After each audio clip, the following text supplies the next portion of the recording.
All because he was simping too hard for a fictional character. This young man started slamming his desk demanding justice. Little did he know, instant karma was lurking. His half-finished drink spilled all over the keyboard, zapping him straight into an ice-sky trip into the game world. He thought being reborn as the final boss's third son would be a sweet deal, but life had other plans. His golden finger cheat power showed up for a split second, saw the massive crowd of other transmigrators, and decided to noke right out of there, leaving him high and dry in the middle of a battlefield. Facing him is a legendary swordsman who slices through the martial arts world like butter, while our hero doesn't know a single move. With his life on the line and zero dignity left, he decides to activate his ultimate silver tongue skill, to smooth talk a rich sugar mommy into sponsoring him just to stay alive. At a ruined ancient temple, a group of people slowly made their way through the silent night, gradually approaching a collapsed building. The group came to a halt when they spotted someone ahead. The bald leader of the group shouted loudly, "Keep him here." Following the order, the lackeys immediately drew their blades and charged toward Ran Qingmo, their momentum fierce as if they wanted to tear her apart alive. However, Ran Qingmo showed no sign of panic at all, coldly declaring, "Anyone who blocks my way pies." As she finished speaking, Ran Qingmo revealed a cold smile, her oppressive aura sending chills down everyone's spine. Seeing this, the bald leader grew impatient, and shouted to urge his men, "Stop wasting words with her." The lackeys, fired up, leapt forward together, swinging their blades toward the white-haired girl. Ran Qingmo maintained her calm expression and casually drew her sword, blocking the leader's attack. The bald leader stared in shock, unable to believe his eyes. His blade had been stopped with ease. With just a single move, Ran Qingmo sent all the lackeys flying. Only then did the leader realize he had provoked someone terrifying, cold sweat pouring down as he stammered, "In this battle, we are definitely no match for her." But it seemed he was still unwilling to give up, signaling to his men as he prepared to unleash their final move. The leader roared, "Formation now," as a massive purple surge of energy suddenly appeared, forming into the shape of a ferocious beast. Facing the powerful formation, Ran Qingmo merely curled her lips, her eyes filled with disdain. The leader confidently proclaimed, "Under our formation, even if you're a grandmaster, you won't escape unscathed." Ran Qingmo said nothing, as blue lightning began to crackle around her body, making her look like a war goddess. She swung her sword, the blue lightning converging on the blade, then lightly slashed toward the formation. Meanwhile, the leader and his lackeys struggled to maintain the formation, pouring all their strength into the energy beast. But when they witnessed Ran Qingmo's power, their faces turned pale, knowing their end was near. Just as expected, with a single slash from Ran Qingmo, the lackey's formation dissipated into nothingness. The leader's eyes widened, words failing him, his pride shattered in the most merciless way. The blue lightning struck the leader, and he only managed to scream one final line in despair, "How is this possible?" Ran Qingmo calmly sheathed her sword. She closed her eyes, sensing the surging power coursing through her body. It turned out that everything that had just happened was displayed on a computer screen, as a voice full of admiration rang out, as expected of Ran Qingmo. Even her casual cutscenes are this cool. This young man was a genuine die-hard fan, his fanboy heart completely conquered.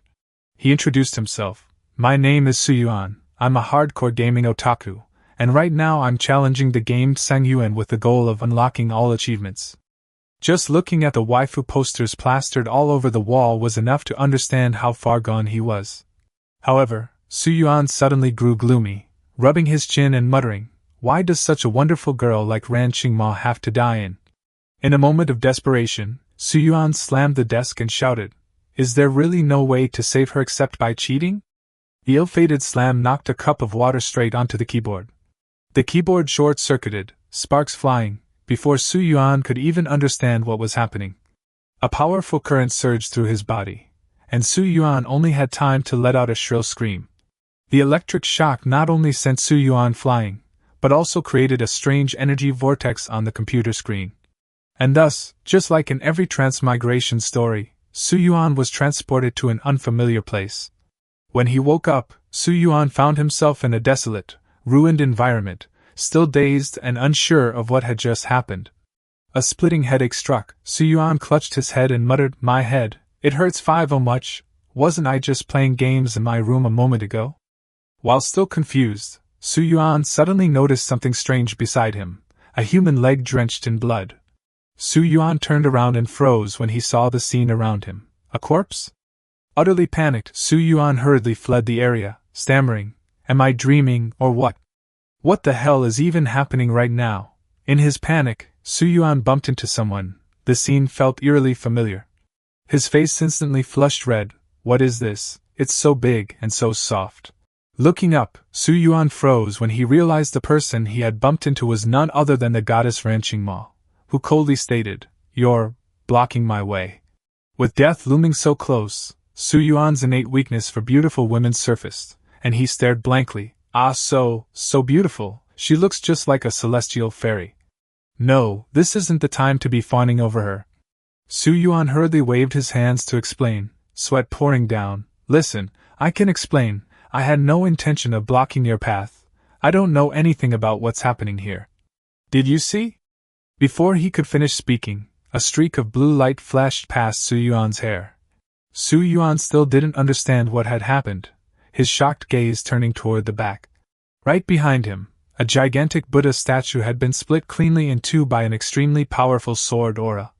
Only then did Su Yuan come back to his senses, thinking to himself, "Did that Buddha statue just move on its own? And didn't it just try to ambush me?"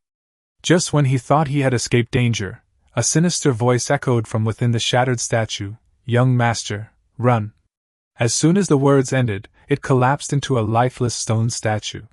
Staring at Ran Qingmo's retreating figure, Su Yuan clutched his head in despair.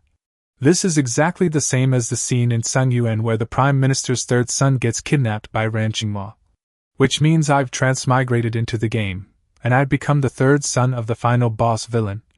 And worse, I'm the most tragic side character, the one who died 25 different ways across 25 different world timelines. Su Yuan has now become Su Changtian. He turned around and hesitantly asked, "So you're saying you're Ran Qingmo?" She coldly continued.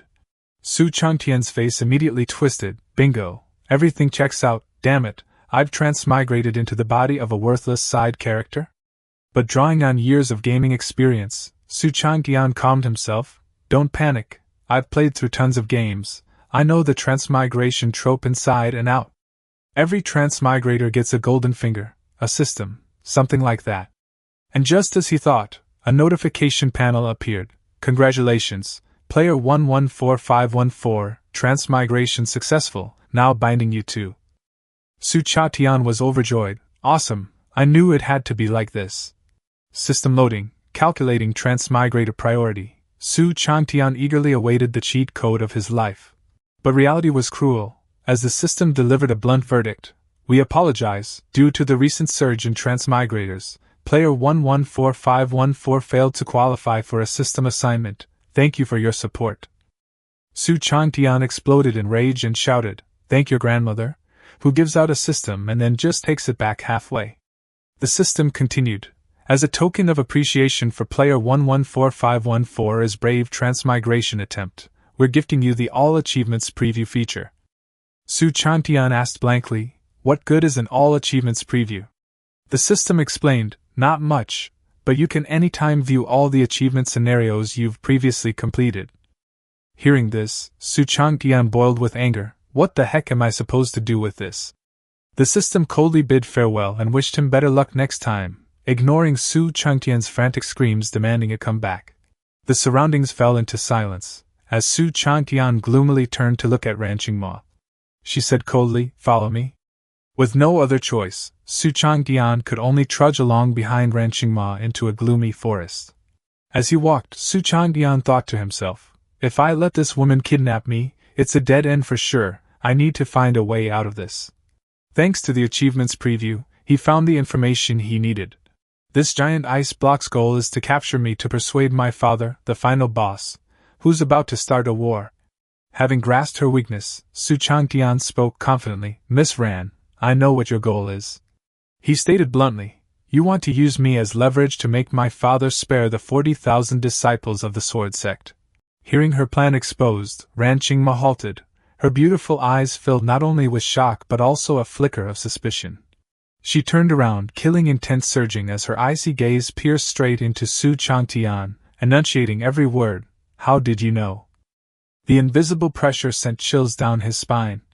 Su Changtian thought to himself, crap, I think I just said something one shouldn't have. For a player, the Prime Minister's destruction of the heavenly Yuan Sword Sect is common knowledge, but for the people in this world, it's classified information.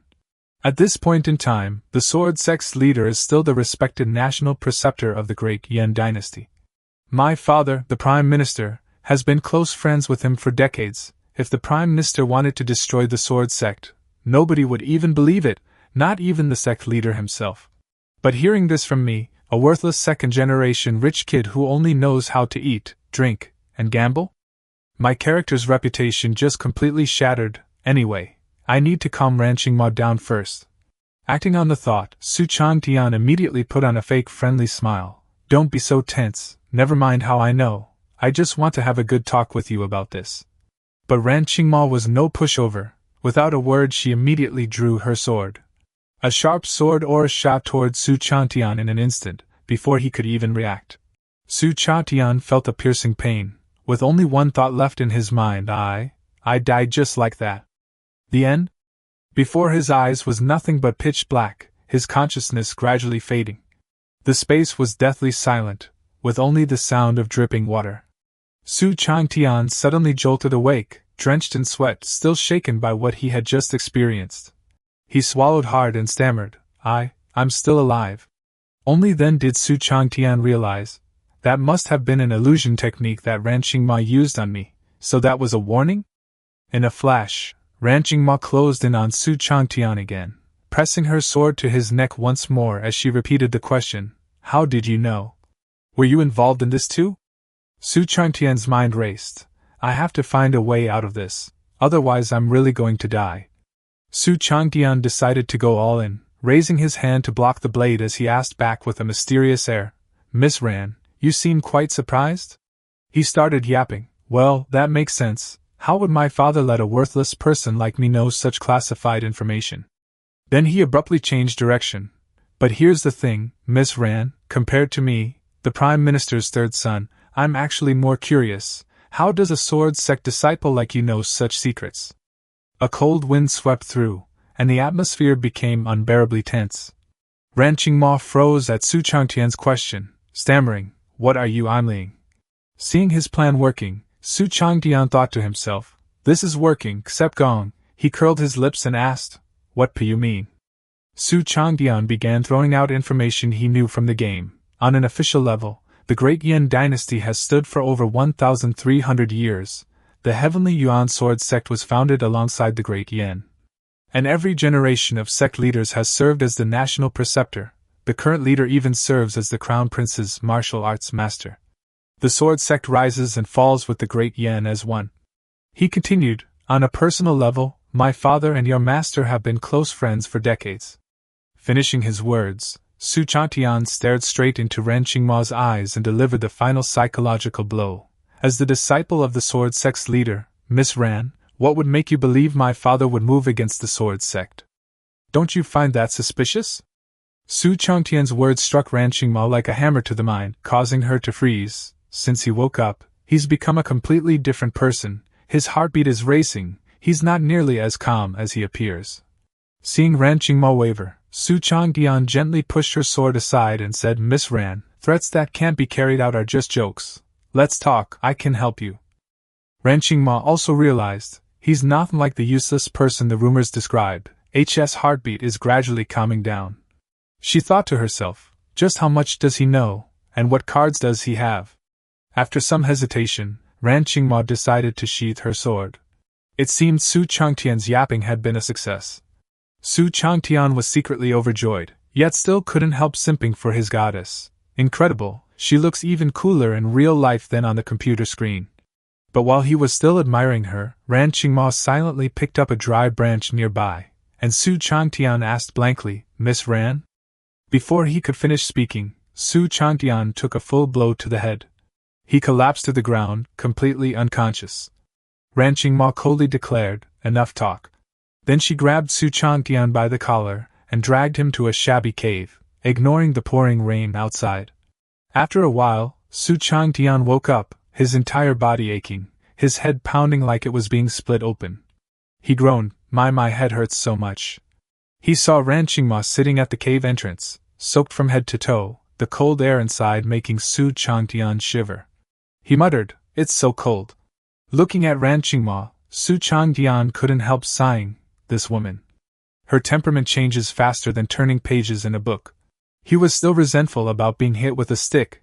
Does she really need to carry that stick even at this point? Suddenly, the system window appeared. Looking at the images it displayed, Su Changtian thought to himself, no wonder in every single story timeline the young master always dies on the way to being kidnapped. This idiot woman, she knocks out a sick person with a stick and then drags him through the rain. His face darkened as he gritted his teeth and asked Ran Qingmo, You want me to just freeze to death like this? She merely shook her head indifferently, not bothering to say a word. Su Changtian flared up in anger. If you don't want me to freeze to death, then help me make a fire. Ran Qingmo replied calmly, but I don't have a flint pouch anymore.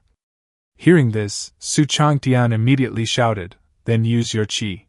He thought to himself, the qi that exists in this world is practically a universal energy source. Even though the Cangyuan game doesn't really show this aspect, as a top-tier fighter, generating fire should be simple for you, right?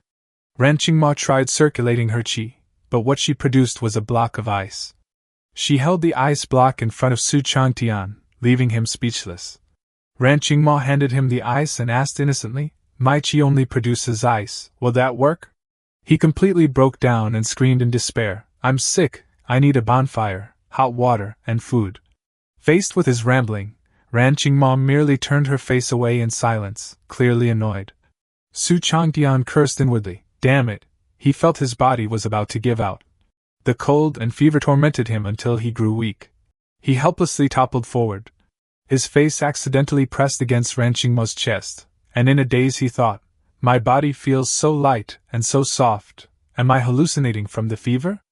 Ran Qingmo looked down at Su Changtian unconscious in her arms, her gaze complex, her thoughts unreadable. Su Changtian's consciousness faded, his final thought being, I didn't expect I'd be logging off right after arriving here. In his delirium, Su Changtian felt as though he were sinking into icy cold water, and silently thought, is this what dying feels like? It's not so bad, really. Suddenly, a stream of liquid flowed into Su Changtian's mouth. He was startled. What is this? It tastes sweet.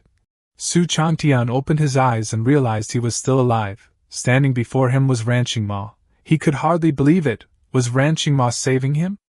Right after that, Ran Qingmo said nothing and continued pouring the liquid from the wine gourd into his mouth. Su Changtian panicked and cried out, No, let me go. After a while, Su Changtian finally managed to sit up and question Ran Qingmo. What did you give me? As soon as he lifted his head, his body nearly froze stiff, his mouth trembling. This is... Behind Ran Qingmo was a gigantic crimson python head with a razor-sharp horn on its forehead, bearing its fangs toward him. While the python looked incomparably ferocious, Ran Qingmo appeared strangely calm. Only Su Changtian was terrified out of his wits. Ran Qingmo ignored the python entirely, leisurely holding up a pouch to collect the drops of liquid dripping from its horn. Su Changtian held his breath as he watched, then noticed something horrifying. The massive python had been firmly pinned to the ground by a sharp ice pillar, blood flowing everywhere. At this moment, Ran Qingmo coldly spoke a single word, so. Catching the water flask she tossed to him, Su Changtian fell into thought. This creature was brought here by this ice block to save me?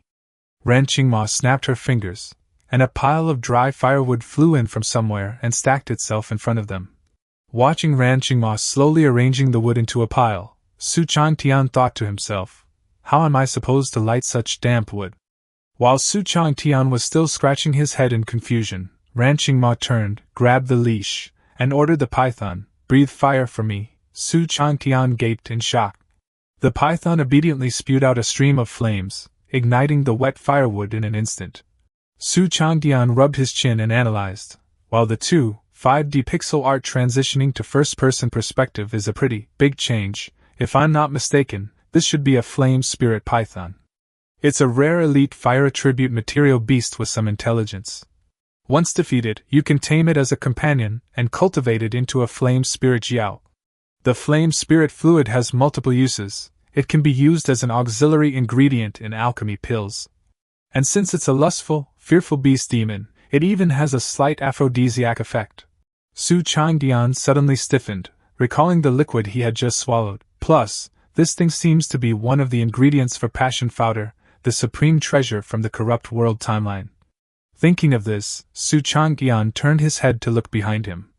At the same time, Ran Qingmo began removing her outer garment. Seeing this, Su Changtian panicked and shouted, "Hey, what are you doing?" Su Changtian's face flushed red, his heart filled with turmoil. Could it be the aphrodisiac effect from this beast? While Su Changtian's mind was spinning with indecent thoughts, Ran Qingmo simply removed her coat and coldly walked past him, her casual action causing a dangerous misunderstanding. Ran Qingmo calmly held her clothes out in front of the snake and ordered, drying the clothes. Although the python felt deeply aggrieved, it ultimately spat flames to dry Ran Qingmo's clothes. Seeing this scene, Su Changdian finally breathed a sigh of relief. "Oh, so you just wanted to dry the clothes."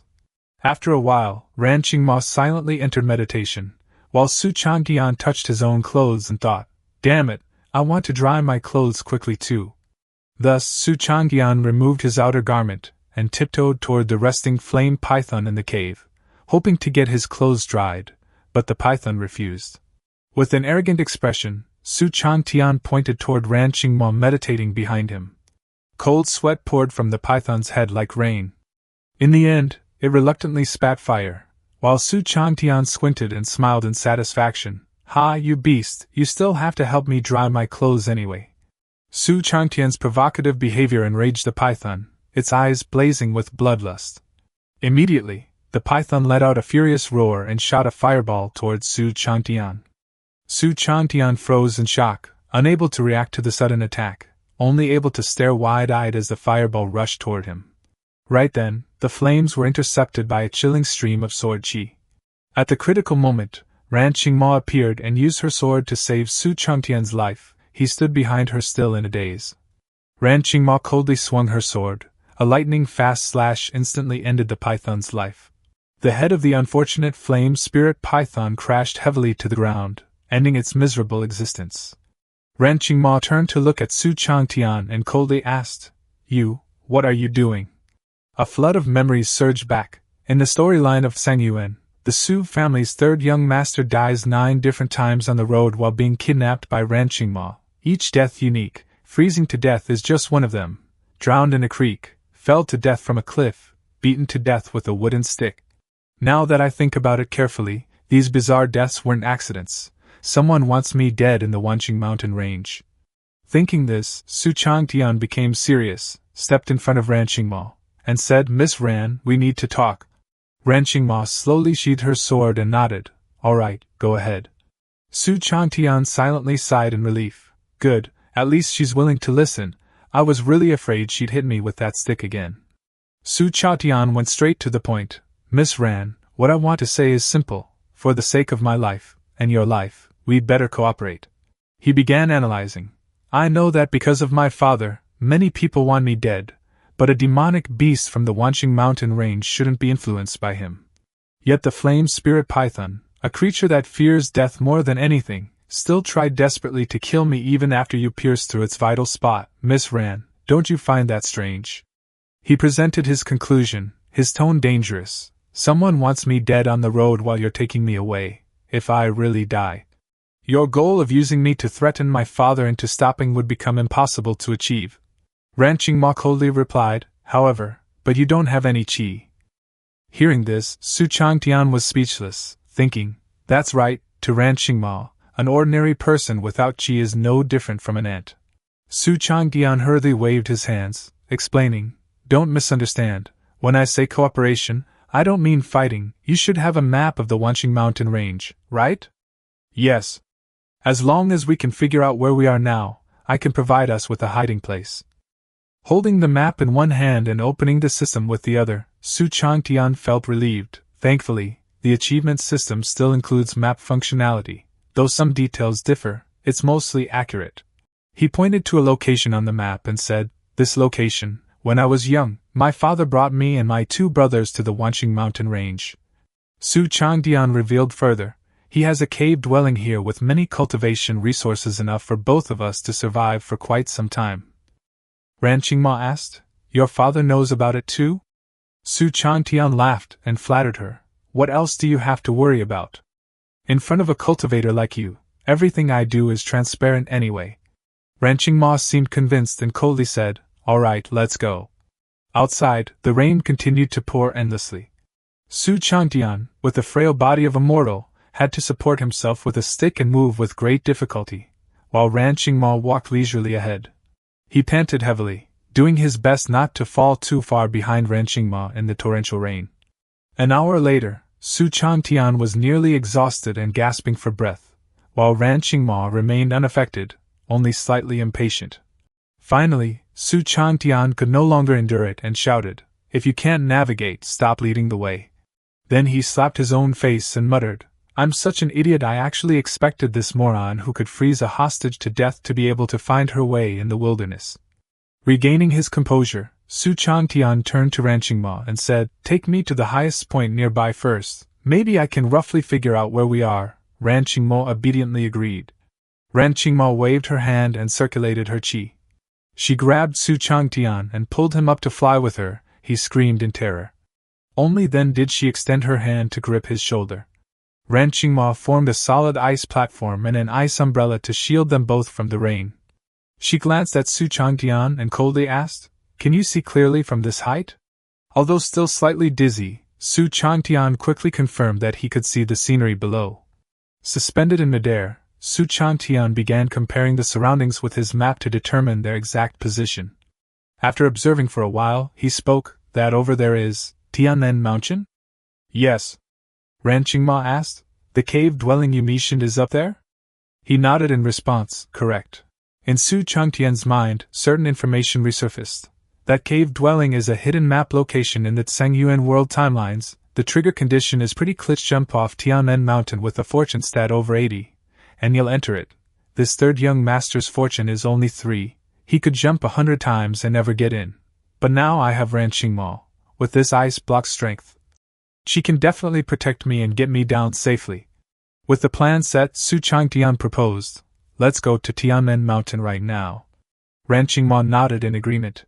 And in the blink of an eye, Ran Qingmo vanished, the umbrella and ice platform beneath their feet dissipating.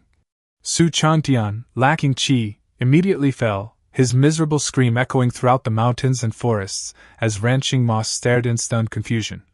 Ran Qingmo raised her hand and gathered qi towards Su Changtian. Instantly, a gust of wind rushed over to support his body. Ran Qingmo placed her hand on Su Changtian's back. She landed safely while carrying him in a princess hold. Su Changtian stared at Ran Qingmo with a horrified expression. Ran Qingmo showed no mercy and casually tossed him to the ground, Su Changtian only managing to cry out an ouch in pain. She coldly said, "Let's go," then turned and walked away. Su Changtian stared blankly and asked, "You mean we are walking there?" "What else?" Ran Qingmo replied. Su Changtian panicked, "Can't you fly?" "If we walk, it'll take us over 10 days. 89. Ran Qingmo answered innocently, "But I can't FL." Her reply left Su Changtian speechless. She explained, "That was ice cloud stage from my technique." Su Changtian irritably said, "This isn't the time to worry about the name, is it? Just carry me while you fly." Ran Qingmo fell silent, her sharp gaze locking onto Su Changtian. Her gaze terrified him. He hurriedly hugged himself and stammered, "Why are you looking at me like that?" Ran Qingmo explained, "Your body is too weak. If I fly too fast while carrying you, you'll split apart." Su Changtian pondered, "True, the physical bodies of cultivators in this world far exceed what people on Earth can comprehend. With my frail young master's body, being carried by Ran Qingmo would be sending me to an early grave." In the end, he returned to his original idea and cheerfully suggested, "Since that's the case, what if we find a demon beast for me to ride instead?" Ran Qingmo nodded in agreement. "That makes sense." Su Changtian beamed with joy. "Yes, yes." Without another word, Ran Qingmo shot off like a bolt of lightning, leaving Su Changtian standing alone. Su Changtian thought to himself, Good thing Ran Qingmo reacted in time. If she'd really carried me at that speed, my life would have ended right here. Just then, a heaven-shaking roar erupted from deep within the forest, sending birds scattering in all directions. Su Changtian jumped in fright.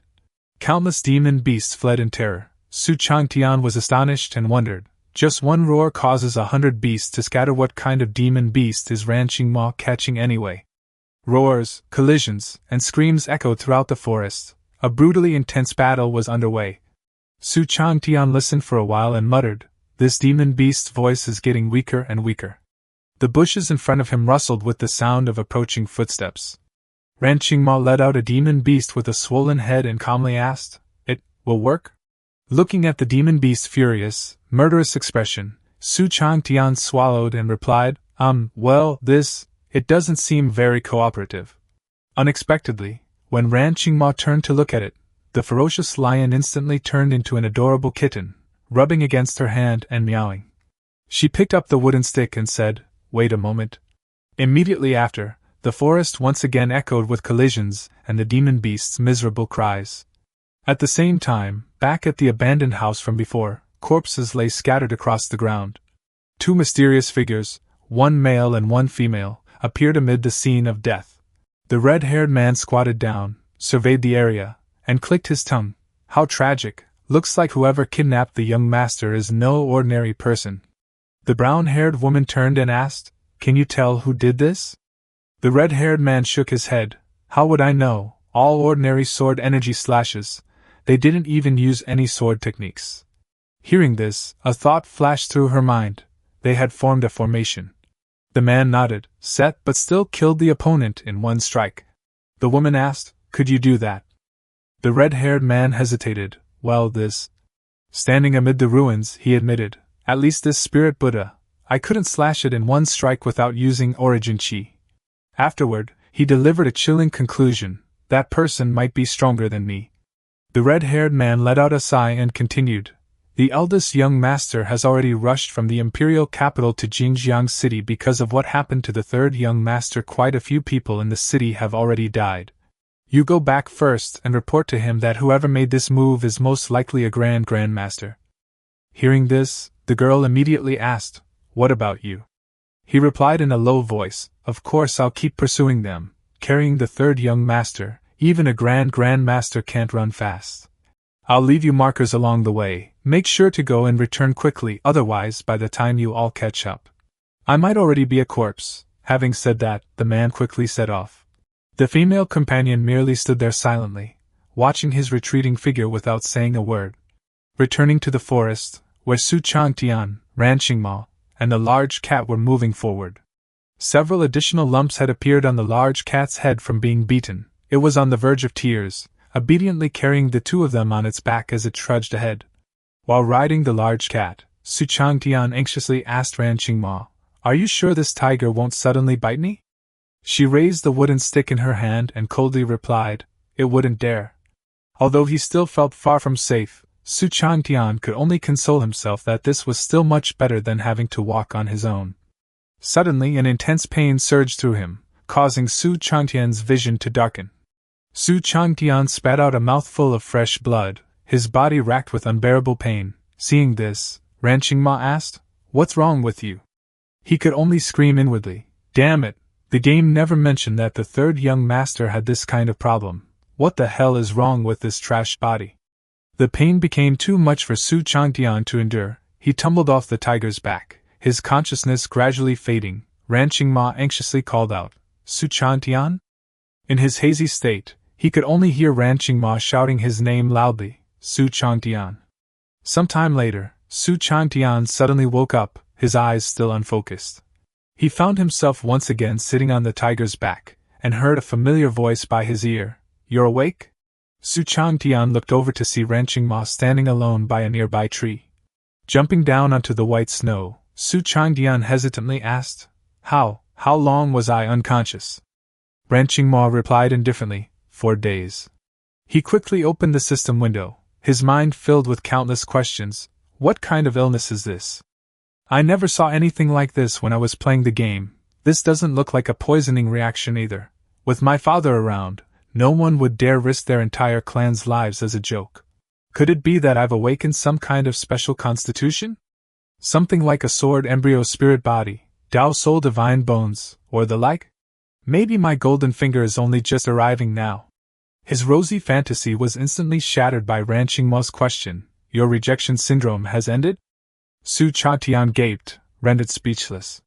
Those who reach the origin source realm, if they enter through martial arts, they can regenerate from a drop of blood with an indestructible body. If they enter through qi, their soul solidifies and can leave the body to possess others.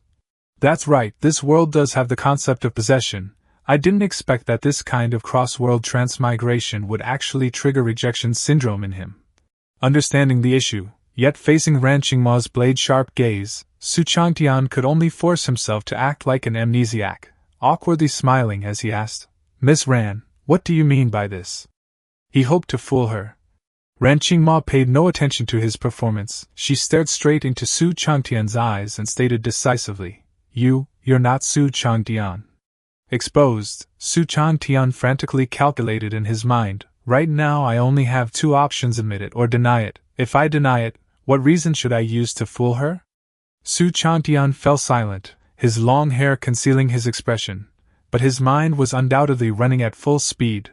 Ran Qingmo simply stood there, patiently waiting for his answer. If I admit it, then what are the consequences? As he thought, he moved closer to the large cat to grab that water flask. To buy time, Su Changtian took out the flask and gulped it down in one go. After a moment, he looked straight at Ran Qingmo and asked in return, Whether or not I'm Su Changtian, does it really matter to you? Hearing this, Ran Qingmo rolled her eyes to the side as if pondering something. But only a second later, she returned to her usual cold expression and continued questioning. It doesn't matter, but why don't you understand cultivation?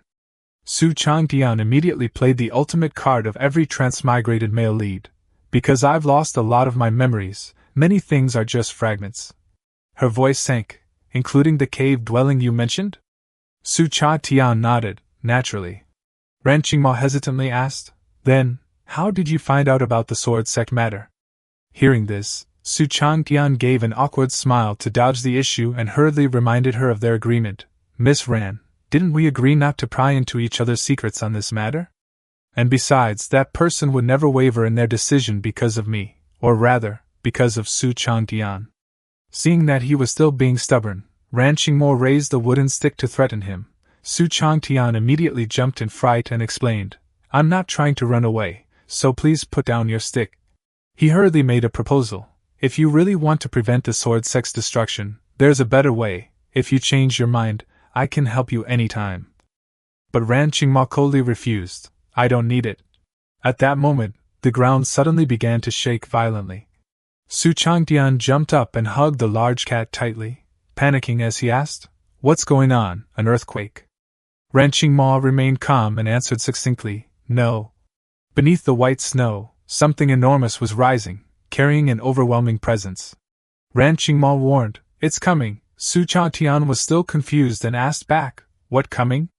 From beneath the snow, a gigantic black python with blood-red eyes slowly emerged, its massive body blotting out the sky. It flicked out its tongue and hissed. Ran Qingmo calmly introduced, the 7-life python. Su Changtian stared at the python, panic rising in his heart. 1, 2, 3, 6. It is 6-molt 7-life python. The 7-life python can molt and recultivate 7 times. On the 7th molt, it can truly transform into human form. Its cultivation speed becomes completely identical to humans.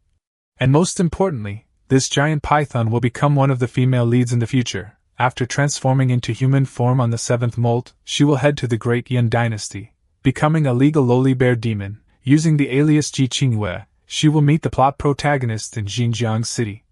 Why would this kind of plot development happen? The female lead shouldn't be bumping into me, a mere third young master here.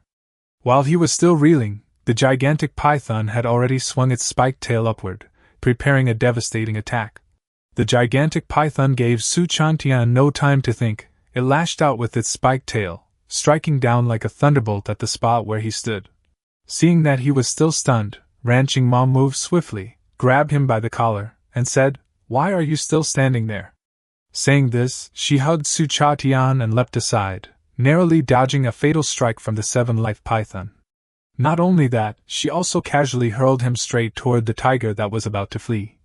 The unfortunate tiger was just about to run when Su Chatian fell from the sky and slammed directly into its body. Ran Qingmo ordered the tiger, "Protect him well, if he gets hurt, you'll answer for it." The tiger was so frightened that it stood at attention and let out a meow. Meanwhile, she also tossed Su Chatian a small sword and said, "After that you go first. If it moves strangely, crush it." He looked at her and asked anxiously, "What about you?" At this moment, Ran Qingmo faced the gigantic python. She coldly said, "Kill her." As her words fell, Ran Qingmo swung her sword and slashed straight toward the python. The collision produced a massive explosion, blowing both Su Chatian and the tiger away, but the tiger quickly regained its balance and fled. Su Chatian looked back and shouted, "I'll wait for you at the cliff of suspended heaven on top of Tianmen Mountain." Amid the intense battle, Ran Qingmo still had the presence of mind to reply curtly, "No."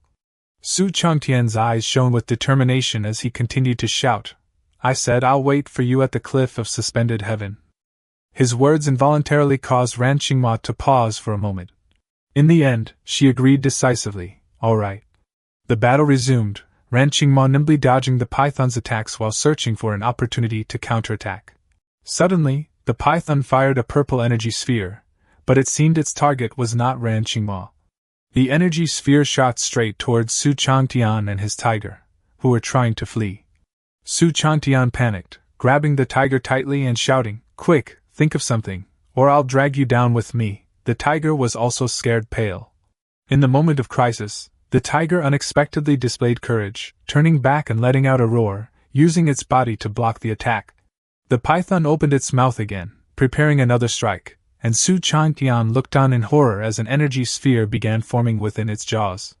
However, before the seven-life python's technique could fully take shape, Ran Qingmo. Seizing the chance, the tiger hurriedly carried Su Changtian away from that place. As he ran, Su Changtian thought to himself, "She really seems to want my life? No wonder that flame spirit python from before tried desperately to kill me, looks like she was directing it too." After taking a blow from Ran Qingmo, the python roared in rage, preparing to unleash another attack right in front of her. Ran Qingmo did not waver at all. She raised her ice sword, gathering a massive amount of energy, preparing for a final strike. The two streams of energy collided, their destructive force shaking the entire area. The pressure from the explosion forced Su Changtian and the tiger to flee headlong, not daring to look back. As he ran, he still glanced back from time to time, thinking silently, "Miss Ran, you still need to take me into the cave dwelling beneath the cliff of suspended heaven." After fleeing for a while, they finally reached a narrow forest trail. Su Changtian widened his eyes, revealing his astonishment. This place should be. A massive hollow pierced through the mountain, like a heavenly gate. Su Changtian and the tiger stood on a rocky outcrop, gazing at the mountain, and he immediately recognized it, Tianmen Mountain. Suddenly he sensed a sharp, invisible surge of energy radiating from the mountain and exclaimed in shock, "This is sword intent?" Could the heavenly gate at the peak of this mountain really have been pierced through by a single sword strike? If someone truly could be this powerful, wouldn't the northern war god who stands opposed to Father in the great Yen court become a laughingstock? No matter how masterfully one commands troops, it can never match a single casual strike from an unrivaled expert. What prestige could such a war god possibly have? Suddenly, two streams of blood poured from Su Changtian's nose. The fresh blood spraying into the air startled even the tiger beside him. His body weakened visibly as he muttered, "Just looking at this sword intent a few times did this to me? This game world is truly beyond my current comprehension." At that moment, a loud explosion rang out from behind. Su Changtian startled and turned around. "Huh, now what's happening?" Emerging from the white smoke behind was the seven-life python. Two flashes of light streaked forth, accompanied by two sharp slicing sounds cutting through the air. The gigantic python was officially defeated, its enormous body collapsing to the ground, completely devoid of life. From above, Ran Qingmo gently descended onto the monster's head, 6 sword wounds embedded precisely into 6 fatal weak points on its body. Su Changtian stood nearby, utterly bewildered, wondering, what going on?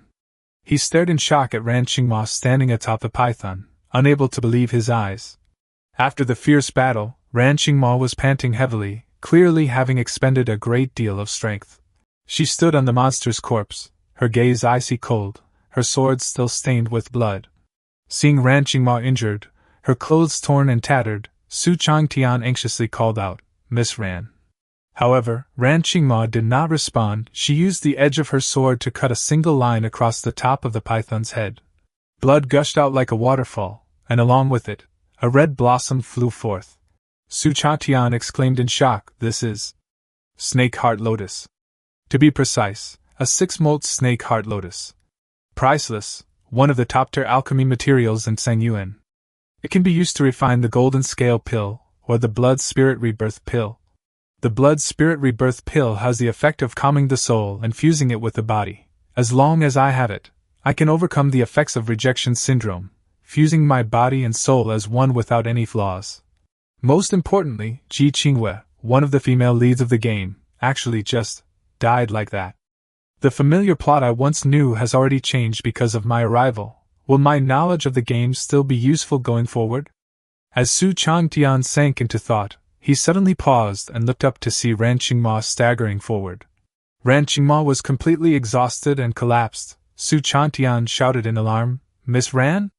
He hurried forward, trying to catch her before she hit the ground. Fortunately, he managed to catch her in time. Ran Qingmo had completely lost consciousness in his arms. He anxiously called her name once more, "Miss Ran."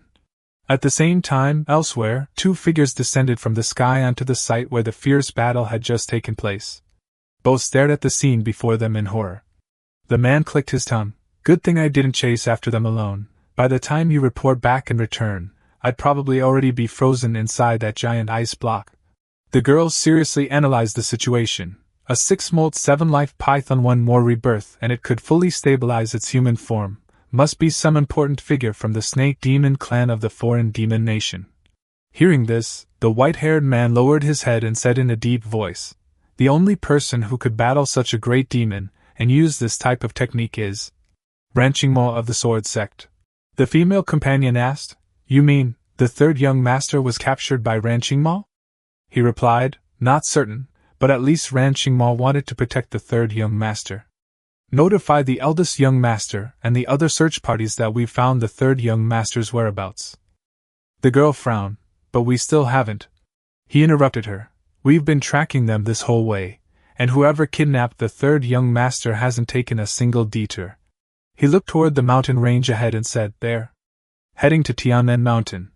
Returning to the male lead, he was still flustered with the unconscious beauty in his arms, continuously calling out, "Miss Ran, Miss Ran."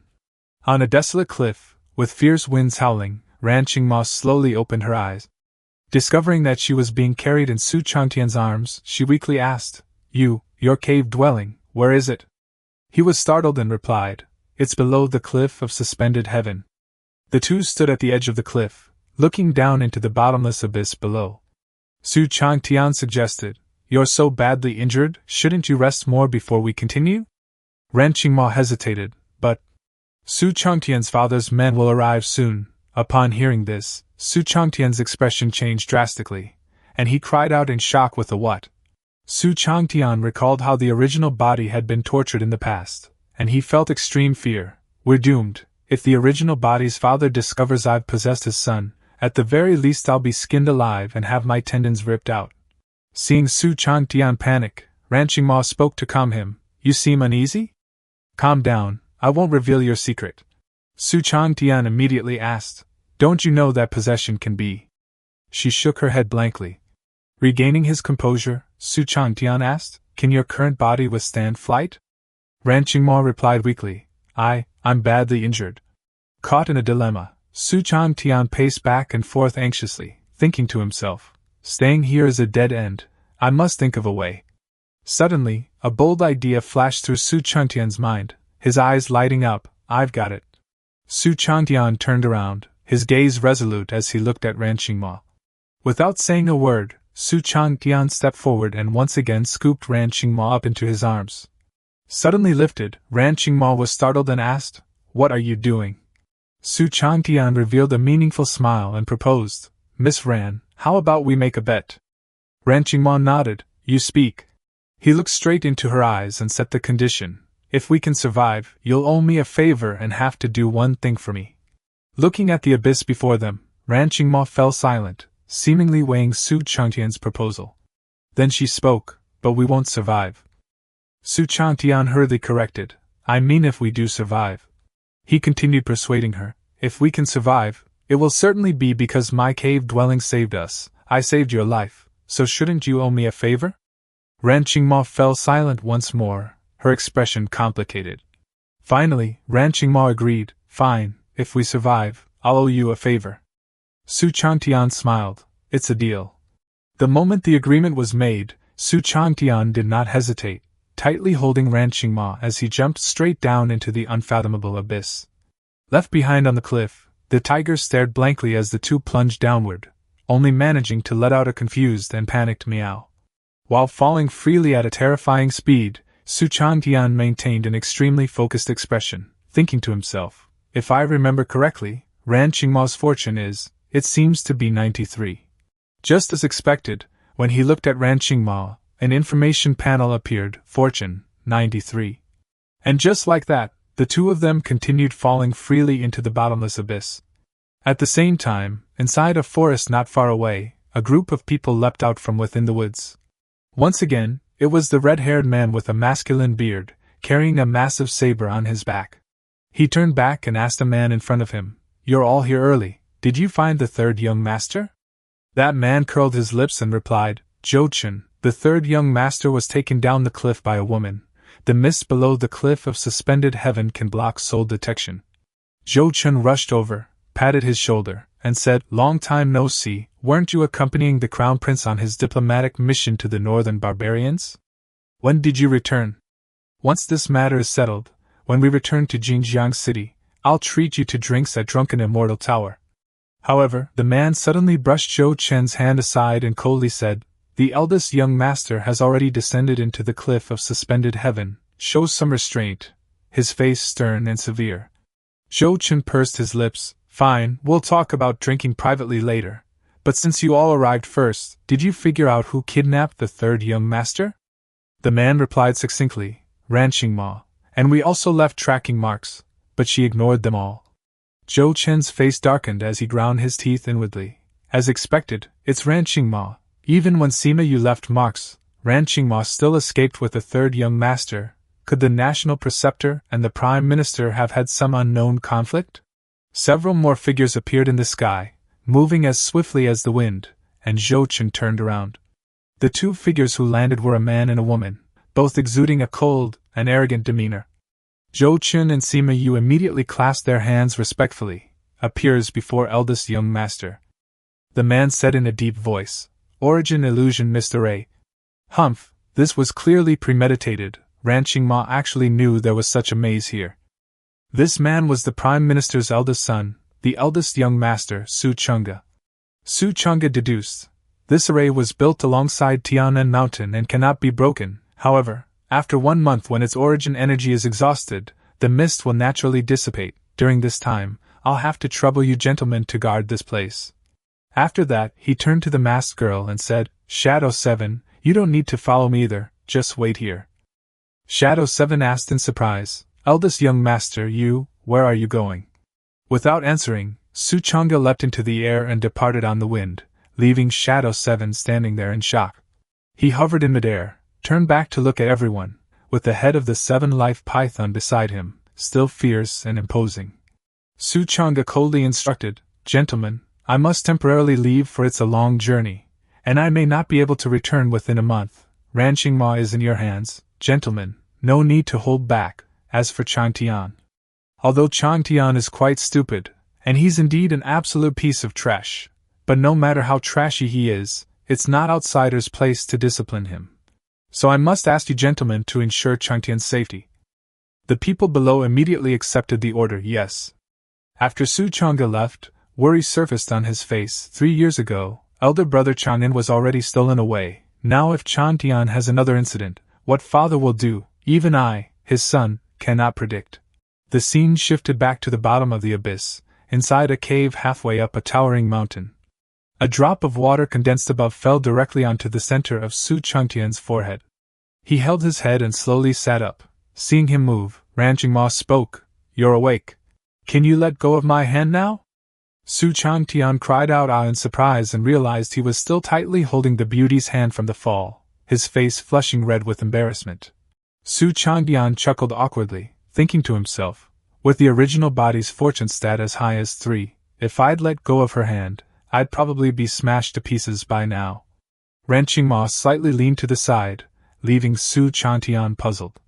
Suddenly, Ran Qingmo gently lowered her head and softly said, Thank you. These words completely froze Su Changtian in place. He could not believe that this Millennium Iceberg would actually say something so polite. However, Su Changtian replied bluntly, Miss Ran, thank you is the most worthless phrase in this world. We survived, so I won the bet. You now owe me a favor. Ran Qingmo sat there dazed, thinking about his words, then immediately recoiled and showed a look of disgust. What do you all want to do? Seeing her reaction, Su Changtian jumped in fright and shouted, Are you thinking of something weird? Su Changtian put on a magnanimous air, Save it for now, I don't have anything I need you to do yet. He stood up and surveyed the cave, and with the knowledge of a gamer, he thought to himself, If I remember correctly, this hidden secret realm still has treasures. Su Changtian began searching, leaving Ran Qingmo sitting there, curiously watching his back. He flipped over the mattress on the jade bed, and just as expected, an item was hidden underneath. As expected, it's here. Sumeru Ring, unlike some other cultivation worlds where everyone has a storage ring. In this world, the Sumeru Ring is a top-tier treasure. But before his joy could last long, he realized a harsh truth. Unfortunately, the Sumeru Ring requires origin chi to activate. An ordinary person like me has no way to use it. His face filled with frustration as he turned to look at Ran Qingmo. He tossed the Sumeru Ring toward her and said, There's medicine inside to heal your injuries, along with some things from before I possessed this body. Right now I can't take them out, so I can only ask for your help. Ran Qingmo did not refuse. She accepted the ring and began channeling spiritual power into it, trying to break the seal. The ring trembled, seemingly resisting Ran Qingmo's spiritual power, but in the end the seal was broken. A flash of light burst forth, and all the items inside the ring spilled out, including a set of clothes, several medicine bottles, a book, and a jade box. Ran Qingmo innocently reported, That's all. Su Changtian collapsed onto the ground with a thud and shouted, I know. He hugged the spoils tightly, beaming with joy. 1 cultivation manual, 1 combat technique, 1 blood jade glazed robe, and these 3 bottles of pills. The first bottle is the 9 return pill, a sacred medicine for healing injuries. The second bottle is the blood spirit rebirth pill, used for calming the soul and fusing it with the body. The last bottle is the calamity meteorite pill, an essential item for cultivating the blood origin heart meteorite manual. Su Changtian picked up 1 bottle and handed it to Ran Qingmo, saying, You can keep the 9 return pill for healing. Right after that, he clutched the remaining items possessively and spoke in a childish tone, But I'm not giving you the rest. Ran Qingmo hesitated for a moment before asking, can you give me a jade box? Su Changtian muttered, A jade box? Su Changtian grinned broadly and said, Just take it directly. Suddenly, Ran Qingmo stood up and walked closer, her aura overwhelming him. Su Changtian's face flushed as he stammered, What are you doing? Ran Qingmo held out a radiant crimson flower that was glowing faintly and said, I'm trading this with you. Su Changtian thought to himself, I remember putting this thing in my chest before jumping off the cliff, most likely while I was unconscious. This big ice block secretly pocketed her spoils of war. He let out a soft sigh, then spoke, I'll accept it. Help me put it in the Sumeru Ring. Ran Qingmo nodded, All right. Su Changtian jumped onto the jade bed to study the items he had just obtained. Although I already obtained a blood spirit rebirth pill, I can't just take it directly. Pills that greatly benefit cultivators can actually be deadly poison to ordinary people. Behind him, Ran Qingmo quietly wished, I also want to try sitting there. His gaze landed on the blood origin heart meteorite manual, and he made up his mind. I can only cultivate the blood origin heart meteorite manual first. This is currently the only way to resolve the rejection between my body and soul. He slowly flipped open a page. Su Changtian read attentively. Face death to achieve life, refined body and soul, C6, White Dolphin, inhale into body, heart origin soul. Su Changtian's mind spun wildly, plunging him into utter confusion. Where am I? Who am I? What are all these things? He clawed at his hair in despair, realizing bitterly, reality really isn't like the game where you just click the mouse for one-click learning. Having an ordinary person like me learn one of the 3 blood-red tier cultivation manuals in Cangyuan is no different from asking an elementary schooler to build a nuclear bomb by hand. In his desperation, his gaze suddenly stopped on the blood spirit rebirth pill. A crazy thought sprang into his mind. If taking only the blood spirit rebirth pill would cause my body to explode and die, then. Thinking this, he immediately picked up the bottle of Calamity Meteorite pill as well. Holding the 2 pill bottles in his hands, an extremely bold and dangerous plan took shape. What if I take both the Calamity Meteorite pill and the blood spirit rebirth pill together? Would the effect be better? He analyzed. The first stage effect of the Calamity Meteorite pill is to shock the meridians, but for someone ordinary like me, it would physically rupture them. Once all my meridians split apart, my little life would be on the brink of death. At this point, the second stage effect of the Calamity Meteorite pill spreads, rapidly speeding up the dissipation rate of my soul and intent. But as long as I take the blood spirit rebirth pill in time, I can use it to reconsolidate my scattered soul. Blending 2 completely opposing pill effects, then running the blood origin heart meteorite manual along with them, my soul keeps getting scattered and then polished back together again, on repeat. Until finally, my body and soul fit together perfectly. If it works, not only will my soul be incredibly solid, but every last one of my 127 meridians inside the body will be totally clear. The meridian system is a very important concept in Cangyuan. The more open meridians a character has, the less experience required when leveling up. Thinking of this, Su Changtian revealed a crafty smile. In other words, I'll become one of the top geniuses in this world. But he quickly regained his composure and shook his head, telling himself, wait, I need to stay calm. He flipped back through the manual. Every opportunity comes with danger. The blood origin heart meteorite manual makes this very clear. To master it, one must hold out with sheer willpower while teetering on the edge of death, keeping conscious to run the technique. He turned his head to look at Ran Qingmo. His eyes filled with resolve. There's only one way forward now. Acting on his thoughts, Su Changtian rushed over and tightly grabbed Ran Qingmo's hand, pleading, Miss Ran, help me. Ran Qingmo asked in surprise, you want to use that favor now? He explained, I want you to teach me basic cultivation knowledge, like how to draw qi into the body and what heart source soul means. Ran Qingmo replied coldly, that doesn't need a favor, I'll teach you. As if grabbing a lifeline, Su Changtian's face lit up with joy as he hurriedly said, perfect, let's get started right now. Ran Qingmo agreed, but her next sentence made Su Changtian's brain short-circuit, as she calmly ordered, all right, take off your clothes. Su Changtian froze, his face burning red from shock and embarrassment. Eh? Su Changtian's face flushed crimson as he stammered, in this cave, with just you and me, stripping feels a bit awkward, you know? Meanwhile, Ran Qingmo maintained her icy expression. Ran Qingmo explained, my injuries have weakened my qi control. If you keep your clothes on, you might get hurt. Su Changtian instantly changed his attitude and broke into a wide grin. You could have just explained that earlier. After removing his upper garment, and revealing a surprisingly muscular physique, he even shamelessly asked, should I take it off too? His joke angered Ran Qingmo, a red glint flashing in her eyes. Su Changtian laughed and said, no need, I get it. She ordered, lie down. Su Changtian obediently complied, lying flat on the jade bed. When Ran Qingmo's slender fingers gently touched his abdomen, a jolt of electricity ran through Su Changtian, making him shiver. She explained, my qi is about to enter your body. I'll show you how to locate the acupuncture points. She warned him in advance. This might hurt a bit. A stream of purple origin qi began flowing from her fingertips into Su Changtian's body. The icy current coursed through his body, making him jump. Ran Qingmo pointed at his lower abdomen and said, this is the Yuan point. What followed was genuine torture, as Ran Qingmo pointed out acupuncture points all over his body one by one. Here's Baihui, here's Shiting, here's Taiyang, here's Ermin, here's Jingming. Every touch made Su Changtian scream in pain. After being thoroughly pointed all over, Su Changtian panted heavily, drenched in sweat. Ran Qingmo asked, Got all that, did you remember them all? He replied weakly, pretty much. Pretty much? Ran Qingmo repeated, her gaze filled with doubt and disdain as she looked at him. Being looked at like an idiot, Su Changtian protested unhappily. Can you not look at me like I'm an idiot? Ran Qingmo said nothing more, grabbing his hand and coldly declaring, I'll show you again.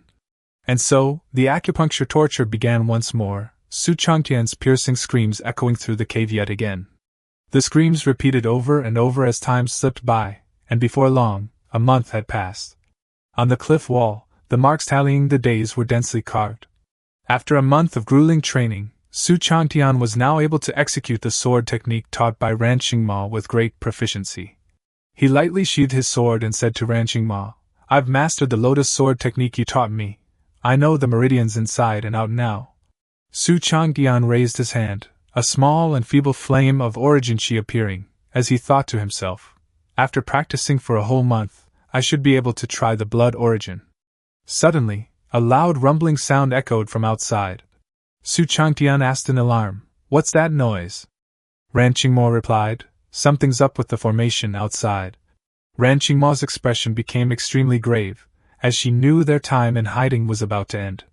The protective barrier at the cave entrance was shaking violently and beginning to crack. It was about to be shattered. Facing this life-and-death situation, Su Changtian asked anxiously, How much time is left? Ran Qingmo looked at the crumbling barrier and replied coldly, About 2 hours. All the Su family people are outside. If I don't fuse my soul soon, once I'm found both Ran Qingmo and I. Looking at the cultivation manual, Su Changtian made up his mind. Only 2 hours left. Even if I die, I've got to try. Without hesitation, Su Changtian turned to Ran Qingmo and made an outrageous request. Miss Ran, could you put me in a near-death state? Ran Qingmo was slightly taken aback but still replied, I can, but why? Su Changtian looked straight at her, his gaze unwavering, to save both our lives. Ran Qingmo still did not understand and said, But, my wounds are healed now. Su Changtian hurriedly explained, I know your injuries are fine, but Su Changge is outside. Su Changtian recalled, in the story, Su Changge chased Ran Qingmo all the way, finally caught up at the Great Yen border, and seriously wounded her in just 2 moves. He continued, 10 years ago, Su Changge's chi had already reached the origin realm, you're no match. Hearing this, Ran Qingmo fell silent. Ran Qingmo tightly gripped her sword, clearly resolved to fight to the death, but Su Changtian had another plan. He suddenly pressed her sword to his own neck and proposed, Or, you could use my body to threaten Su Changge to escape. Ran Qingmo withdrew her hand, her gaze complicated, and said coldly, Now I owe you another favor. Returning to the original plan, she asked, What's your plan for after the near-death? Su Changtian sat cross-legged on the jade bed, steadied himself, and instructed, Put me in a near-death state, but keep me conscious. He took out 2 bottles of pills and explained carefully, As long as I take the Calamity Meteorite pill and the Blood Spirit Rebirth pill together, and run the Blood Origin Heart Meteorite manual to fully fuse my soul. Hearing such a mad plan, Ran Qingmo could not help asking worriedly, That will you be okay? Su Changtian's eyes were resolute, There's no other way. Seeing his determination, Ran Qingmo nodded as well, If that's the case, get ready. Ran Qingmo began circulating her cultivation, bone-chilling cold energy gathering in her palm, preparing to send it into Su Changtian's body. As the cold surged in, Su Changtian felt as if his entire body was frozen solid, the pain reaching its peak. It hurts, so cold. Is this what dying feels like? His consciousness gradually blurred, his body on the verge of collapse. Damn it, I can't hold on much longer. At the critical moment, Ran Qingmo placed her hand on his forehead, a warm stream of energy flowing in as she shouted, Don't sleep, jolting Su Changtian back to clarity. Breaking free from the daze, Su Changtian weakly expressed his thanks. Ran Qingmo merely responded with a cold Without wasting a second, Su Changtian immediately took out the 2 prepared pill bottles and tossed them straight into his mouth. The moment the medicinal power entered his body, it erupted violently, and even more terrifying pain crashing down. Su Changtian could not suppress a miserable scream, feeling as though his soul and body were about to be torn apart. Blue energy surged out wildly, spiraling around Su Changtian's body, the force fusion process officially beginning. Ran Qingmo stood nearby, staring in shock at the scene before her. The pain tore through body and soul alike, yet Su Changtian gritted his teeth and endured. He knew clearly that this was the only path to break the cocoon and be reborn, to confront death in order to temper this body and soul anew. Su Changtian's modern soul, previously rejected by this body, transformed into a blazing red stream of energy and began the force fusion process. A loud explosion rang out within the sea of consciousness, soul and body finally merging as one. A powerful aura erupted outward with Su Changtian at its center. Deep crimson energy billowed violently, an earth-shaking transformation taking place within the so-called third young master. Amid the pain of transformation, the original owner's humiliating memories resurfaced. Trash, can't even do something this simple. If I ever see you embarrass us outside again, I'll beat you to death for father, you disgrace. Look at the mess you made in the imperial capital. Useless at training, useless at exams, Su Changtian, can't you learn from your second brother or fourth sister? Ha ha ha, Su Changtian, I leave for 3 days and now you're like a different person. I left for a northern barbarian's mission just 3 months, and you already caused this mess, nice work, now you even dared to cross the Duke Wu's own granddaughter? Inger, bring me the whip, the thickest one. I must change, I cannot keep living such a useless and humiliating life anymore. Su Changtian roared within his mind. Together with that resolve, the shackles of the past seemed to shatter, a sharp hard sword forming and severing all bindings. The aura around Su Changtian changed completely, his eyes now deep and unfathomable, concealing a terrifying power. The final streams of red energy fully merged into his body. Su Changtian slowly opened his eyes, his bearing utterly transformed. At that moment, Ran Qingmo spoke with a grave expression. The formation outside is gone, they're coming. Su Changtian calmly replied, I know. He unhurriedly draped the red cloak over his shoulders. Now, standing before Ran Qingmo was a completely new person, no longer panicked or fearful, only calmness and the bearing of a true powerhouse. Ran Qingmo looked at him, shock flashing in her eyes. You. She took a deep breath and for the first time, formally introduced herself with solemnity. My name is Ran Qingmo. Su Changtian smiled faintly, a confident smile tinged with menace. I know. Then he also formally declared his new identity. My name's Su Changtian. Ran Qingmo nodded in acknowledgement. Looks like you've successfully fused your soul. Su Changtian replied indifferently, yeah. Suddenly, the entire cave shook violently as the final barrier was completely shattered. Facing the imminent enemy, Su Changtian showed no sign of panic, merely letting out a sigh. What's meant to come still came, huh? With a thunderous boom, the cave ceiling exploded, countless rocks falling as a massive opening appeared above. Four figures stood backlit on the cliff, overwhelming in presence, Zhou Chen's icy voice echoing through the cave. Miss Ran, come out, please. Ran Qingmo immediately assumed a defensive stance, sword in hand and ready to fight, knowing she was no match, yet refusing to be captured easily. But Su Changtian gently pressed her sword hilt down. He stepped forward to shield her, his voice steady and powerful. Don't say anything, I'll handle this. Looking up at the figures on the cliff, Su Changtian raised his voice, his momentum undiminished. Miss Ran didn't hurt me, don't attack her, let her go. He raised his hand to block the glare and see the situation above more clearly. On the cliff were 4 of Su Chang's trusted subordinates, led by Jinchou with blazing red hair. Su Changtian narrowed his eyes at the masked woman. I remember this woman. Every time Su Chang'e beat me, this Inger was the one standing beside him handing over the weapon. Inger spoke up, Zhou Chen, take the third young master away. He nodded, all right. Before Zhou Chen could act, Su Changtian swiftly circulated his qi, crimson true energy enveloping his hand, to the astonishment of the 4 above. He raised his hand to his own throat and growled.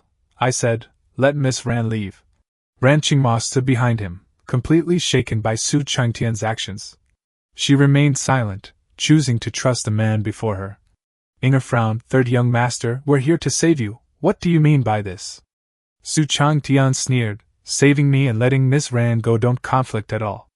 At that moment, a lazy yet authoritative voice drifted down from above. Just let her leave and bring Changtian back up. The subordinates immediately obeyed. Su Changtian lifted his head, eyes sharp as blades. Inwardly he thought, that cheap elder brother of mine should be right up there.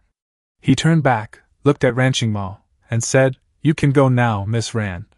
Ran Qingmo said nothing, quietly stepping forward. As she passed by, Su Changtian seized the chance to whisper, "If you change your mind about our earlier agreement to work together, you can come find me in Jingjiang City." Ran Qingmo nodded, "All right." With that, she circulated her qi and leapt into the air. Ran Qingmo's graceful figure turned into a streak of white, swiftly disappearing toward the horizon. The two of them, one in the sky and one on the ground, bid each other farewell. "Take care, Su Changtian, take care, Ran Qingmo." After Ran Qingmo left, Su Changtian faced his brother's subordinates alone. He raised his head, looked at the people above, and coldly ordered, "Take me up." Only the howling wind remained atop the mountain, a turbulent meeting between the Su brothers about to take place. Just as he finished speaking, Su Changtian was grabbed by Inger and ruthlessly thrown straight onto the cliff wall. He cried out in protest, "Can't you be a bit gentler?" She merely snorted coldly, clearly not bothering to put the third young master in her eyes. Having been flung onto the cliff top, Su Changtian barely had time to steady himself before he was startled by a massive snake head lying right in front of him. And seated atop that python head was none other than his eldest brother, Su Changga, sitting there with an expression cold as money, an aloof bearing, like a king gazing down upon his subjects. Su Changtian's gaze swept across the python head, his heart filled with shock. The 7 lotus flowers atop this 7-life python's head have all fully bloomed. And on top of its head, a huge dark green horn has grown. Judging from these traits, this python head should belong to Ji Qingyuan's elder sister, Ji Fenghua. The Cangyuan storyline has only just begun, and the princess sisters of the snake demon clan inside Gyuan have already been completely wiped out. 2 key heroines dying outright shows the butterfly effect has already sent Cangyuan's plot spiraling out of control. The future is going to be hard to predict now. While Su Changtian was still reeling from the drastic change in the storyline, Su Changga had already stood up, a familiar leather whip in his hand. He swung the whip, a familiar strike that the original owner had endured countless times before. But the current Su Changtian was no longer the useless waste of the past. He easily dodged it, not forgetting to sneer inwardly, "What kind of big brother is this? Already 20 and still using violent parenting?" He pointed straight at Su Changga and shouted, "Su Changga, I'm warning you." Another sharp whoosh rang out as the whip lashed over again. He swiftly bent low, narrowly avoiding the strike. Su Changga frowned, slightly surprised, yet continued swinging the whip, this time with far greater force.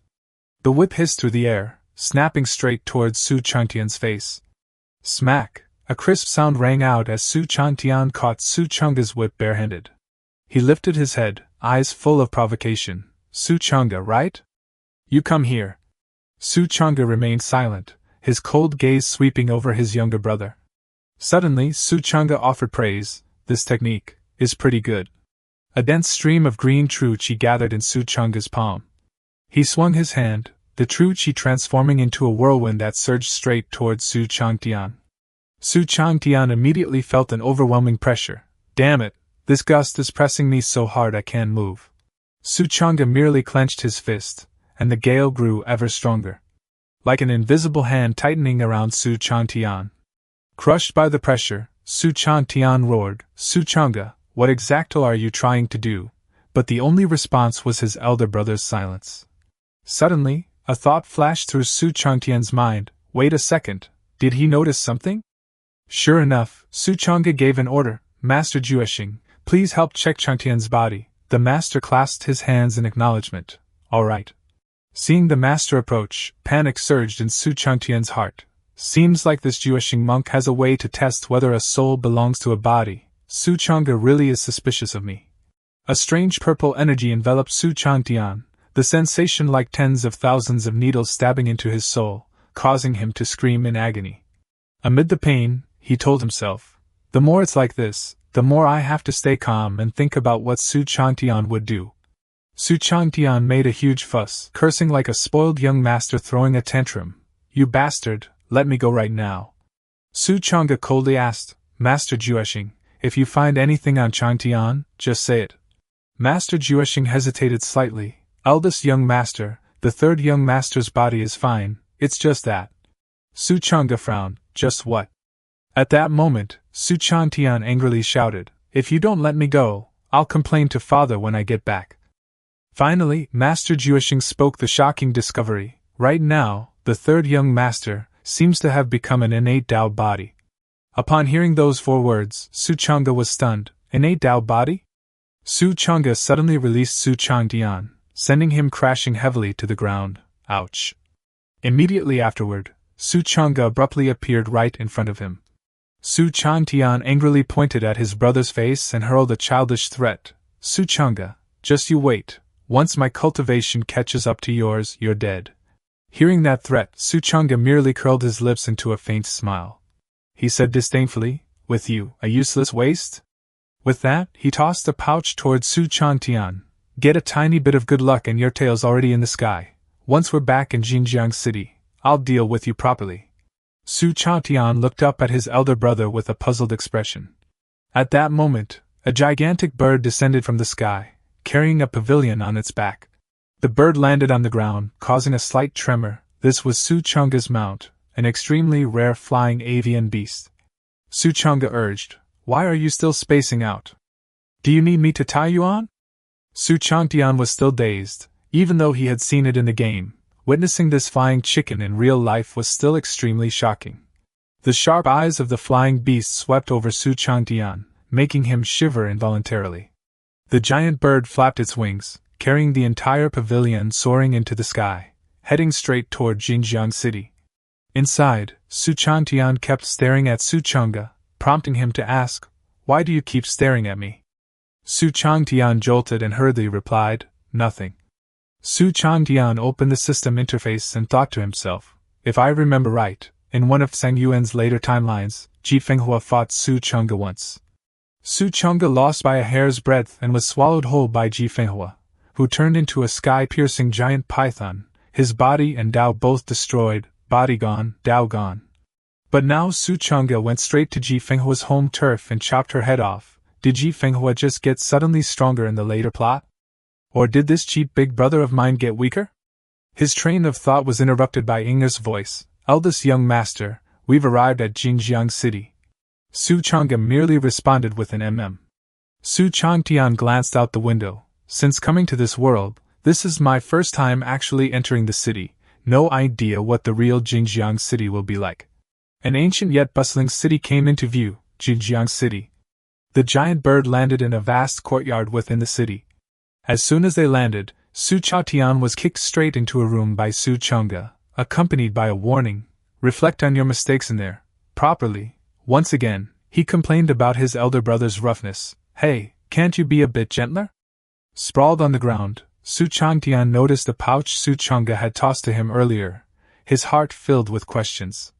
Su Chang'e stood at the doorway and coldly explained, your body took some damage these past few days, these pills can help heal your injuries. Hearing this, Su Changtian immediately poured out the contents, spilling a pile of pills into his hand. Qinlin pill speeds up soul recovery and temporarily strengthens it. Guangling pill toughens the meridians, a divine medicine for stabilizing foundation and nurturing essence. Vanguarding pill lets you run your cultivation technique non-stop for a full day without worrying about meridian damage. Soul cleansing pill can temper and refine the soul. Looking at the pile of pills in his hand, Su Changtian grinned broadly. How is this just treatment? This is more complete than a newbie gift pack at the start of the game. Su Chang'e may look cold, but he's actually pretty good to this little brother of his. Just as he was feeling delighted, there was a knock on the door. Who is it? The door opened. Inger entered carrying a bowl of medicine and said coldly, Third young master, your medicinal meal is ready. Su Changtian looked at Inger and fell into recollection. In the original body's memories, the lustful glutton Su Changtian once had thoughts about Inger. He even tried to ask Su Chang'e to give her to him back in the imperial capital, and the outcome, of course, was... And of course, the result of that foolish action was a beating that left him half dead.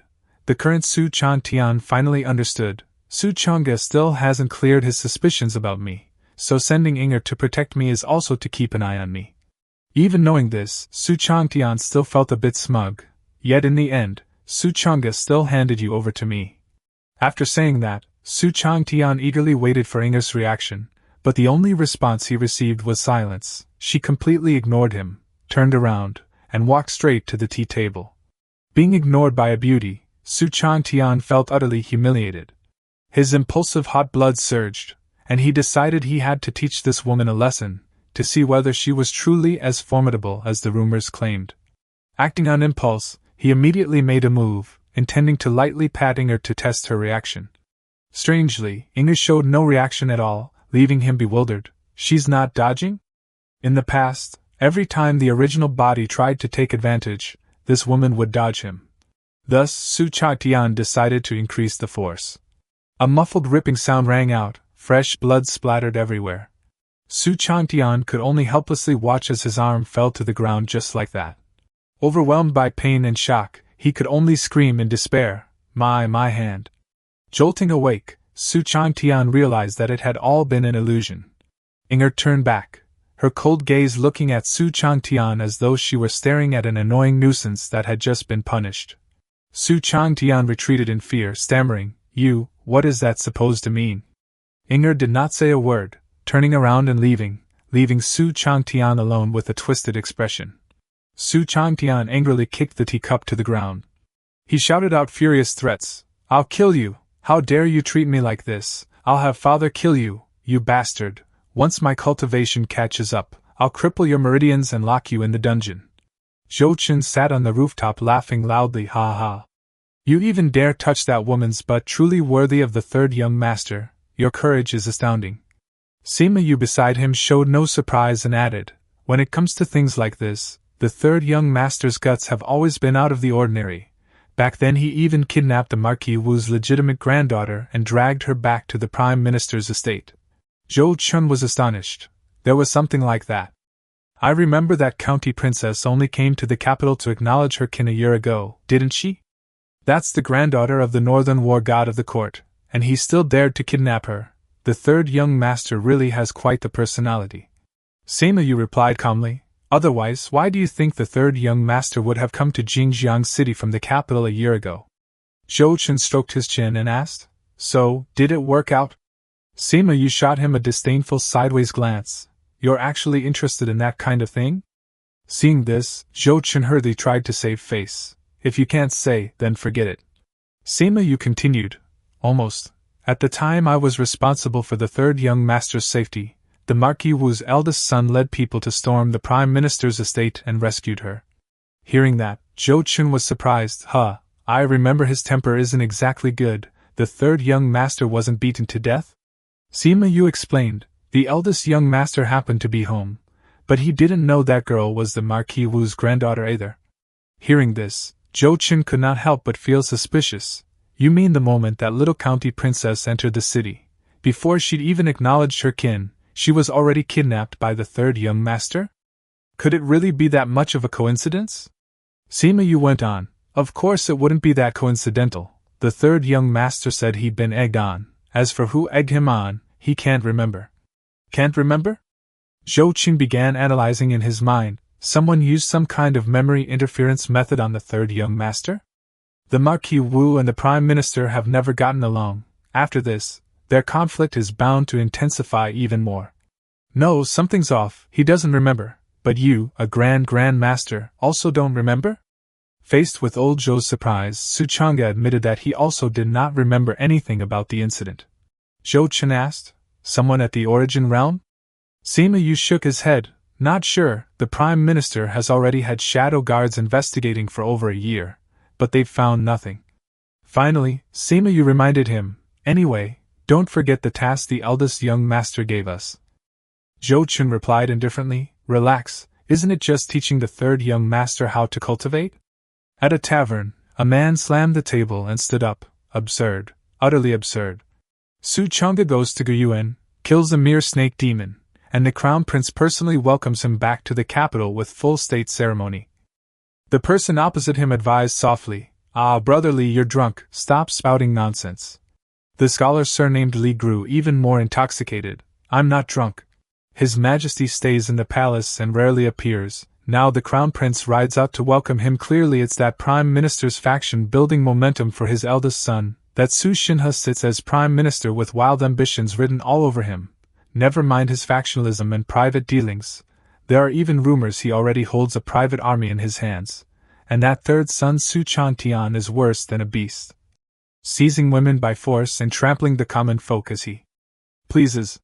Suddenly, a voice sounded from behind, a mere unranked scholar slandering an important minister of the court. Does he really think Jingjiang City has no secret investigations bureau? Ignoring the attempts to stop him, the man surnamed Li loudly challenged back, even if the secret investigations bureau comes, S0 what, everything I said is truth that others don't dare voice. The voice from behind sounded again, so what, why don't we notify them and see? The mysterious voice plunged the entire tavern into silence, everyone shocked and terrified, not knowing who had spoken. Top floor of drunken immortal tower, hair tied up, didn't think I'd get to watch such a nice show, but honestly it doesn't matter to me. He's cursing Su Changtian, what does that have to do with Su Yuan? Zhou Chun lazily stepped out. Third young master, you're still standing here? Su Changtian glanced at him and thought to himself, this guy even claimed to be my bodyguard and teacher, and he would freeload whenever he came to drunken immortal tower. As soon as we reached the top floor, he went straight in with 2 maids in his arms like he owned the place. He sneered and asked, done already? That fast? Zhou Chun hurriedly explained, no, don't get the wrong idea. I don't touch women, it's just required for the technique. Being quick is how it's supposed to be. Third young master, you're not going to have some fun while you're here? Su Changtian only replied coldly, can't you see the state my body's in, Mr. Zhou? Only after cultivating did I realize how badly my body's been drained by past debauchery. If I keep this up, so for now, I'll pass. Anyway, if I run into problems with cultivation, I'll come to you, just do as you like. Seeing Su Changtian firmly refuse, old Zhou looked disappointed, hugging the 2 girls in his arms, watching Su Changtian's departing figure as he sighed. I thought the third young master was a kindred spirit. Hearing Zhou Chen's words, Su Changtian curled his lips. Mr. Zhou, I really don't want to be your kindred spirit. Hearing that, Zhou Chen paused slightly, then happily walked into the room. So you are a kindred spirit after all. Su Changtian coldly looked down below. Rather than dealing with needs of the flesh, my reason for coming here is to deal with the next person who wants me dead. He sat down to drink tea and gestured to the person outside, come in. A subordinate named Shui Yong stepped forward to report, third young master, we've found the person you told us to investigate in secret. Su Changtian thought to himself, damn it, because I was kidnapped, Su Changge killed off all the bodyguards originally assigned to me. I could only transfer guards from my father's adopted daughter's side, the so-called fourth miss. After thinking, he coldly questioned, which one? Shui Yong continued reporting, the courtesan you wanted to find before. This made Su Changtian startled. Isn't she the story's main character?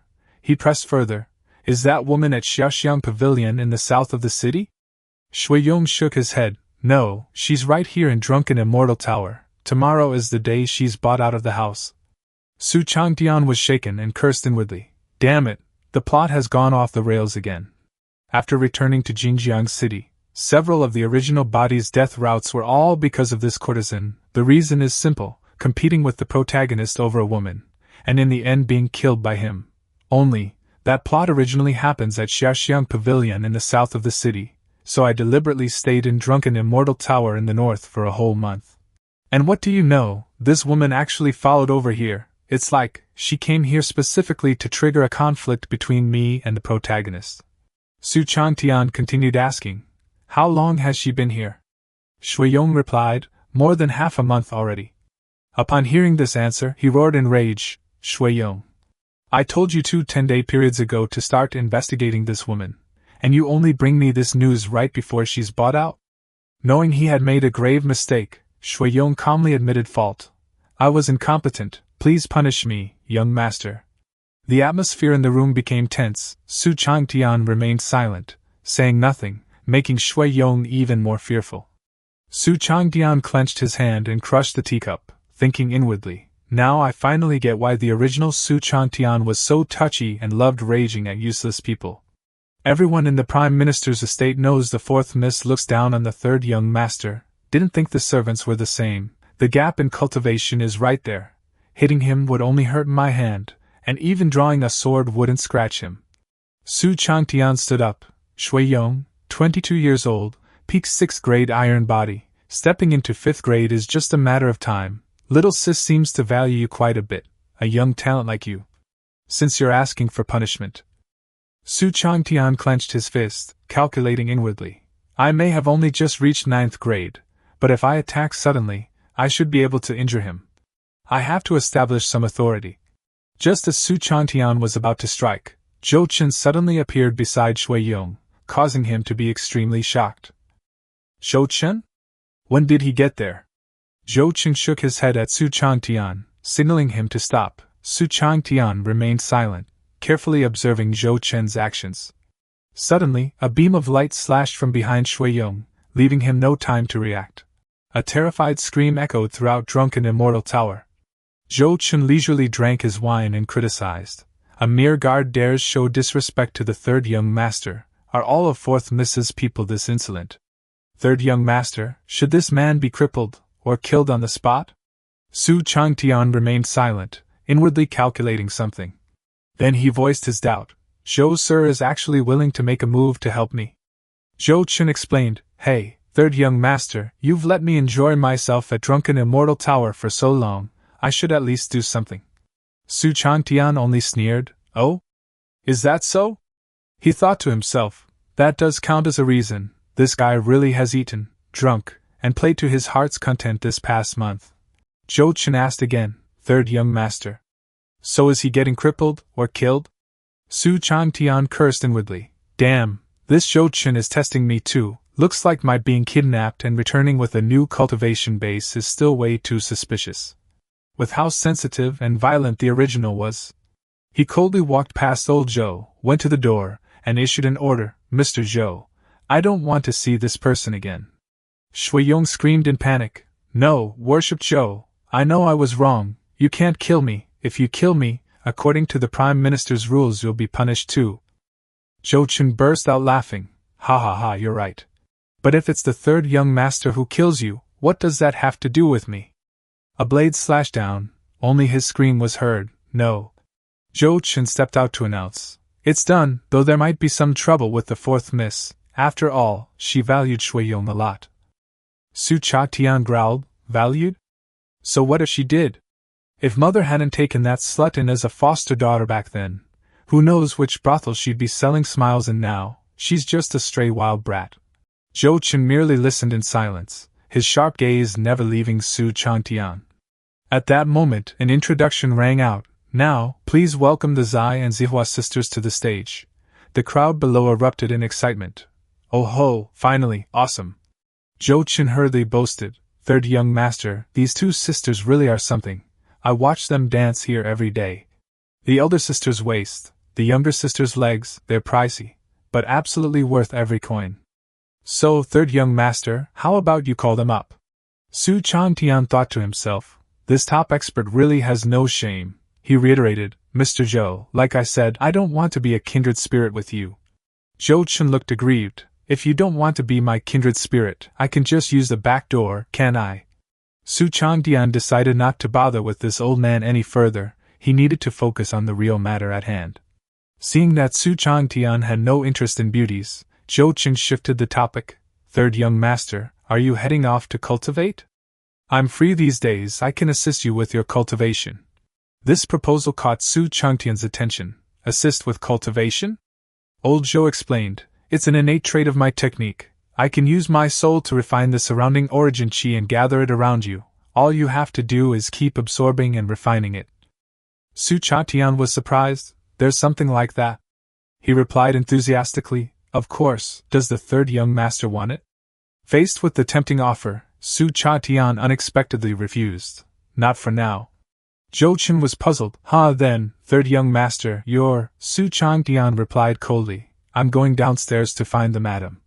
Tomorrow, drunken Immortal Tower's courtesan of the year is being bought out.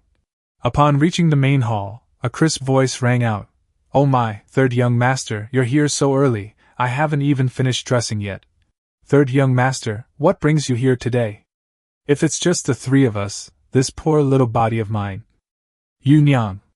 In the face of Yunyang's honeyed words, Zhou Chen blushed, while Su Changtian remained completely unaffected, his expression icy cold. Not wanting to waste words, he went straight to the point. 2 things. Yuan showed great interest. Please, I'm listening. Su Changtian's first request stunned Zhou Chen. First, send Zai and Zihua up to the top floor. At first, Yuan pretended to hesitate. Oh my, that depends on what my 2 daughters themselves think. But immediately after, she changed her attitude. But since it's the 3rd young master asking, we can forget the usual rules. I'll arrange it at once. And what's the second matter, 3rd young master? Su Changtian revealed a mysterious smile. The second thing is, have your newly arrived courtesan of the year sent to my room. Su Changtian's words left Yuan frozen in place. The smile on her face vanished instantly, replaced by anxiety and confusion. She tried to stall. 3rd young master, there's going to be a poetry gathering at the bamboo garden tomorrow night. Why the rush today? Su Changtian lost his patience. How much silver? Just say it. But Yuan turned serious. 3rd young master, this isn't about silver. My girl is a courtesan, not a prostitute. It depends on her own wishes. Su Changtian did not believe Yuan's words. He took out a large denomination silver note, causing her eyes to widen. He slammed the silver note heavily onto the table. Last time, are you sending her or not? Yuan cried out, 1 silver note, 10,000 taels. Staring at the silver note on the table, she asked tremblingly, 3rd young master, can't you just wait a bit longer? Su Changtian did not answer, instead ordering Zhou Chen, Mr. Zhou, come with me to the bamboo garden. Zhou Chen nodded, sure thing. Yuan could not stop them and could only stand there shouting, 3rd young master, everything has its rules, forcing a sale isn't right. Seeing that words could no longer sway Su Changtian, the fear on Yuan's face suddenly dissipated, replaced by a cold, resolute expression. In the next instant, a powerful aura erupted as she lunged forward. A loud explosion rang out. It turned out that before Yuan could act, she had already been slammed against the wall by Zhou Chen. Su Changtian spoke up, Yuan, what kind of scene are you trying to make? Su Changtian thought to himself, a mere woman able to hold up a massive establishment like drunken immortal tower, of course she has cultivation, most likely some kind of dual cultivation technique. He continued asking, Yuan, why make things so difficult? Yuan trembled as she explained. And you wanted it, 3rd young master, if drunken immortal tower were my own property, how could I refuse? But these rules were set by Master Qin, I can only follow them. Su Changtian was surprised, Master Qin? He turned to look at Zhou Chen. Zhou Chen used voice transmission to provide information, a scion of a great family, born with sword bones, well-renowned throughout the Jiangnan region.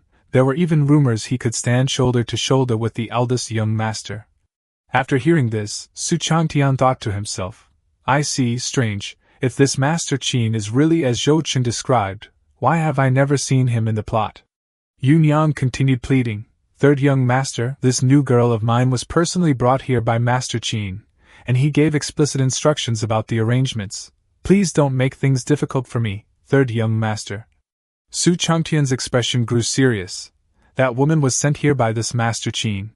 He questioned Yuan once more. Yuan, you're saying Jin Xian was sent here by that Master Qin? Yuan confessed truthfully. I would never lie to the 3rd young master. Jin Xian was indeed brought here personally by Master Qin half a month ago. Su Changtian began reasoning. This Master Qin, which faction in Cangyuan does he belong to? The Marquis Wu? Though relations between this Marquis and the Prime Minister's estate are tense, he's always acted honorably and wouldn't go after me, the 3rd young master. The Crown Prince's faction? Currently the Emperor is gravely ill. The Prime Minister's faction has always supported the Crown Prince. At this juncture, the Prime Minister's estate and the Royalist faction are still in their honeymoon period. Those local sects? If they were the ones making a move, why would Ran Qingmo, the sole disciple of the Sword Sect's leader, risk kidnapping me earlier? Too few clues, all just guesswork. To verify anything, I'll have to take it step by step, but one thing I can confirm, this Master Qin is coming after me, the 3rd young master. Su Changtian let out a light laugh and curled his lips. Since Master Qin personally selected this top courtesan, naturally I can't miss out. Yuan panicked, full of worry. 3rd young master, this, if Master Qin blames us. Su Changtian declared confidently, blames us?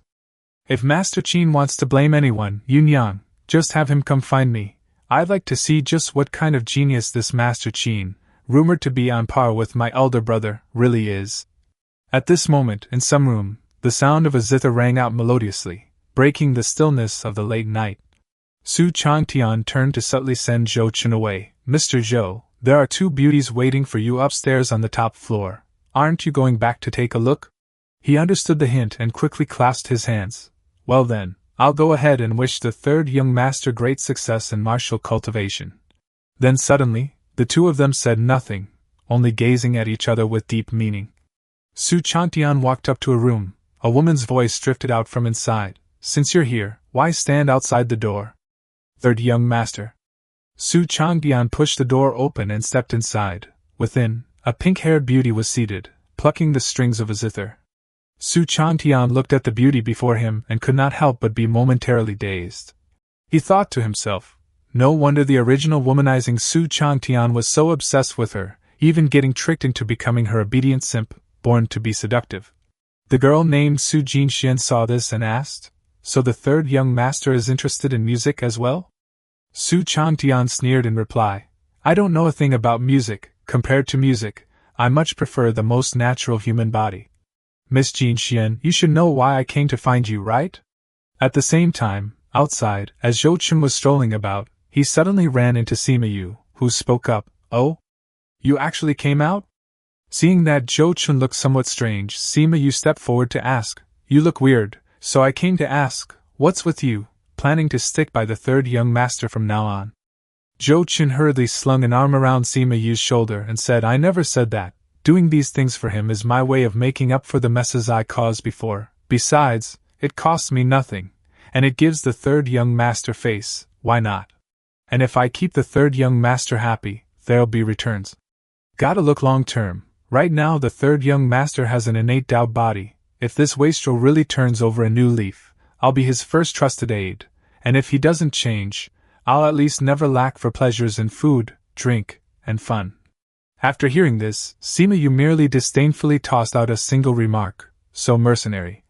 Zhou Chen sighed, definitely mercenary, I'm not like you rich clan kids, I'm poor. Sima Yu suddenly remembered something and asked, By the way, what do you think of the 3rd young master's changes? Zhou Chen asked seriously, What are you implying? Sima Yu explained, Before leaving, the eldest young master told us to keep an eye on the 3rd young master. Zhou Chen replied, You cultivate qi, so you should know better than me. Possession doesn't come with the original person's memories. Back in the room, Su Changtian was about to make a move on Su Jinxian. She showed fear and begged the 3rd young master not to make things difficult for her. He smiled slyly and said that it seemed Miss Jinxian needed his help. Suddenly, Jinxian pulled the hairpin from her head, pointed it straight at her own neck, and threatened, 3rd young master, please don't. Seeing this, Su Changtian merely snorted with laughter. What era is this, and we're still doing this old routine? As his words fell, a streak of red qi shot out from his hand, knocking the hairpin out of Su Jinxuan's grasp. Su Changtian grinned wickedly. Hee, relax, I'll be very gentle. He stepped closer, then suddenly noticed something. Why can't my body move? Su Jinxian stammered, 3rd master, you. Su Changtian explained, I didn't really want to do that either. I was just afraid you'd try to kill yourself, so please don't blame me. But inwardly he was in turmoil. What's going on? Why can't I control my own body or mouth? Jinxian replied hesitantly. With someone as noble as the 3rd young master, how could Jinxian dare to blame you? Jinxian only begs that the 3rd young master doesn't force me to do things I don't want. Su Changtian curled his lips. Force you? That depends on your performance. If you can keep me interested, I don't mind playing with you a bit longer. Don't mind playing with you a bit longer. Bring wine, come on. Inwardly he was cursing. Su Jinxian shouldn't have any cultivation at all. Damn it, right? So you're a heavenly god too, huh? So in this world, besides origin qi cultivation, there are such bizarre methods of attack as well? I can feel the surface of my soul covered in tiny floating particles. It's just that, thanks to how tough the innate soul body is, those things haven't managed to pierce into my true soul, even though Inga should be secretly protecting me. Right now I can't even open my mouth to call for help. Jinxian poured him a cup of tea and said, 3rd young master, it's getting late. Su Changtian pulled Su Jinxian closer and said with a smile, "It is getting late, Jinxian. A single night in spring is worth 1,000 gold, you know." She shyly reminded him, "Third young master, didn't you say earlier you wouldn't force Jinxian?" He had no choice but to accept Jinxuan's plea. "Fine, have it your way. I won't touch you tonight, but you have to let me stay in your room." She agreed but still set a condition. "Well, then Jinxian will trust in the third young master's character, but we'll sleep with our clothes on." Su Changtian sneered inwardly. "So just cuddling, huh? Acting out both parts herself. This woman really is wasted not being an actress or a scriptwriter. She's stalling for time, just so those particles can worm their way into my innate soul body and completely take me over. I have to save myself." Thus, the two of them lay down on the bed together. But Jinxuan's eyes remained wide open, full of vigilance. Su Changtian seemed to be asleep, but in truth he was carefully calculating. The Blood Origin Heart Meteorite Manual is a technique for utilizing Origin Qi, while the other unnamed secret manual from the Sumeru Ring is for cultivating the soul, and it's even an attack-type technique. The attack method is simple: devour. It's just that right now I can't devour too much at once, or I'll alert the enemy. Can't confirm whether she has a method to drag me down with her. What I need to do now is slowly wear her down. 5 days later. Su Jinxian looked extremely exhausted and weak. She panted as she asked, "Third young master, what have you done to Jinxian?" Su Changtian pretended to be innocent. "Jinxian, since I promised to respect your wishes, I naturally haven't made any inappropriate moves these past few days. You're really wronging me." Inwardly he rejoiced. "Looks like it's working." She hesitated before speaking. "Then why? Why do I feel weak and sore all over every morning these past few days?" Upon hearing this, Su Changtian immediately showed concern and asked, "Weak and sore? How about I give you a massage?" Jinxian hurriedly slapped Su Changtian's hand away and complained, "The moment you wake up, you're already taking advantage. Third young master is such a naughty boy. I've been feeling a bit under the weather lately. Could the young master let me leave temporarily to seek medical treatment?" Su Changtian quickly reached out to hold her. "When things aren't going your way, you just plan to run? How can there be such a good deal?" At that moment, Su Changtian sensed another surge of soul power trying to be drawn out from Su Jinxian. "What, this woman's technique also devours souls? She's warning me, let her go, or we'll both die. But it seems a bit different. After absorbing a certain amount of soul energy, these particles just disintegrate." Su Changtian mocked, "We've been inseparable these past few days. Can Jinxian really bear to leave?" He thought to himself, "The soul energy from the disintegrated particles doesn't disappear, it disperses into the air. That actually makes it easier for me to absorb and refine." Su Changtian proposed, "Why don't I accompany you?" He calculated inwardly, "I want to see if you have any other tricks up your sleeve. If this is all you've got, then I won't hold back." Sensing Jinxian using a technique on him again, Su Changtian began to act once more. "Well, that same move again. I can make my move now."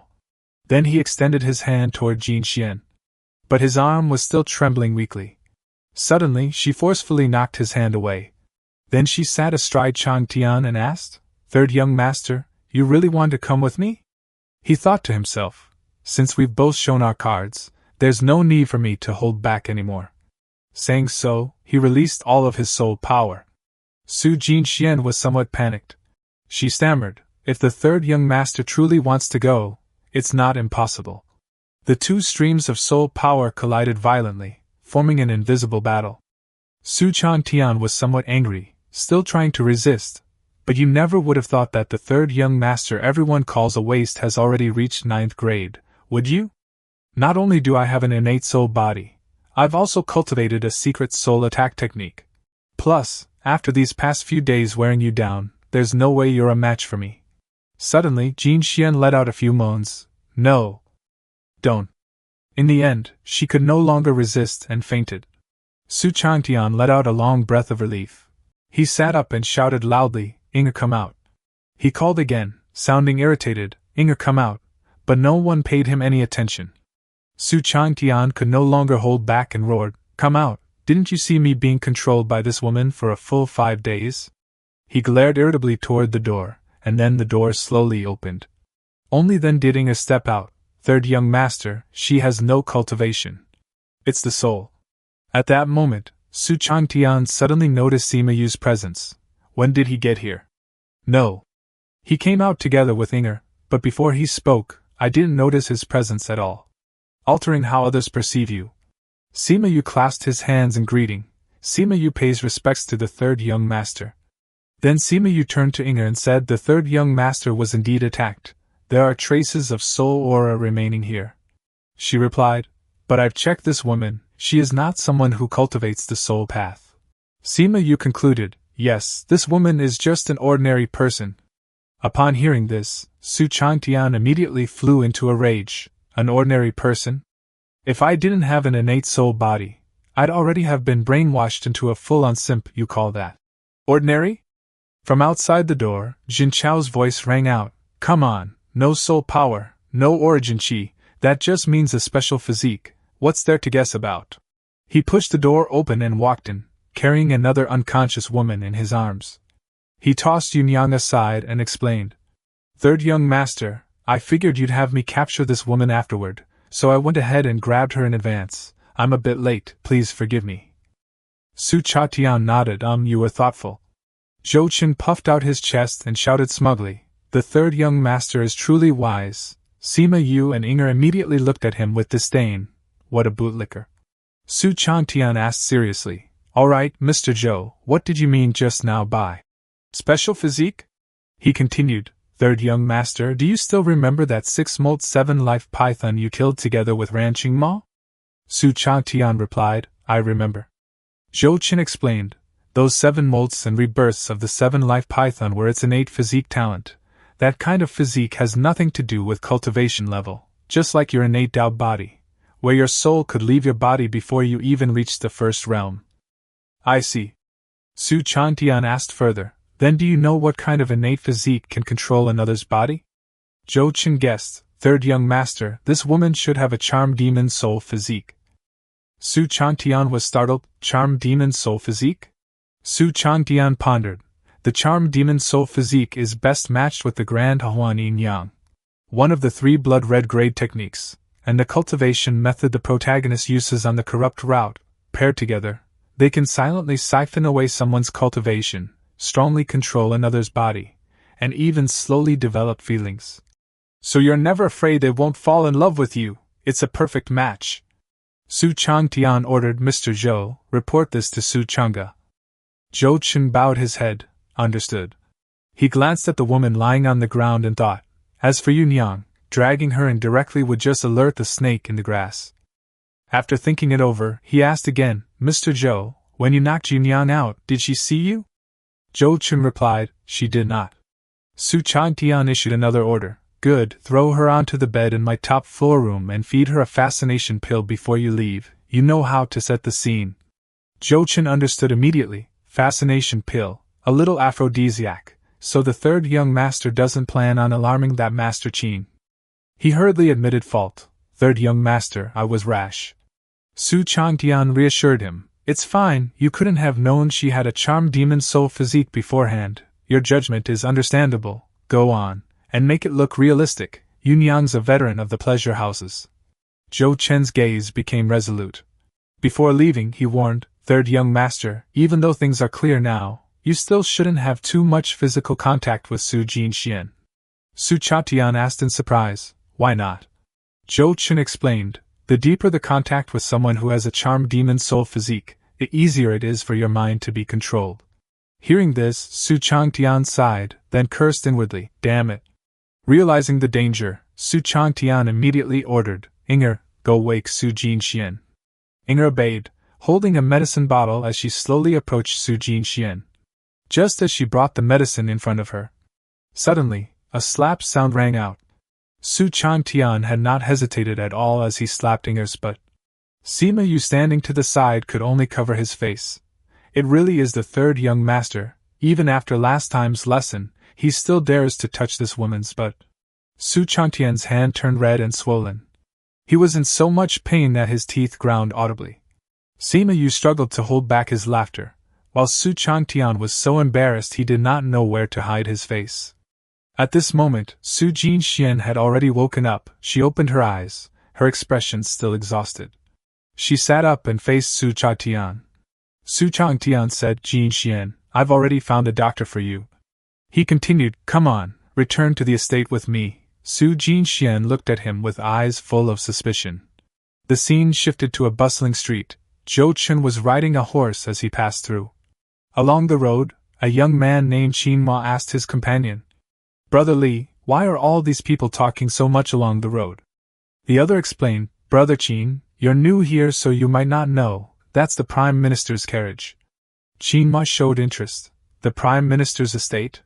The one surnamed Lu suggested, if Brother Qin wishes to make their acquaintance, I can help introduce you when there's a chance. Come on, you saved me on this trading trip. Brother Tao, tonight we're drinking until we drop. Qingmo hesitated, this is... He continued, relax, tonight I'll host and properly welcome you. Qingmo said, that's not it, I came to Drunken Immortal Tower to look for someone. Brother Lu teased, looking for someone? A girl you fancy? I'm here for Miss Jin Xian. Miss Jin Xian? I once made a bet with Miss Jin Xian. A bet? If I could bring back the demon core of a spirit beast from Wind Crow Forest within half a month, she'd play a piece just for me. Is this a 7th grade demon core? Qingmo, an 8th grade martial warrior, slaying a 7th grade spirit beast in reverse? A talent like that is indeed worth befriending. Brother Lu said hesitantly, Brother Qin, you probably won't see Miss Jin Xian today, no? In fact, you might never see her again. Qingmo frowned and asked, Brother Li, what do you mean by that? Brother Lu pointed toward the carriage that had just passed and explained, because Su Changtian, the 3rd young master of the Prime Minister's estate. A few days ago, he forcibly cancelled the date set for Miss Jin Xian to be bought out. She's probably in that carriage right now. Qingmo was stunned upon hearing this. What? At that moment, Zhou Chen rode past on horseback, his gaze sweeping over the two of them. Qingmo realized, guards from the Prime Minister's estate? Did they hear our entire conversation? A look of interest appeared on Zhou Chen's face. He pointed toward the carriage, as if confirming everything they had just said.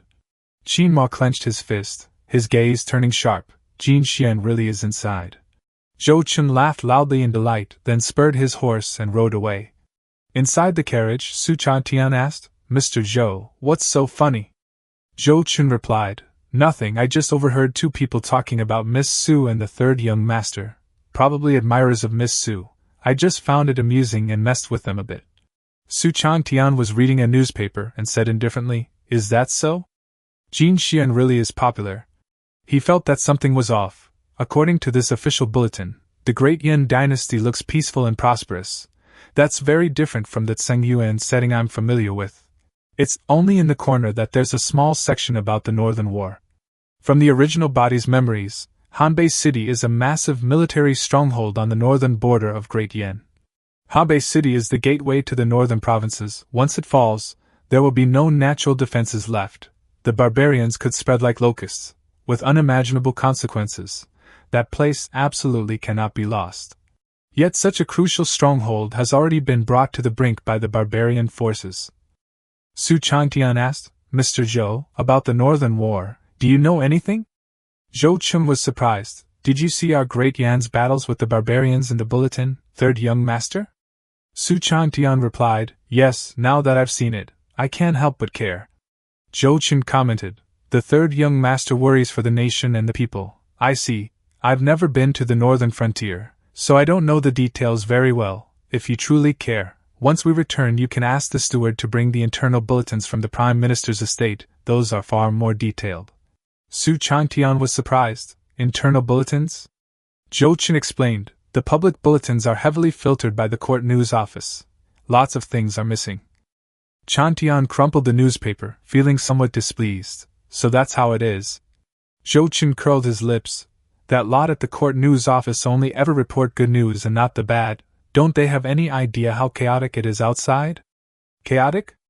That actually lines up with the plot now. Su Changtian's expression turned serious as he asked, Mr. Zhou, what do you mean by chaotic? 3rd young master, you've been inside the city this whole time, so you wouldn't know. In recent years, natural disasters and man-made calamities have never really stopped. When I was ordered to come from the capital to Jingjiang City, I lost count of how many times I saw demon beasts attacking people along the way. Demon beasts attacking people? Where's the Heaven Monitoring Office? Isn't that exactly their job? Mr. Joe, just say it, no need to hold back.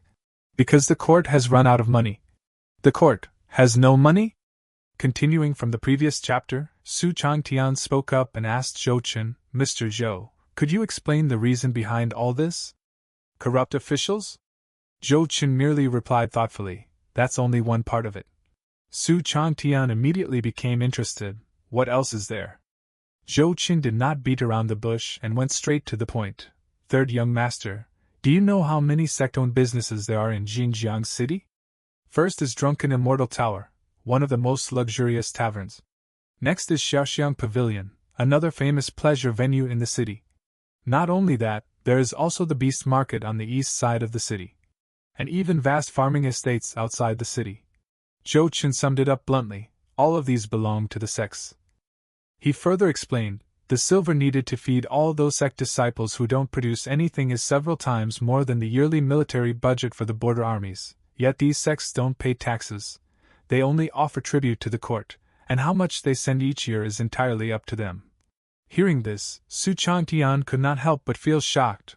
What? A money pit like Drunken Immortal Tower makes more in one night than you can count, and that's just one tiny corner of sect property, yet the court doesn't see a single coin of it. Even the old-time gentry weren't this outrageous.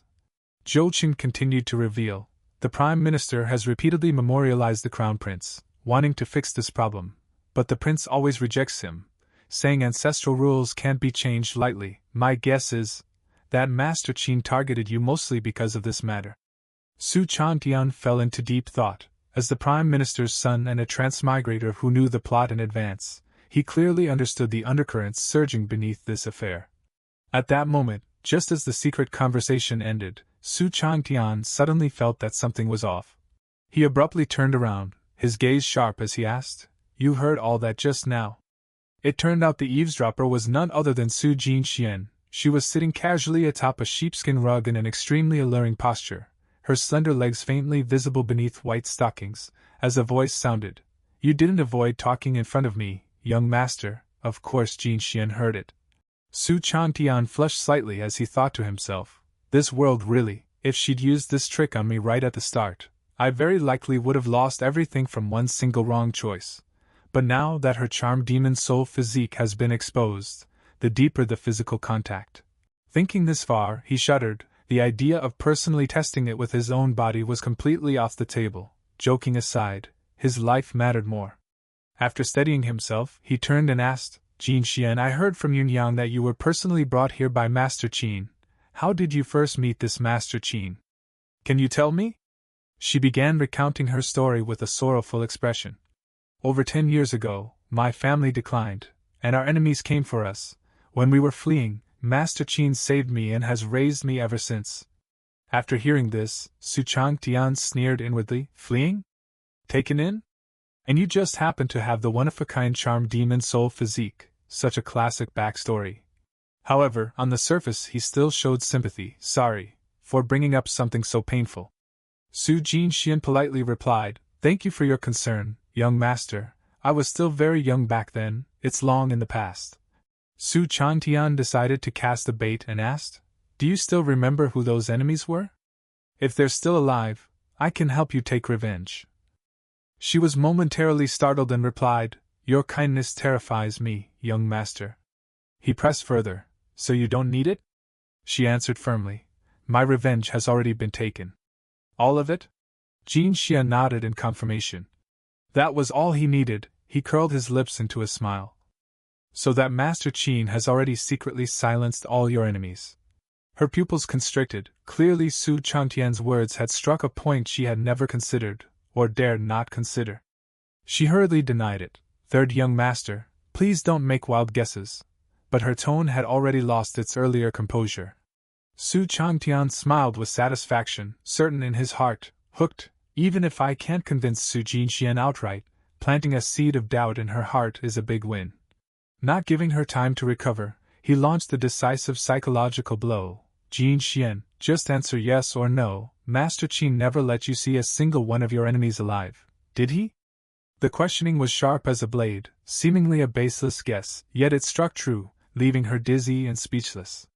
After Su Changtian's fatal psychological strike, the two fell into an awkward silence. Su Jinxian lowered her head, unable to speak, the atmosphere suddenly turning heavy. Seeing her reaction, he was taken aback and thought, wait, I was just making things up, don't tell me I hit the mark. She lifted her head and tried to defend herself. Jinxian knows she's already at your mercy. But please don't slander Master Qin's character. Su Changtian smirked, not answering directly. So I was right? He continued reasoning. If Master Qin has kept you all these years, I'd guess it's because your parents also died in that so-called fight back then, right? He took another step forward, exposing the unbelievable coincidence. You with your charm demon soul physique just happened to be found and rescued by Master Qin. Isn't that just a bit too coincidental? He analyzed further. With a special physique that can control others' minds invisibly, who wouldn't be tempted? Especially someone important like Master Qin. For him, killing your entire family is as easy as opening his mouth, and what he gets in return. Each word from Su Changtian was like a blade stabbing straight into Su Jinxuan's mind. She trembled as the beliefs she had long held firm began to shake violently. Driven into a corner, she shouted back, "Not everyone in this world has a temperament like yours, young master. Master Qin has always treated me like his own younger sister. I came here this time entirely of my own will, to share his burdens." Changtian merely sneered upon hearing this and repeated mockingly, "He treats you like his real sister?" He decided to throw out an even more dangerous test. "Then I'll spread the word that I've captured you and plan to execute you. You tell me, will Master Qin disappear without a word, or come charging into my Su estate to rescue you?" Su Jinxian was once again struck dumb. Not stopping there, he added, "And Master Qin was already famous over 10 years ago. His strength now must be unfathomable. So why hasn't someone like that taught you how to cultivate?" Hit at a vital point, she replied awkwardly, Jinxian doesn't like fighting and killing, so I never cultivated." Su Changtian narrowed his eyes, his gaze sharp enough to pierce through her heart. "If you dislike fighting and killing, why did you learn this demonic physique technique?" She stammered, her eyes avoiding his. I don't really know. It feels like I just knew those things from birth." Hearing this, he merely laughed coldly, thinking to himself, "Just knew from birth, huh? Without cultivating a secret art, you can't even perform basic inner sight. Without inner sight, how would you control your soul, let alone those countless spore-like particles?" Changtian leaned down, pressing close to her, his voice filled with a strange allure. "It was Master Qin who only gave you the charm demon soul physique technique, wasn't it?" Su Jinxian nearly collapsed. Her eyes wavered violently, a trace of determination flashing through. Right. He knew this girl was stubborn, but he would not stop until he had his answer. Su Jinxian tilted her head and slapped Su Changtian's hand away, a strong act of resistance. Seeing this, he stepped back, appearing magnanimous. "One last question, I hope you'll answer honestly." She replied, "Please ask, young master." He turned his back and suddenly threw out a completely unrelated name. "Do you know someone named Qingmo?" Jinxian was slightly stunned. "Qingmo?" Her reaction did not escape Su Changtian's sidelong glance. He knew he was on the right track. She became somewhat guarded. "How did third young master know that I'm acquainted with young Master Qin?" "I met him a month ago. We didn't know each other back then, right?" He did not answer, but his mind was already calculating rapidly. The two have met before, and she's willing to share information about Qingmo. With just these 2 points, I can narrow down Qingmo's route to within 5 possibilities. Su Changtian spoke coldly. "How I know is none of your concern. You only need to answer my questions right now." Under his overwhelming pressure, she finally had to bow her head in submission. "Yes, Jinxian has overstepped." Su Changtian continued the conversation, now sounding intrigued. "No matter, I'm curious now. What's your relationship with that Qingmo?" Su Jinxian glanced sideways lightly, her tone tinged with teasing. "Young master is asking this because you're jealous?" He admitted without hesitation, possessively, "Perhaps, after all, I do covet the enchanting soul demonic body constitution, so, what's your relationship?" Sensing she had regained a bit of initiative, she began to set conditions. "If Jinxian tells you, young master, what benefit would I get?" He was surprised by her change in attitude. "Benefit?" Jinxian nodded in confirmation. He sneered and offered a humiliating benefit. Of course there's a benefit. Once we reach the manor, when I hand you over to Inger, I'll put in a few good words for you so she'll be gentler with you. Her face darkened as she ground her teeth and replied, Then Jin Xian would rather not have that benefit. But if I tell you the truth, can third young master give me a quick death? Su Changtian replied smugly, That depends on your performance. If you can offer something that moves my heart, I could consider it. After a prolonged battle of wits, Su Jinxian finally conceded, Fine, I'll talk. She began recounting, Qingmo and I traveled together for a while. When we parted, we made a bet. A bet? If he could bring me the demon core of that dear demon in Wind Crow Forest within a month, I'd play a song just for him. Su Changdian looked dissatisfied. If that's all the information you have, it's not enough reason for me to give you a quick death. Su Jinxian hesitated for a moment, then added, I approached Qingmo because Mr. Qin said his background might not be simple. A thought flashed through Su Changtian's mind. Here it comes again. Plot changes. I thought Qingmo and Su Jinxuan's meeting was by chance, but it turns out someone carefully orchestrated it all along. He ordered, Continue. Su Jinxian revealed more. Mr. Qin said this Qingmo might be connected to a place called Burial Village. Upon hearing this, Su Changtian muttered Burial Village while opening the system panel. He thought to himself, I know Burial Village all too well, way too familiar, a village deep in the mountains at the Great Yen border, both peaceful and extremely dangerous, the starter village in the Cangyuan storyline. It's peaceful because all the elders there treated the protagonist well, like family elders. It's dangerous because these elders are all big shots who retired there to live out their days, old big shots, who were once notorious bandits or great demons, a broken-down little village full of various big shots, and then he recalled a horrifying truth from the plot. My Prime Minister father personally led people to slaughter the entire village clean. Only one boy who accidentally entered the deep mountains to hunt survived alone. That boy is Qingmo. Su Changtian realized the gravity of the situation. With this blood feud between them, there's no room for reconciliation between Qingmo and the Prime Minister's manor. I must find Qingmo as soon as possible, otherwise, once he fully grows up, the situation will become extremely unfavorable for my side. However, based on the current clues, I can narrow down Qingmo's route to within 3 possibilities. He muttered calculations to himself, leaving Su Jinxian completely confused. First route, the hot-blooded righteous path. Hot-blooded righteous protagonist, critically wounded war god, the more critically wounded, the more he can power up. Second route, the portable grandpa route, fully manual AI controlled, under special conditions, power can surge dramatically. Third route, cultivating the great joy technique, the demonic yin-yang path, 3 doses of joy powder as a cheat, ignores level restrictions. The first and last routes aren't much of a problem. If I find Qingmo, I can just have Zhou Chun go kill him. The most troublesome is the second route. Among the people I know, probably only Su Chang'e could reliably kill him, even that surnamed Ran Ice Block would be uncertain. Seeing Su Changtian deep in thought, Su Jinxian called softly, Young master. He glanced at her and asked, What, you seem very afraid? Feeling uneasy inside, she answered honestly, The Prime Minister Manor's shadow guards are notorious. Jinxian has naturally heard of them. Su Changtian turned to her, his gaze cold. Since you're afraid, then why did you dare come looking for me? This question once again left Su Jinxian speechless, unable to answer. He proposed the final deal. One last question, if you're willing to answer, once we enter the manor, I won't hand you over to Inger. She looked up abruptly as he asked directly, Su Jinxian, what was that Mr. Qin's purpose in having you control me? Jinxian fell silent. This was the core question, and also the one she feared facing the most. After a long silence, she looked up with a forced, pitiful smile. I don't know. Hearing this answer, Su Changyan turned his back, his tone cold. How unfortunate, Jinxian, that's not the answer I wanted to hear. Before long, the carriage arrived at the Prime Minister's estate, also known as Su Manor. The scene inside the manor was vast, with connected corridors and courtyards, displaying the power of the Su clan.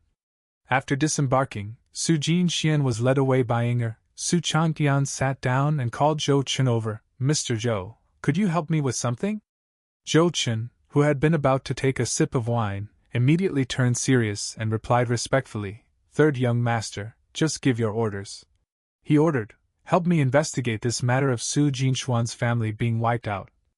While being led away, Su Jinxian heard this and could not help but feel a trace of worry in her heart. Zhou Chen's eyes sharpened as he replied hesitantly, young master means. Su Changtian explained further. Su Jinxian said she was saved by that Mr. Qin while fleeing. Her entire family, young and old, were most likely all killed. I suspect there's something hidden in this story. Zhou Chen raised a concern. I just don't know where Miss Su's hometown is. Su Changtian's eyes flashed with light. He already had the answer to that. Jin City in Jiangnan Prefecture. Inside a high-level cultivation chamber, Su Changtian's entire body was enveloped by a surging stream of true qi. Seeing this, Zhou Chen could not help but sigh inwardly. Damn, it's been 10 days and the third young master hasn't left his spot once. When he's hungry, he just takes a small sip of spirit spring water. When the pill effects wear off, he immediately pops a few more into his mouth and swallows. More importantly, the third young master's breathing circulation is so fast even I'm starting to struggle to keep up. Looks like the third young master doesn't just have an innate Dao body. The cultivation technique he's using is also a top-tier art of this era. Suddenly, Su Changtian opened his eyes, sensing the changes within his body and wondering, did I just break through again? Zhou Chen clasped his hands in congratulations. Congratulations, young master, on breaking through to 8th grade vein tempering. Hearing this, Su Changtian thought to himself, Mr. Zhou's technique really is incredible for assisting cultivation. Then he looked at Zhou Chen and spoke, Mr. Zhou, you've worked hard. Zhou Chen's face clearly showed exhaustion as he replied, it's fine, I'm just a bit tired. He thought to himself, any later and I really wouldn't have been able to hold on. After expressing his thanks, Su Changtian said that he would truthfully report this matter to his father. The two left the cultivation room. Su Changtian was filled with astonishment. It's only been 10 days. From not even having entered the grading system to 8th grade vein tempering in less than 2 months. But it's not suitable to keep cultivating now. I've basically finished all the pills. Without pills to protect the meridians and nourish the soul, cultivating too long will damage the foundation. Afterward, the two arrived at the martial instruction court, where many warriors with powerful physiques and strong auras had gathered. The appearance of Su Changtian and Zhou Chen immediately attracted everyone's attention in the martial instruction court. A warrior with bulging muscles stared fixedly at Su Changtian. Changtian was stunned inwardly. What the muscle Amazon? Zhou Chen hurriedly explained, young master, these people all started on the martial path, so their bodies are mostly quite sturdy. Su Changtian asked curiously, martial path? What's the martial path? Wait, the Heaven Monitoring Pavilion was a sect? Zhou Chen confirmed, yes, but it was destroyed over 10,000 years ago. Most of the cultivation realms used now were originally defined by them. The Heaven Monitoring Pavilion categorized the cultivation paths. First was the Qi path, the orthodox cultivation route, focusing on absorbing and circulating spiritual Qi. Second was the martial path, a route focused on refining the physical body to its limits, using muscular strength as the foundation. Third was the soul path, focusing on cultivating the power of the soul and spirit. And finally formation, the path of researching and deploying complex formations. All of these were laid out by the Heaven Monitoring Pavilion. Zhou Chen continued, but the martial disciple style of cultivation is completely outdated nowadays. It's just that out of habit, and because no one can unify the system the realm names are still used. Su Changtian pondered for a moment, and asked Mr. Zhou to elaborate. Zhou Chen continued, people who walk the martial disciple path only receive a true cultivation technique from the Prime Minister's estate when they reach peak 7th grade bone refinement. This made Su Changtian extremely puzzled. So they don't have any techniques yet? But without a technique, how do they draw origin Qi into the body? Zhou Chen replied, naturally, they can only slowly temper their bodies using martial disciple body training methods. Though outdated, this training style doesn't slow Qi entry into the body, and it doesn't require the soul. Hidden injuries? Su Changtian frowned, then why? Zhou Chen sighed, bitterness flashing in his eyes. Young master, for people like us, there's no other way to cultivate besides this. Just having access to martial disciple methods is already something to be grateful for. His voice grew heavy. After all, cultivation techniques are really far out of reach for ordinary people. Su Changtian realized that behind this story lay a far from simple past. He looked straight at his guard and said, "Mr. Zhou, could you explain?" Zhou Qin raised his wine gourd to his mouth and took a large gulp, as if gathering the courage to recount the past. His gaze became distant. After a moment of silence he said, "The reason this old martial disciple path still exists basically comes down to 5 words. Techniques are not lightly passed on. Almost all cultivation manuals are monopolized by the sect world, but there are far too many people who want to change their faith through cultivation. Countless die for it every day." He recalled, "When I was young I saw many people in the markets die with no burial place, fighting over a single tattered page of a technique. For ordinary people to obtain a technique, aside from the rare lucky encounter, there are only 2 paths: join the army or become a servant to a great clan. And the sects only open their mountain gates for a few days every few years to recruit disciples. But they require at least above average talent. Those with merely average aptitude get rejected. Most sects have already existed for over 1,000 years and long since built a layer of subordinate noble families beneath them. Those families then send their children to the sects to cultivate. A sect can only support so many people. Without background, it's very hard to squeeze in. Under these conditions, the Tianan Chamber of Commerce created a martial hall called Tianan. Back then, martial halls were everywhere. But after a few decades, only a handful remained. Even with the great Yuan Prime Minister's protection, the massive Tianan Chamber of Commerce still nearly collapsed several times. Whatever the purpose of the struggles up above, after all that, ordinary people finally had a path to cultivation, even though the martial disciple path is full of hardships, even though it can damage the foundation. For those who had no way to cultivate at all, it was still their only chance. I was one of them, Zhou Qin revealed. With the hard-earned silver I scraped together from a childhood of scamming and hustling in the streets, I became one of the first people to enter Tianan Martial Hall to cultivate. But the hall wasn't quite what I imagined. 100 taels of silver bought only a body forging fist manual, a single-person room, and over 1,000 fellow students, no one-on-one instructors, no medicinal baths, not even a proper aptitude test. But later I gradually realized it was worth the money. At least for me, it was worth it. Even though Tianan Martial Hall had only just been founded, its internal structure was already quite complete. Various assessments, various ranking lists, and all kinds of competitions. In short, the capable stay, the incapable go. Cultivation resources were distributed by ranking. The higher you ranked, the more you got. Everyone in the hall fought like mad to climb upward, for that one slim path to rise. During that time, the number of people eliminated was countless. The number of dead and injured was also countless. Zhou Qin smiled, his eyes shining with resilience. That's how I clawed my way up, step by step, risking my life, to become a 3rd-grade Grandmaster. Su Changtian listened quietly, thinking to himself, Mr. Zhou's experience is very rare, and the hardships of these martial disciples truly are sigh-worthy. But this Tianan Martial Hall. He thought of Inger and the Black Scale Guards, then reasoned. Because of the Black Scale Guards, I'd already suspected that cheap old man of mine had his own private soldier training system. But the Black Scale Guards are raised in secret, like how great clans raise household guards. Establishing Tianan Martial Hall, however, is putting everything right out in the open. Recruiting students from across the land. This is a cultivation path for commoners, but for the Prime Minister's estate, it's also a public method of recruiting soldiers. Su Changtian temporarily set aside the complicated thoughts about Tianan Martial Hall and his father, telling himself, thinking too much about it now is pointless. Better to wait until I'm strong enough and ask that old man directly. My meridians and soul need to rest, but I can't waste time. I should use this chance to read some books. Even though this isn't the Prime Minister's estate, as the home of the current Prime Minister, the library here still has many extremely rare texts and secrets. While Su Changtian was deeply engrossed in reading in the library, a familiar voice sounded, "Third young master." It was Inger. She stood there and coldly reported, "The Prime Minister is looking for you."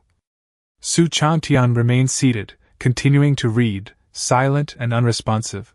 Seeing this, Inger shouted angrily, "The Prime Minister is looking for you." Su Changtian sighed softly, thinking, that cheap old man shouldn't be running all the way to Jinjiang City himself, so this must mean a remote communication.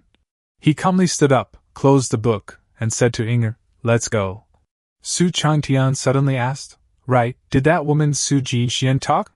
He recalled, since she provided useful information before, I told Inga not to use physical torture. I instructed her to bind Su Jinxuan's hands and feet, seal her hearing, and throw her into a pitch-black room filled with soft bedding. It's not as straightforwardly painful as physical torture, but that stuff is a mental attack. Inga reported. She said some things, but not much.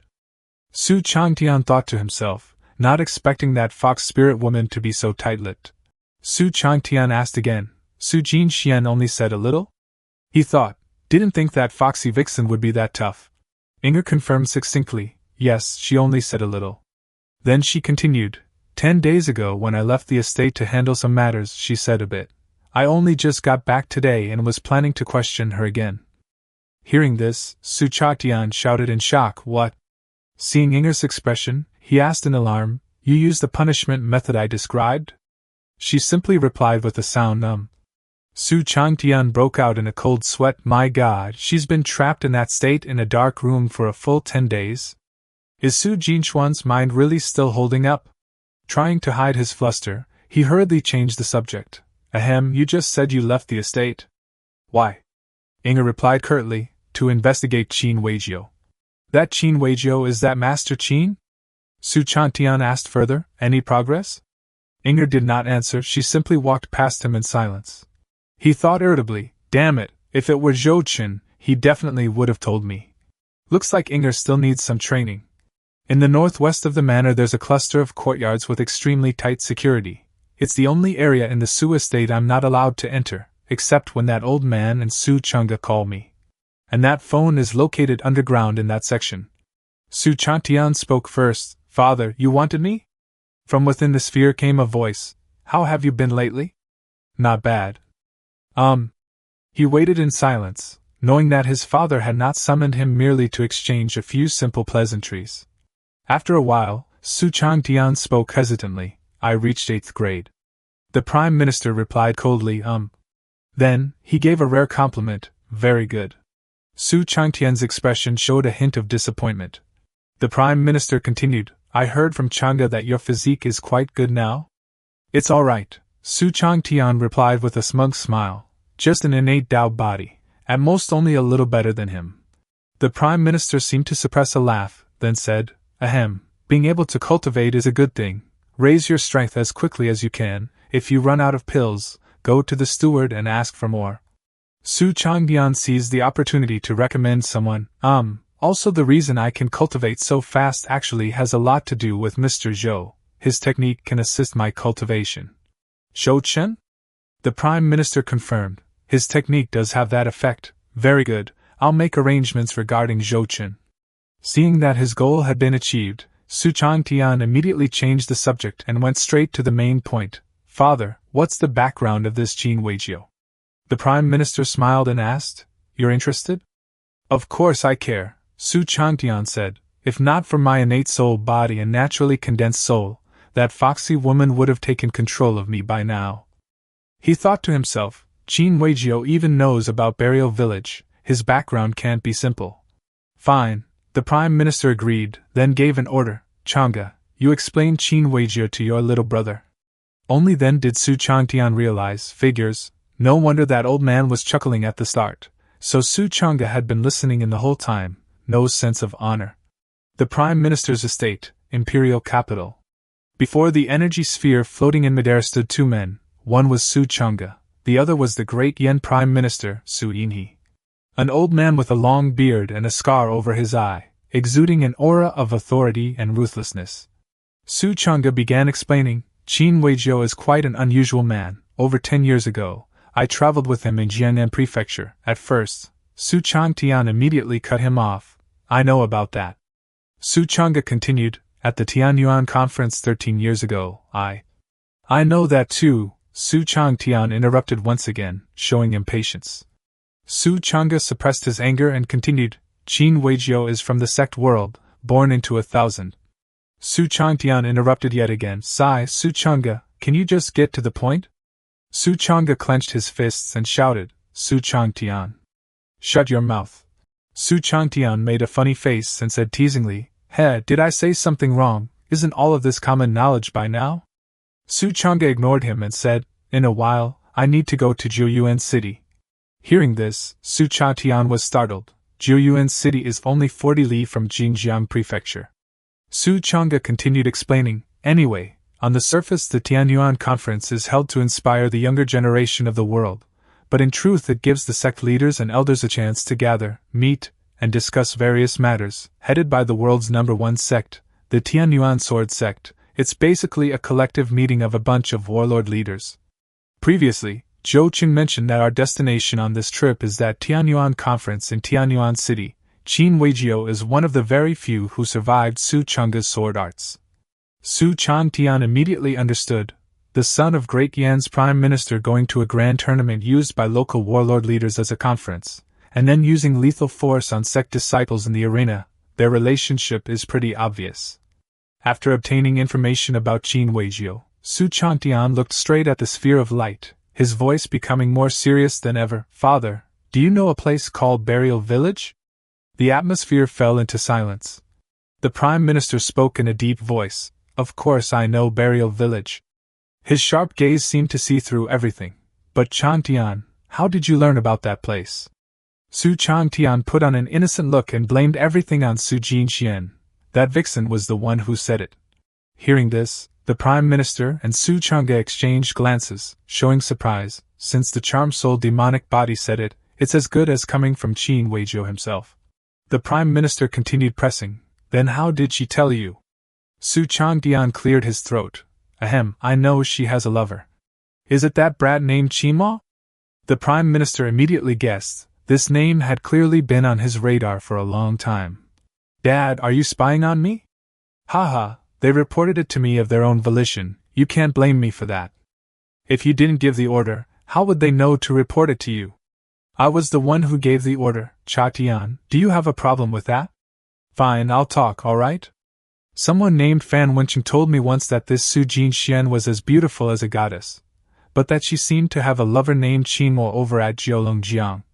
After I returned to Xinjiang Prefecture, I arranged for people to find them, but Su Jinxian ended up delivering herself right to my door. Fan Wenqing was a local thug with quite a bit of influence in Jiulongjiang, and he was one of the original host's lackeys. However, he was killed 2 months ago by an enraged Su Changge. Sometimes a dead person is more useful than a living one. After all, a dead man makes the perfect scapegoat. So, does this Qingmo have something to do with Burial Village? Yes, previously, Su Jinxian tried to manipulate me. After I caught her, I used a few methods to make her divulge some information about Qingmo. She said Qin Weijio suspected that Qingmo might be related to a place called Burial Village, and specifically told her to keep an eye on him. The conversation ended. The energy sphere gradually dissipated. The Prime Minister turned to ask his son, Changge, what do you think of this? He replied, my third brother's wretched habit of fighting over women has finally been put to good use for once. There are very few people in the world who even know about Burial Village, let alone someone who could judge Qingmo's origins through simple observation.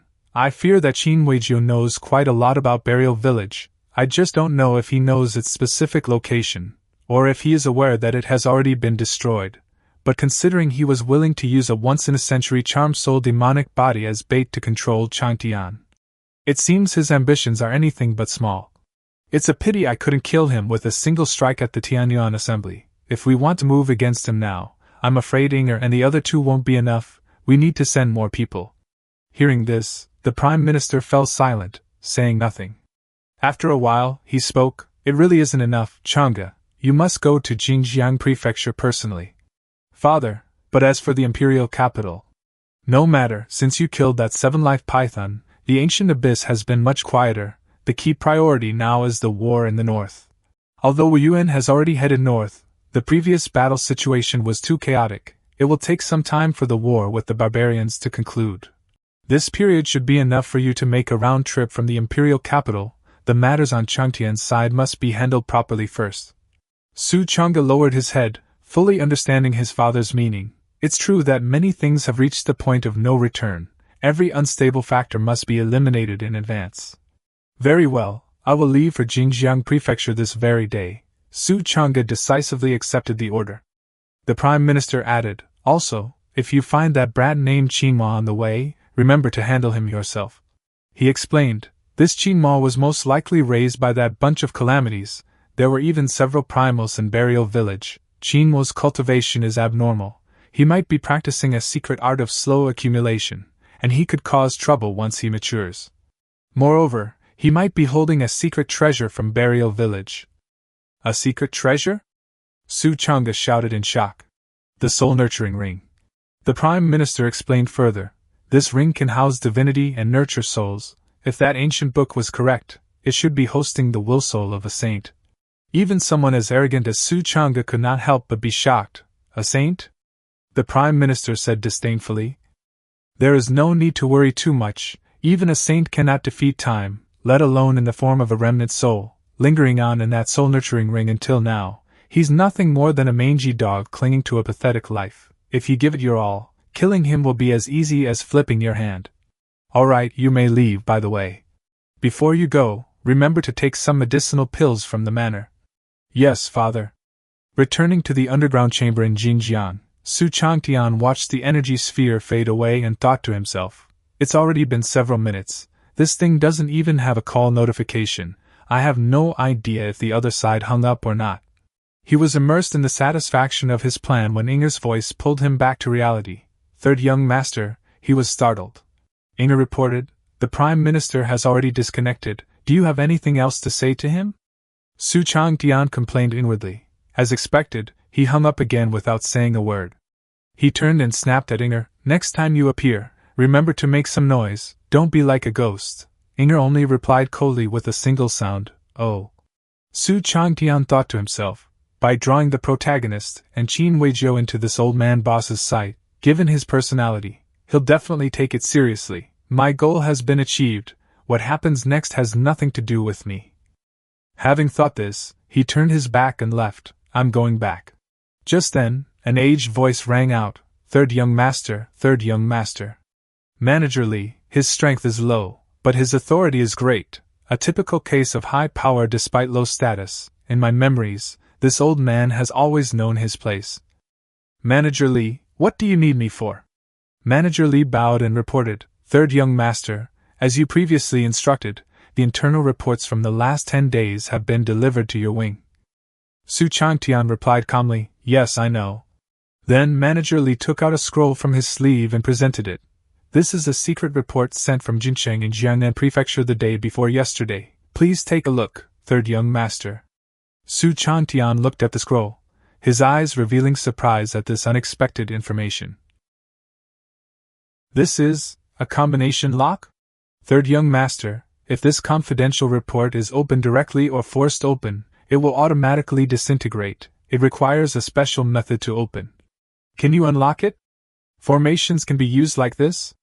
Interesting. You're joking, young master. How could this old servant possibly know how to decode the Black Scale Guard's cipher patterns? I'm just passing this report along. Open it. Soon my father's orders will come down. Go check if the storehouse still has the pills I need. All right, young master, tell me what you need. This many? This old servant will fetch them for you. Do you have any other instructions? I once arranged for people to search for someone named Qingmo. Do you know about this? I know.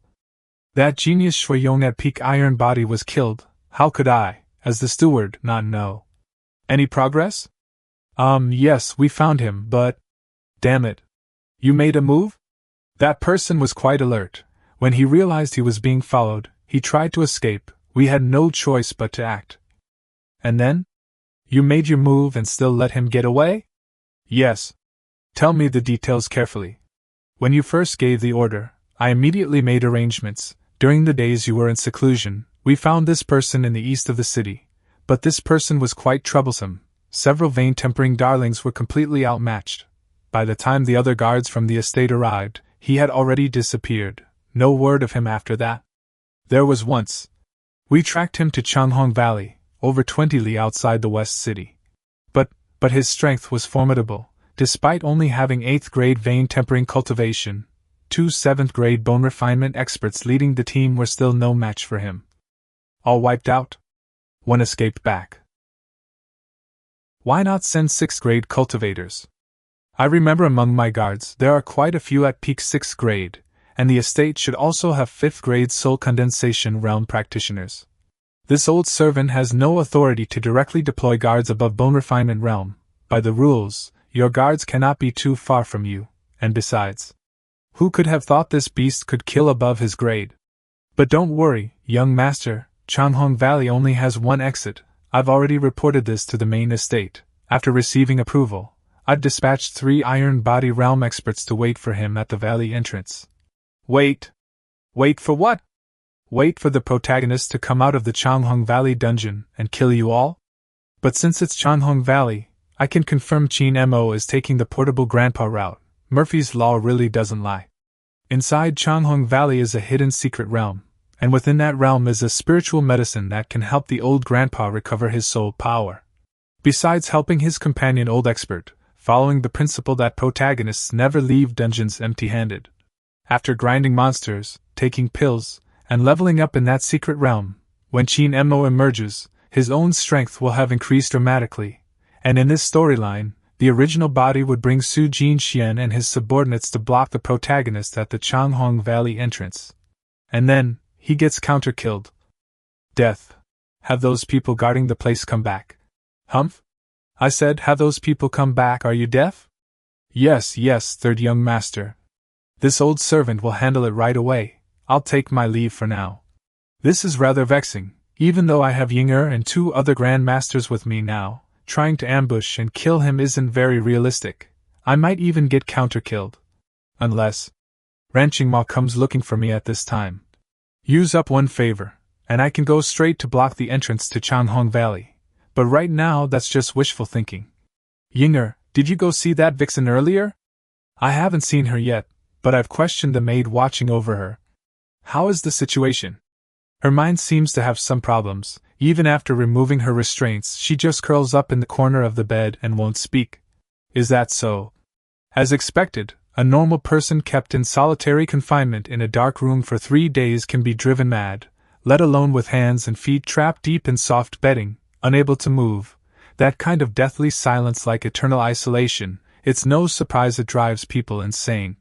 This punishment shouldn't last too long, or people will go mad. I just questioned the maid who feeds her the spirit spring water. She said the charmed demon's soul physique suffered extreme agony this past 10 days, her body constantly twisting and struggling until exhausted before resting briefly. This punishment is bizarre. It can be included in the Black Scale 100 tortures. I've already reported this punishment to Lady Lu Ji. By regulations, a reward will be issued to the 3rd young master. Lu Ji? That venomous snake woman.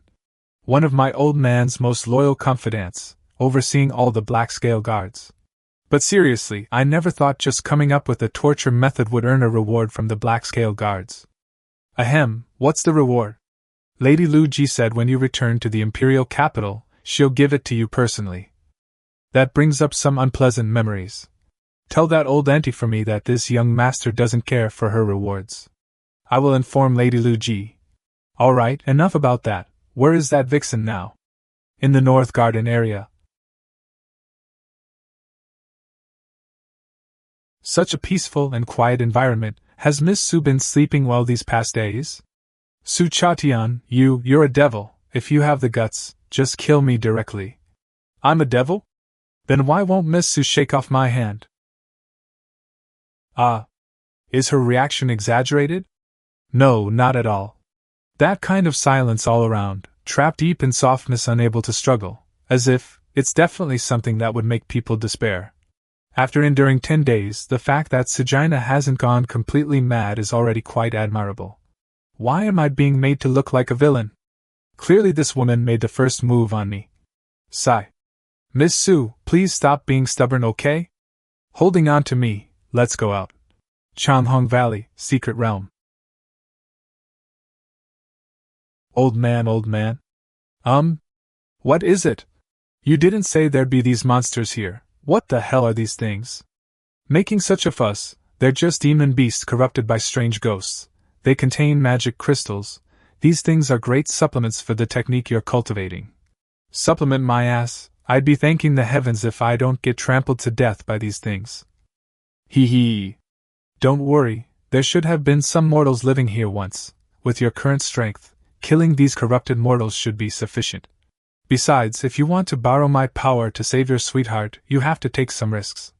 But I still advise you, getting furious and risking everything for a woman is very stupid behavior. That person you saw riding a horse last time should be a third-grade grandfather. The people backing that third young master should be quite capable. If you kill him, you'll really be creating a huge blood feud. Miss Su saved me, she was forced into this. I can't just stand by and watch. Besides, that wastrel sent people to track and ambush me everywhere. If I don't kill him, he definitely won't let me go. If you'd listened to my advice back then and obtained that grand yin yang huan technique, there wouldn't be so much trouble. 1 dose of passion powder, and it would have been a done deal long ago. Just kidding, don't be angry. That little girl has a charmed demon soul physique. By now that third young master has probably already been controlled by her. As long as the third-rate express by his side doesn't notice anything unusual, she'll be safe. You said these things are demon beasts corrupted by strange ghosts? What are strange ghosts? You don't even know what strange ghosts are? Looks like a lot has happened in these few thousand years. Back in my day. Old man, can you talk less nonsense and just get to the point? Stuck in this soul-nurturing ring for thousands of years with no one to talk to, only able to study techniques. Now I've given you the techniques, and you won't even chat with this old man for a bit. Why? Alright, no more joking. Strange ghosts come from the depths of the great wilderness and are extremely dangerous. Back then, if it weren't for the chi tide surging and heroes emerging everywhere, these strange ghosts might have already slaughtered our human race to extinction. Great Yin borders the sea to the east, the barbarians to the north, the great desert to the northwest, Glyan to the southwest. Only the south is most stable, because it backs onto the great wilderness. In my understanding, the great wilderness is just a barren land unsuitable for any living beings to survive. The heavenly wilderness is actually that dangerous? What did you expect? Yet this secret realm space was breached by strange ghosts. You should understand what that represents, right? Yet this secret realm space was breached by strange ghosts. You should understand what that represents, right? Sitting so straight and making it so solemn while eating, are you treating this like your last meal before execution? She's probably prepared to stay stubborn to the end and not reveal any information at all. But if she'd betray the person she holds most dear in her heart so easily, then Su Jinxian wouldn't deserve to be one of the female leads in Cangyuan. It's yours, no need to return it. Don't worry, I haven't used it. Wait, I grabbed the wrong one. I think I used this one before. You. Just kidding, these past days I haven't had a proper meal either. Su Changtian, is mocking me really that entertaining? If it wasn't entertaining, why would I mock you? Of course, if you weren't still useful to me, compared to mocking you. I'd actually prefer to just kill you. Then just kill me directly, stop with the nonsense. You know I won't kill you. Now there are 2 choices. First, I send you back to the secret room to continue being locked up. Second, I choose the first. Fine, since you don't even want to hear the second choice, then let's go. But I'm really curious, what reason makes you trust that Master Qin so much? Master Qin's kindness to me is as heavy as a mountain. Heavy as a mountain. What are you laughing at? Master Qin's kindness to you truly is heavy as a mountain. After all, he killed your entire family, then raised you from childhood. Such cheap attempts to sow discord. Everything you've said has no actual evidence whatsoever. Anyone can make empty claims. What's the point of saying baseless theories over and over? You're right, back then it was indeed baseless. But not anymore. Won't you take a look? Su Changtian, you've gone to such great lengths to put on this whole act. Do you really think I'd believe this fabricated evidence of yours?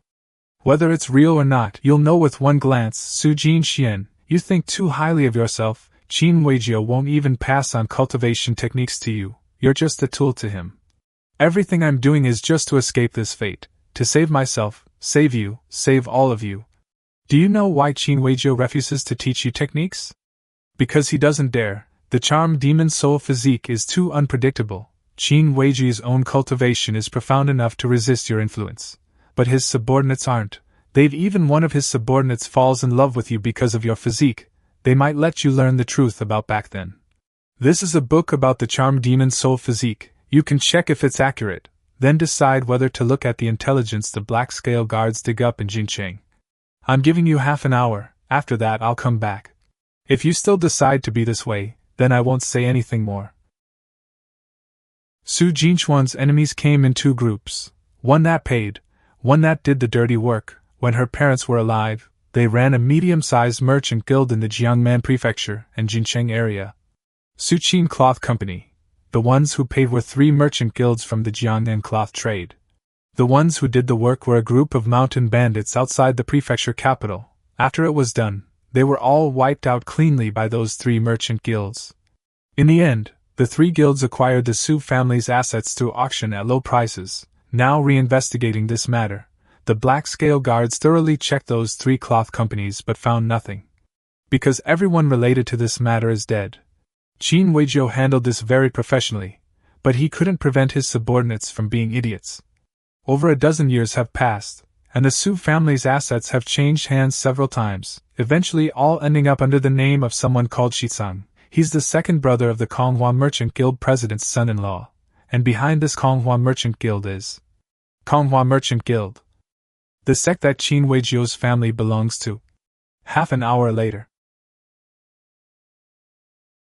Su Chatian, do you have evidence?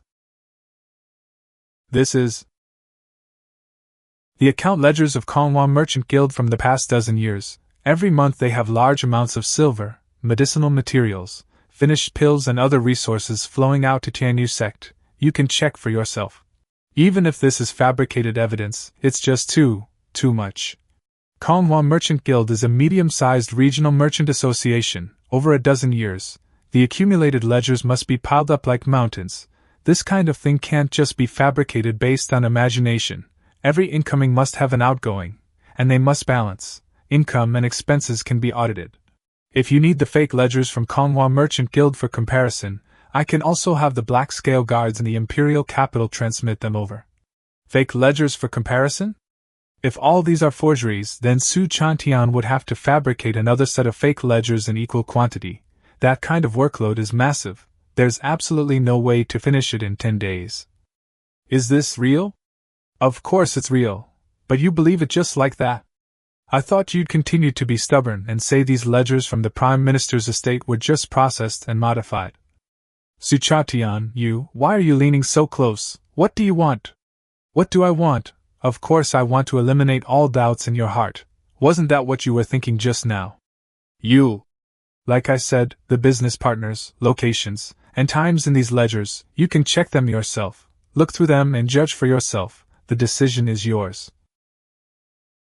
Something a person has firmly believed for over 10 years is like a massive rock, very hard to shake. But once the seed called doubt takes root and sprouts on its surface, all I need to do is wait for the seed to grow. No matter how solid the rock, it will crack and shatter from within. What I need to do now is just wait.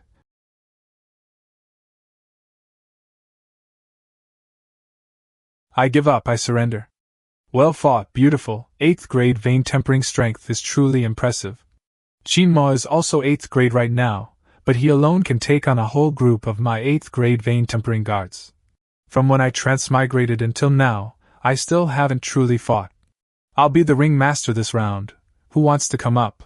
It's the 3rd young master. What's he doing here? What new method to torment us has he thought up now? This is purely martial arts sparring. I personally promise I won't hold anyone responsible, and whoever can beat me will receive a reward. 1 bone tempering pill. Bone tempering pill? Our usual monthly quota is only 3 pills. Such a precious cultivation resource, is this for real? If I could get 1 more, my cultivation progress would definitely speed up considerably. I want to try. The person who just won. Hey, great rewards bring great courage. Perfect, I'll use you to test my strength. Even if I can't match that Qingmo right now, with the Blood Origin Heart Meteorite Manual, defeating an 8th grade strongman shouldn't be a problem. At the same speed, watching from below the stage and facing it head-on in actual combat are different. In real combat, the opponent's speed feels faster than it looks. At least twice as fast. I'm done for. Why is the 3rd young master just standing there not moving at all? I heard the 3rd young master holds grudges especially well. he's definitely going to kill me. Excellent reward, 1 bone tempering pill. Who's next? Me, I raised my hand first. Half a month later.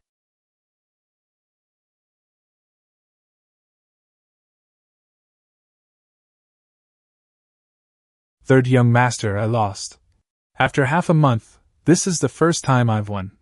Even if it was only by relying on the powerful force boosted by Blood Origin Heart Meteorite to smash my opponent off the stage, I still finally managed to win once. Third young master, he didn't hold back.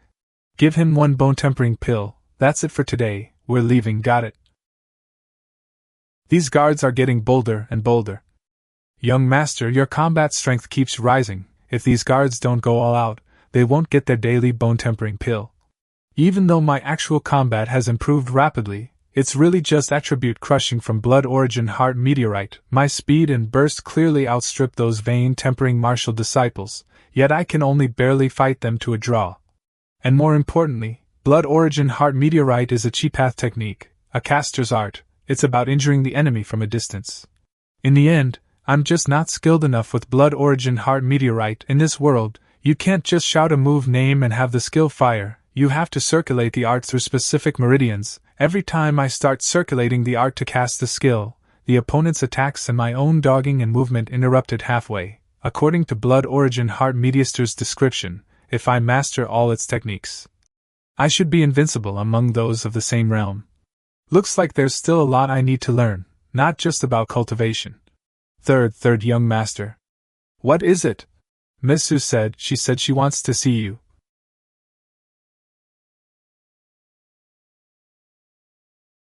Miss Su, you finished reading? No. There's no need to keep reading. So you've thought it through now? I know this is hard for you to accept all at once. But if you called me here, you must have already made up your mind, right? What do you want me to do? 3 things. First, tell me everything you know about Qin Weiju. Second, obey my orders and send false information to Qin Weiju. Third, help me cultivate. I can agree to the first 2, but the third, you want to dual cultivate with me? Damn, wasn't her sea of consciousness sealed? One look like that, really hard to withstand. The charm demon soul physique really is terrifying. Miss Su, you jest. Even if you wanted to dual cultivate with me, I wouldn't dare. I can't handle a charm demon soul physique.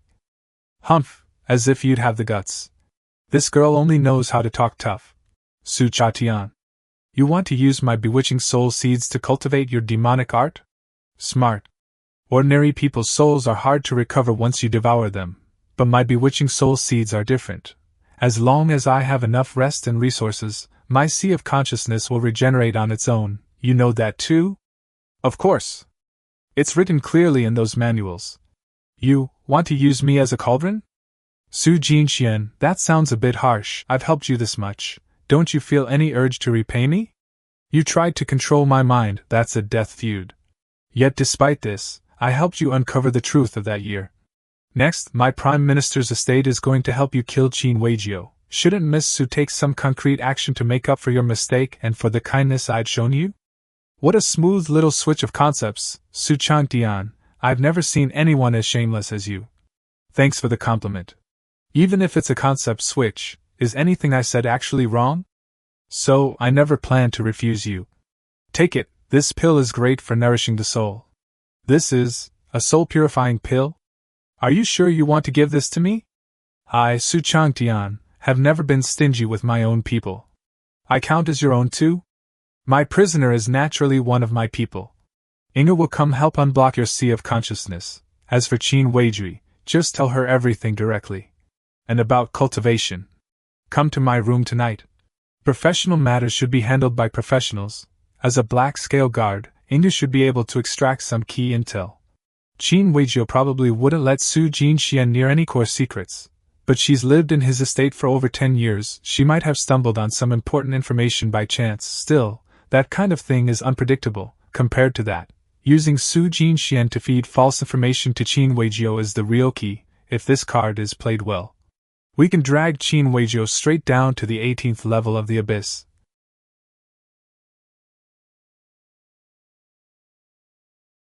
It worked. Blood Mirror, one of the defensive moves available at the 8th level of Blood Origin Heart Meteorite. It's just like Ice Cloud Steps from Ran Qingmo's technique. So good. Now this is what you call cultivation. After brawling hand-to-hand with these muscleheads for nearly a month, I finally look a bit like a proper chi cultivating caster. Are you crazy? You dare use martial techniques on the third young master? Huh. That was close. I almost wiped out there, if my origin chi reserves weren't far above those martial disciples. Next, who's up? I need to gradually get away from close combat and actually use Blood Origin Heart Meteorite property in real fights. I have to improve as much as possible before running into Qingmo. Inger's here. Everyone who just went up on stage, 1 bone-tempering pill each. What is it? This is a secret technique from Lady Lu Ji for you. That fast? Anything else? Yes, the eldest young master has already arrived in Kaifeng City. He should reach Xinjiang in a few days. Got it. By my calculations, Qingmo should be almost done with the Secret Realm Dungeon too. I might get a chance to bring this cheap big brother to block him. She runs really fast. I can't even find a chance to smack her now. Ever since we started working together, I've allowed Su Jinxian to move freely within the Su estate. Every afternoon she comes to watch me spar, doesn't say a word, and leaves when it's over. Oh? What is it? Tonight you don't need to come to my room anymore. Why? This servant will take her leave now. These past nights during practice, we basically haven't talked at all. Enter the room, attach bewitching soul seeds, start soul refining, when it's done, leave. These past 2 weeks your body has been getting weaker and weaker, rest for a few days before continuing. Then Jin Xian thanks you for your compassion, young master. Su Jin Xian, just call me Su Changtian. All this young master stuff is giving me a headache. Did you need me for something else? Why do you come watch me spar every day?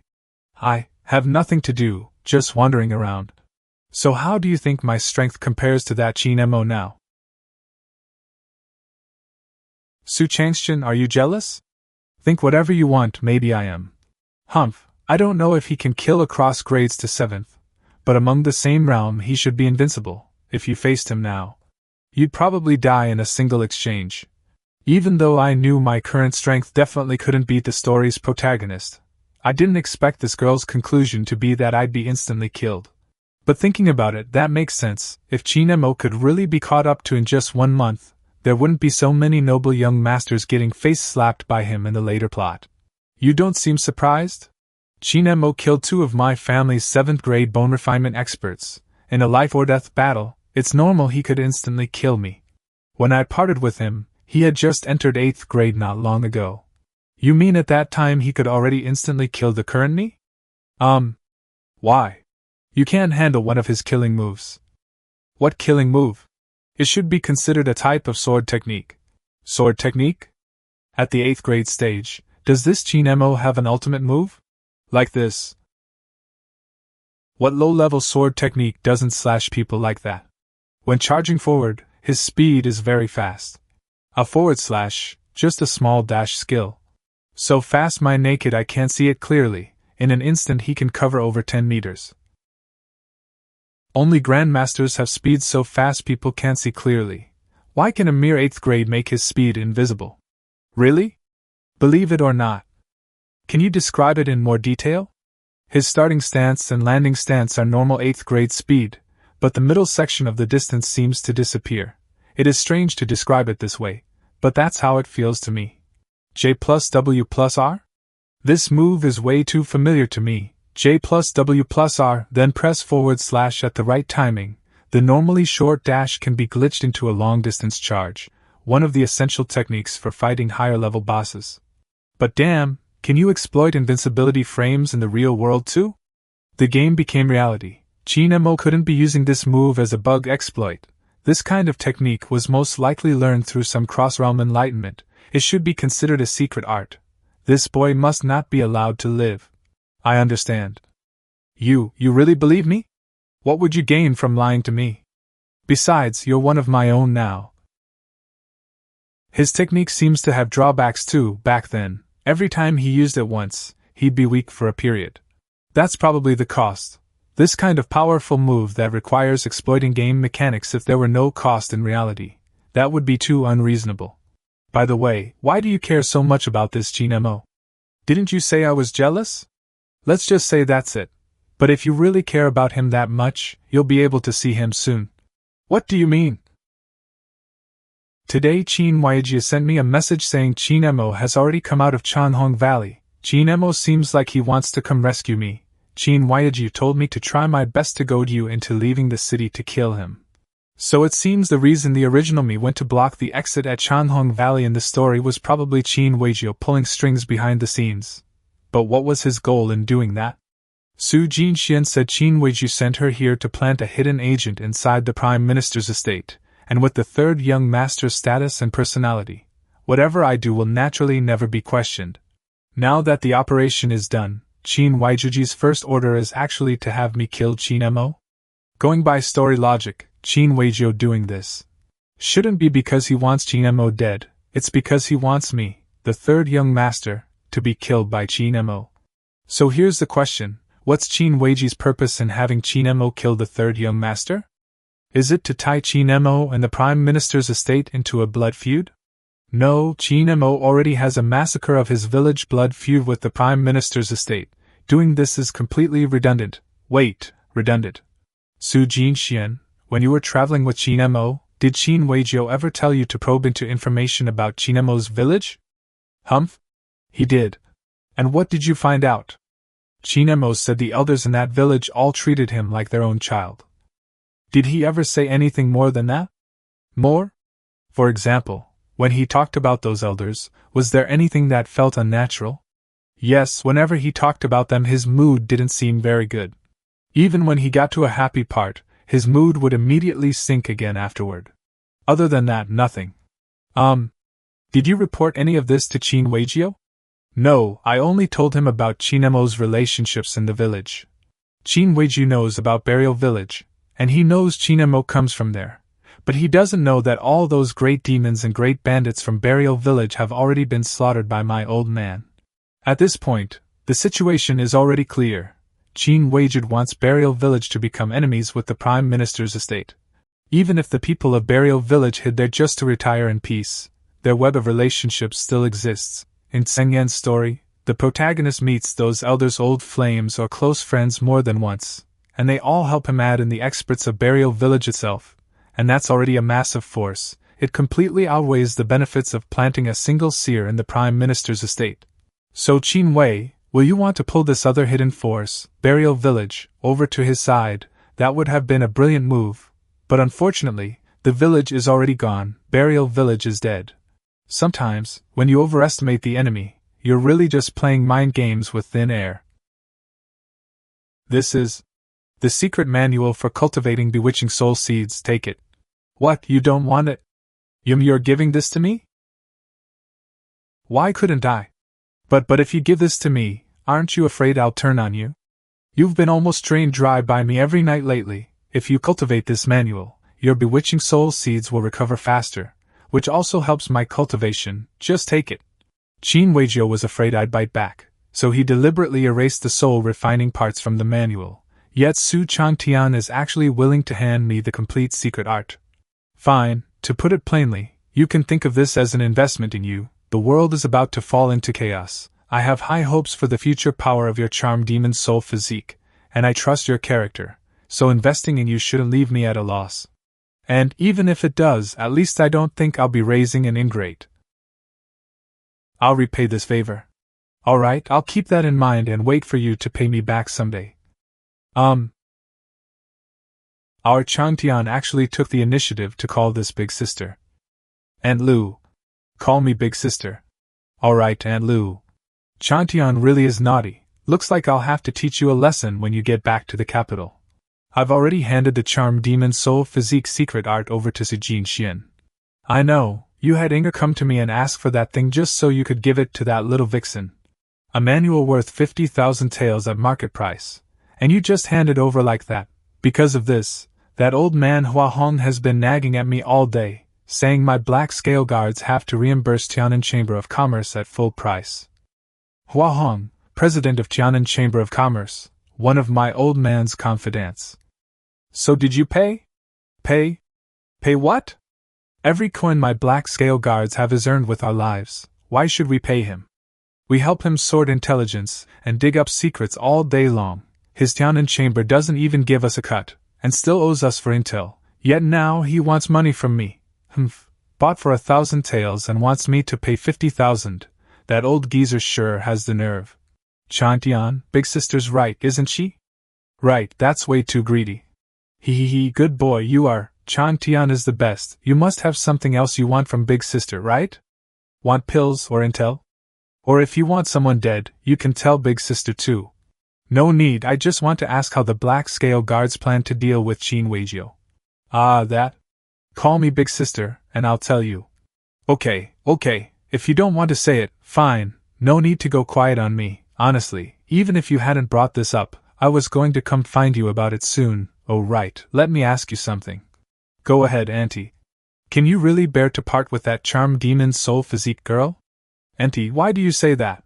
If you can bear to part with her, big sister here plans to send her as an undercover agent, she might die, you know. That statement has a lot of information packed in. Su Chang'e rushed here to Jingjiang Prefecture specifically to kill Qin Weijio, didn't he? If he kills him, Su Jinxian naturally won't be able to go back. Is there someone behind Qin Weijio? Humph?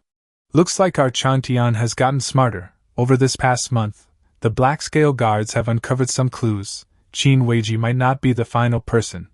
Who might be behind Qin Weijio? Not sure. The situation in the imperial capital is very complicated right now, and we have no time to spare. Without alerting the other party, we can only scratch the surface. If we want to narrow down the possibilities, we'll have to use other methods. I see. So, can you bear to part with her? Of course.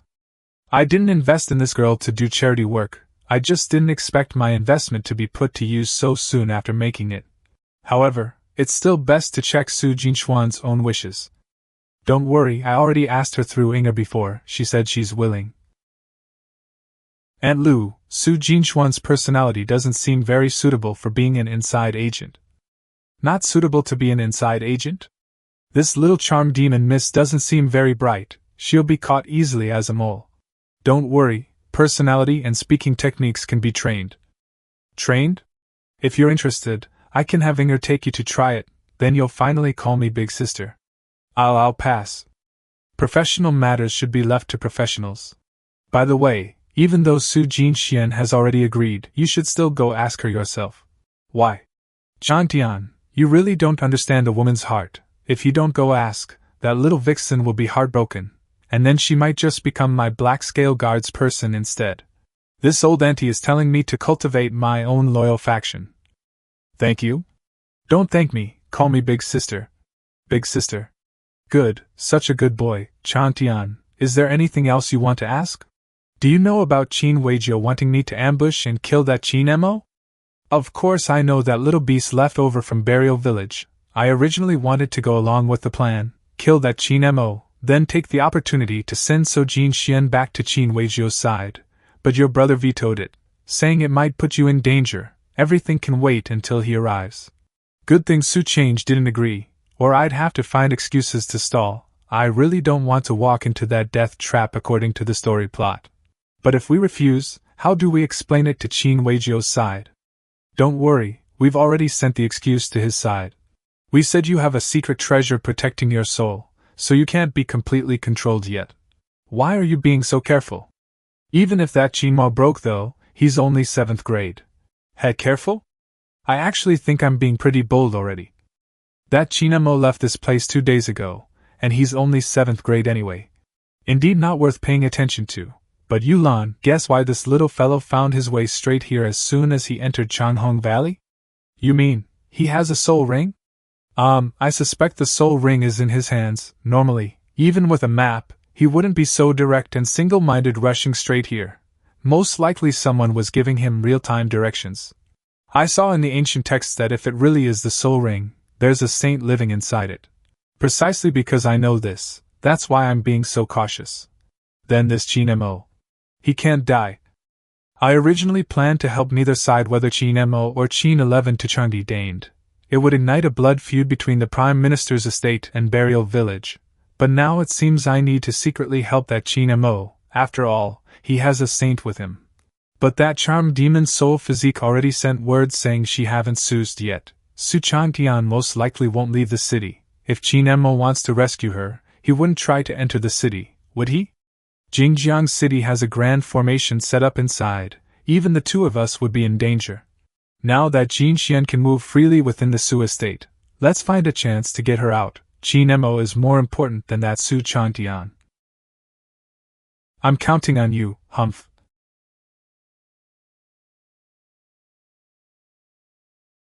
What is this fog? Ghost fog? And what's with these demon beasts? Qin Weijiu, wrap yourself in soul energy before speaking. This isn't ghost fog, it's a void rift caused by strange ghosts. Those demon beasts have all been corrupted by strange ghosts too. Once a void rift caused by strange ghost erosion forms, this blood fog will continuously erode and corrupt everything within the space. The spiritual medicines and cultivation resources inside. If cultivators don't handle them properly and consume them, they'll be corrupted by the strange ghosts. So this is a secret realm breached by strange ghosts. What a shame. Should we leave directly or destroy it? Strange ghosts are extremely dangerous. If these corrupted demon beasts from this secret realm are released, at least one prefecture city's worth of lives will be devastated. Let's leave it for now. As for leaving, there's no need, since a saint guided that kid Qingmo into this secret realm. There's very likely a treasure here that we can use too. We'll search deeper inside. If we don't find anything within 3 days, we'll leave and follow Qingmo. Alright. Outside Changchong Valley. Achoo. Why do I keep feeling so on edge lately? On edge? You'd probably just worried that someone else will eat that charmed demon soul physique before you do, right? Relax, that Su Changtian won't even touch her fingertip. Old man? When did you wake up? Ever since I brought back that soul-restoring treasure, this old man hasn't made a sound. I just woke up. What, did you miss your master? I never acknowledged you as my master. You cultivate my technique, use the pills I left, and all your combat skills came from me, and now I still have to protect you. If that's not a master, then what is? Back in the day, countless people knelt to beg me to take them as disciples, and yet you, brat, don't know how good you have it. Alright, I know you're amazing, old man. So you're planning to head back to Jingjiang City now? Yeah, I might need your help. Sigh, this kid really is going to save his beauty. What do you want me to do, force our way in? A third-grade expert alone is nothing, but there are other formations in that city. We can't stay long. That would be too reckless. I plan to sneak into the Su estate and rescue Jinxian. My aura? That's not hard. Thanks.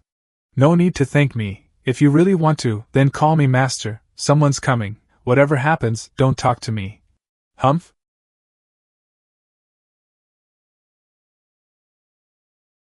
Humph? Excuse me, do you know how to get to Jingjiang City? So she's just asking for directions. I thought she was from the Su estate. I do. Could you tell me? If you keep going this way, you'll reach it in less than 2 days. Thank you. Pretty impressive. What? That little girl isn't even 19 yet, and she's already a grandmaster. Her cultivation speed is faster than mine back then. A grandmaster before 18? Don't be so shocked, the world is big, and there are countless geniuses. Of course, a girl like that would be considered one of the few peerless talents of her generation in any era.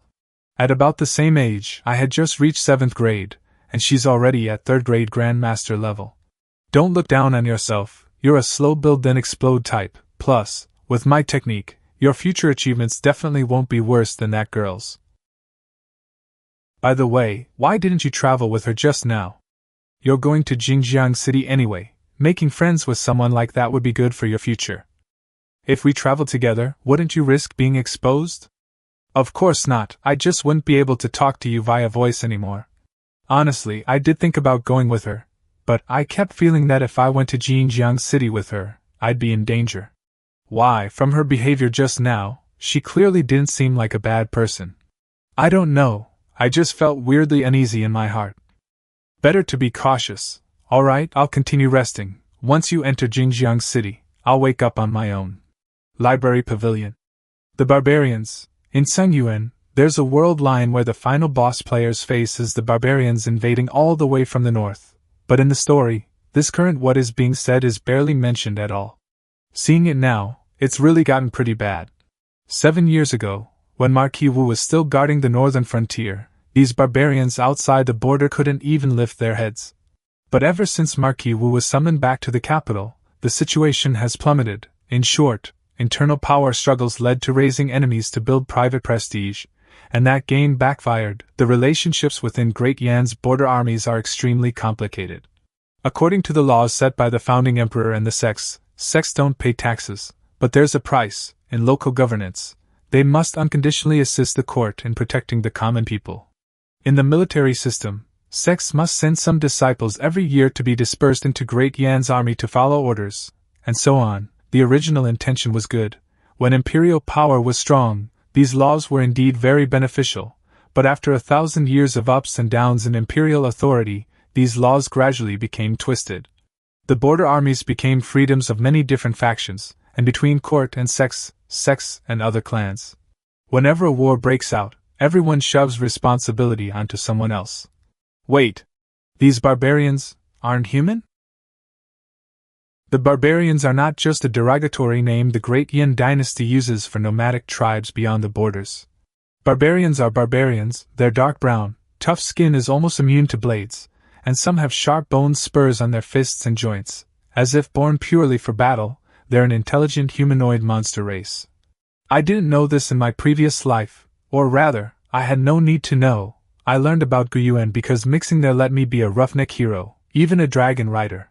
But the northern barbarians had nothing, no weight characters, so why would I care?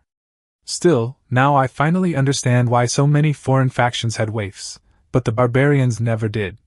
Because they're way too ugly. Alright. Let's check the latest week of war reports from the Northern Front. As of the day before yesterday, after over a month of bitter fighting, Princess Wu Yuan finally broke the siege of Hanbei City. Of course, those 30,000 Imperial Guards she brought alone were nowhere near enough to do that. Most of it was still the result of all the local powers faintly compromising. Before Princess Wu Yuan arrived, the various factions follows up in Hanbei City still had enough strength to fight the barbarians. Their hard power was even superior in many cases. But they simply refused to fight, just huddled inside the city and fought among themselves. No one wanted to go first, everyone wanted to preserve their own strength. After all, with Hanbei City's formations, the barbarians couldn't break in quickly, and messages had already been sent out, just wait for the court's reinforcements. That stalemate only ended when Princess Wu Yuan arrived with the Imperial Guards. Princess Wu Yuan was originally a royal hostage sent to northern Marquis Wu's estate, but since Marquis Wu was a loyal royalist, this 9th princess was treated even better than the Marquis's own sons. As a child, the 9th princess loved war, so Marquis Wu took her along whenever he marched. When she grew up, he directly let her command troops herself. Growing up in the army, Princess Wu Yuan earned considerable prestige. Of course, what really made those wily veterans cooperate was that the first thing this crazy woman did on entering the city was summon everyone to a meeting. Those whose negligence led to this disastrous situation on the battlefield. While 3rd grade Grand Master and 7 or 8 4th grade Fusion Realm Deputy Generals were blasted into pulp on the spot. The crazy woman used the city's grand formation. After all, royal blood always has first priority in controlling the big city formations. Just like that, under Princess Wu Yuan's command, the siege of Hanbei City was broken. They've already begun gradually retaking lost territory. They may not be fully united, but at least they're working together. Phew, still a mess. Even so, the Prime Minister's estate has its own faction in the north too. Among those 4th grade Fusion Realm deputies blasted into paste by the 9th princess was one of our own. But in that kind of environment, it's incredibly hard to get anything done. You might be fighting on the front line with your life, and while your own side won't directly stab you in the back, having your achievements stolen is highly likely. This is a world of who's worse. Still, it's too much of a mess. What's too much of a mess? Those white silk stockings with that cute little jacket, that's lethal. Nothing, just reading some reports about the Northern War. You young masters usually only care about romance and pleasure, since when do you care about state affairs? State affairs, family affairs, the world's affairs, now that I can cultivate, I naturally have to care a bit. Why are you here? It's not like I wanted to come, but someone told me to have some initiative earlier, so I had no choice but to come find that someone myself. It's only been 3 days since I gave her the secret art, and those bewitching soul seeds have already grown a lot. No wonder Qingwei deliberately cut the bewitching soul seed cultivation method out. It's still daytime, come back later tonight. We're not doing anything like sharing a bed, what's the difference between day and night for this? She doesn't care at all whether other people can handle it. This enchantress is really messing with my mental state. Fine, I'm free anyway, let's go. Oh, right, there's something I want to discuss with you. Go on. The black scale guards in the capital told me Qingwei might have someone behind him. They hope you'll return to Qingwei side as an inside agent. What do you think? Me? Does what I think even matter? Of course it matters. If you're unwilling and we force you, it'll only backfire. Then what's your opinion? My opinion is that you'd better not go. Humph? Why? Because you're too slow-witted. I don't mean it as an insult, I'm just stating a fact. See? I tease you a little and you get mad and you're not even trying to hide it. With a personality like that, how could you possibly be an inside agent? I'm guessing you're about to say, anyone would get angry after being insulted, or that there's no need to hide such things from me, right? Looks like I called it. You don't know how to hide your emotions, and your thoughts are way too easy to read. I get that you're relaxed right now, but if you really go undercover, you won't ever get to relax. With your cultivation, you can't even be sure no one is monitoring you when you're alone. Recognize him? The guard who follows you every day, Zhou, he should be an expert. Not a guard, a guest official, a third-grade grandmaster. Zhou can clearly hear your heartbeat from over 10 meters away, and if he runs his cultivation art, that range will be even larger. Qingwei won't be any weaker the moment your heartbeat speeds up even a little. He'll hear it. It's not exactly mind reading, but if your heart races when certain things are mentioned, it'll easily raise suspicion. Su Jinxian, do you understand? I should be able to overcome that. Alright, let's assume you can, then we keep going. Once you become an inside agent, every single thing you do and every sentence you speak has to be carefully weighed for consequences. Because your information is incomplete, one casual line overheard by the wrong person could expose you. The speaker may mean nothing by it, but the listener may take it to heart, like how you casually told me about your connection with Qingwei in the carriage. That's why I had the black scale guards investigate it. To you, it was something perfectly normal, but to others it was suspicious information. You don't want me to go. It's not that I don't want you to. I just don't believe you're currently capable of being a good inside agent. If that happens, not only would my investment be wasted, you might even get turned against us. I can now give you 2 choices again, and this is the only chance you get to choose. First option, you stay by my side, and I'll give you a cultivation technique suited to the charmed demon soul physique. Of course, aside from what you've already paid to get this technique, at the very least you'll be safe. Once your cultivation improves, you might have a chance to take revenge with your own hands someday. And the second? Everything stays as it is, you follow the black scale guard's arrangements, the gains are big. But so is the risk. In your current state, going undercover will very likely get you exposed. Even with black scale guard training, I don't think your odds of surviving are high. I've already explained my reasoning. I think you can judge for yourself. Choices matter. One wrong step and you'll fall into a bottomless abyss. I choose the second. A bit unexpected, but understandable. To me, this was just a casual favor and investment. To her, it's a once-in-a-lifetime kindness. With no home and living under someone else's roof, it's more pathetic to cling to others' charity and scrape by. Better to grab this tiny chance, stake everything, and try to take control of your own fate. And really, I'm no different. Remember the Su estate rules, anyone who breaks them will be punished by estate law.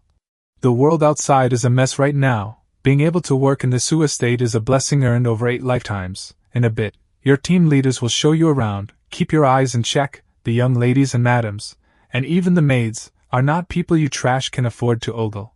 Especially Miss Su, she's the 3rd young master's woman. A 6th grade immortal master was killed by a single slap from him back then. What chance do you think you have?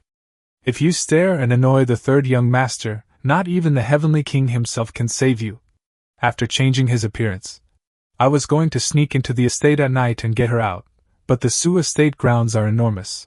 With no idea of the internal layout, there's no way I'd find her quickly, and there are experts inside. Even with the old man masking my aura, the risk of exposure is high. Luckily, while eating at a street stall, I heard the Su estate was hiring long-term workers. After a lot of trouble, I spent some loose silver to buy a worker's spot off a dark-skinned young man. You few come with me, you'll be trimming and cleaning the estate gardens. Different from coming at night. In the daytime, Xinjiang's Su estate really does look like a palace. Kid, can you stop gawking like some country bumpkin?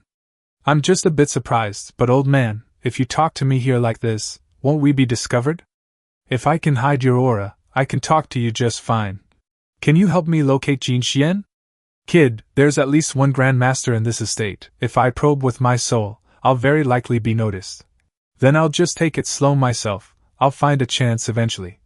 I'm guessing that's Su Chantian? Yeah. Things have been going rather smoothly these days.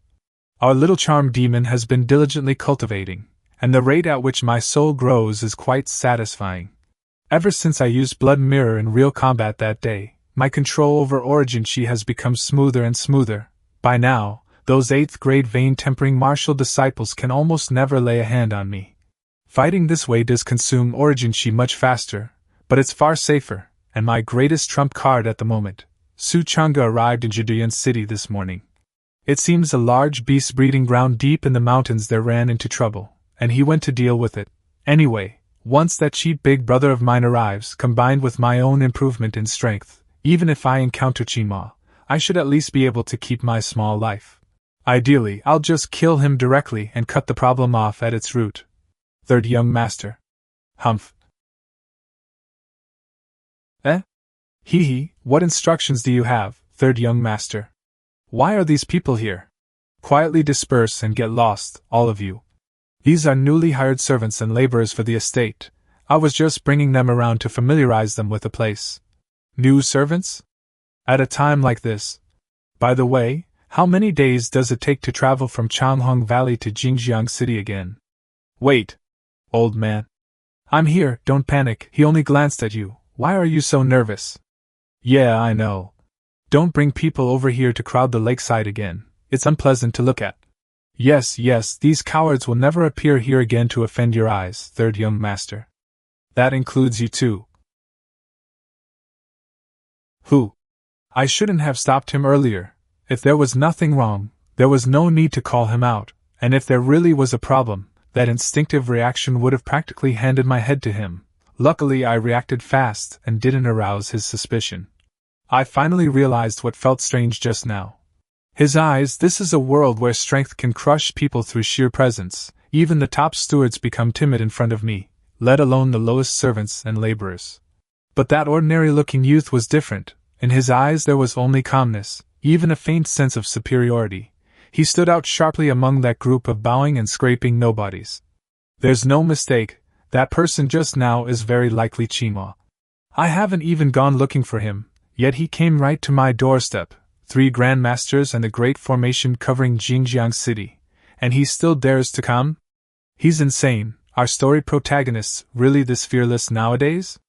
Still, with a saint backing him, sneaking into the estate to rescue someone isn't impossible. Third young master, are you going to the martial instruction court? Not today, Mr. Zhou. Do you know how our estate usually hires servants and laborers? Humph? Not exactly, but generally they are relatives of old estate workers, jobs passed down within the family. No exceptions?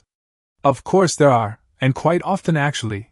Those third-class laborer positions have many shady channels to obtain them. Basically people sell the quota. Sell? Times are hard. Many people are willing to do anything just to squeeze into a great clan's estate as workers. Selling themselves into servitude means nothing to them. If there are buyers, naturally there will be sellers. If hiring is done like that, wouldn't spies slip in? You are very perceptive, third young master. The people below understand the limits here. Even when they sell quotas, they usually won't sell to complete strangers, and almost no one uses this method to insert spies anyway. A servant remains a servant for life. they will never get close to any important secrets. What if someone uses it for an assassination? Assassination? For you to suddenly mention that, third young master was someone suspicious among that group earlier? Yes. I want to see who has the courage to be that bold. Don't act rashly. Third young master suspects them. Did you notice something? One of those laborers had the wrong kind of look in his eyes. Wrong look? Ahem, third young master is cautious. But isn't this a bit overly worried? No, the timing is simply too perfect. It only takes a few days to travel from Changhong Valley to Jinjiang. Qingmo has both the motive and the ability to infiltrate the estate. When your life is on the line, you must be cautious beyond cautious. Mr. Zhou, all this time, have you ever seen me worry about anyone else? I suspect Qingmo has slipped in to rescue Su Jinxian, the boy who reverse-killed two 7th grade bone refinement experts while only at 8th grade vein tempering? In that case, do you want me to go check him out? Mr. Zhou, you probed those servants earlier, right? Naturally, I did. Could you sense any chi from him? Could he be a powerful expert capable of blocking perception? It's unlikely, but with your safety involved, we cannot ignore even a 1 in 10,000 possibility. Third young master, would you return to your room with me? I'll fetch my sword. For now, we behave as if everything is normal. If Qingmo chose to disguise himself as a servant instead of sneaking in directly to rescue her, he clearly has his concerns and probably won't act immediately. And I can't be certain that person is Qingmo. I'll let Jinxian test him first. As for you, Mr. Zhou, please go to the communication array and relay exactly what I just said to Su Chang'e. Why fight a boss alone when you can have a big shot carry you? I need to pull Big Brother over here.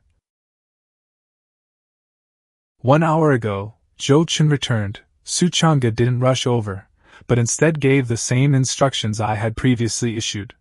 Half an hour ago, Sima Yu, who went to the Yamen to inform them to prepare the citywide formation, came back. A quarter of an hour ago, Su Jinxian, who went to test that strange dark-skinned youth, also returned. She brought back a clear answer. That dark-skinned youth who felt so suspicious to me really was Qingmo in disguise. Once this was confirmed, a sheet of paper that had been prepared long ago was handed to me. The eldest young master told me to give this to you once Qingmo's identity was confirmed. Su Chang'e gave me 2 choices. First option, he will secretly sneak into the estate and kill Qingmo. Second option, Su Chang'e will fish for lawbreakers. He will rush toward Jingtiang as fast as possible, deliberately not concealing his origin chi fluctuations. Then use lightning-fast methods to kill Qingmo. The difference between the 2 options is obvious, and the objective is clear. In the first option, the goal is simply to kill Qingmo and seize the ring. In the second, Su Chang'e wants everything, not only to kill Qingmo and take the ring, but also to cripple 1 or 2 hidden factions lurking in the shadows. If they've invested heavily in Qingmo and see him about to be killed, will they step out to stop it? If they truly want to, whoever appears will have to be at least Origin Realm, like Qin Weijio, right? Big Brother truly knows how to play fishing enforcement to the extreme, but the reason he left the choice to me is, if I choose the second option, I may be in danger. Since an Origin Realm expert will likely intervene, killing them quickly will be extremely difficult.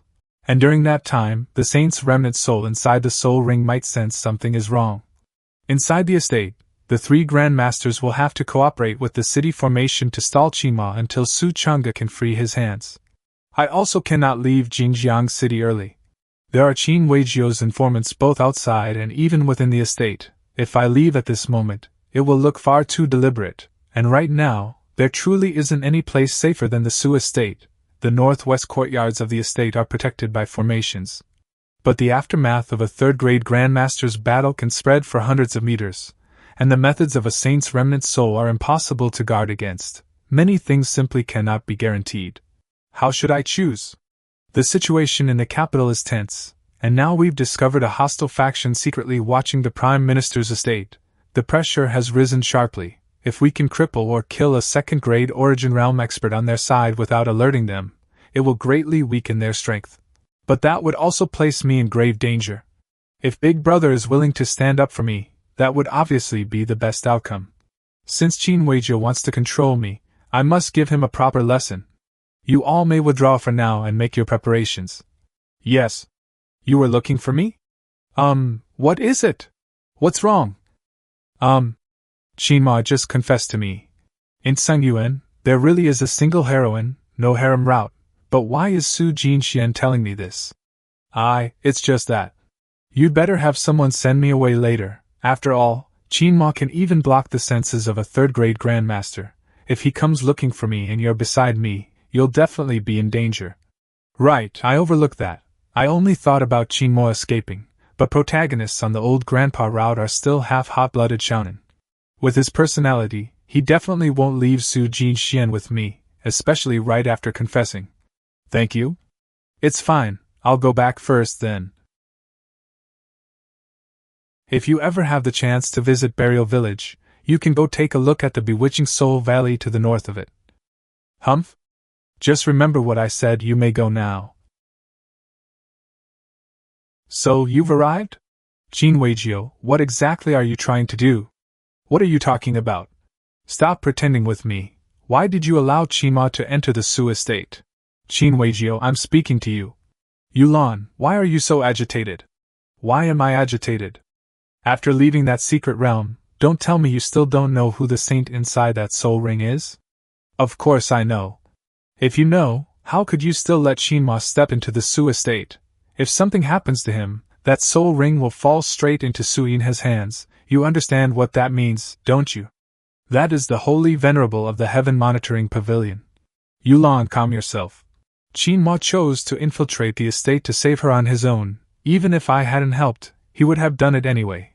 And if he dared sneak in, he must have some confidence. Besides, even if Qingmo himself is reckless, the saint guiding him into the Su estate certainly wouldn't be. In this world, nothing ever comes with a 100% certainty.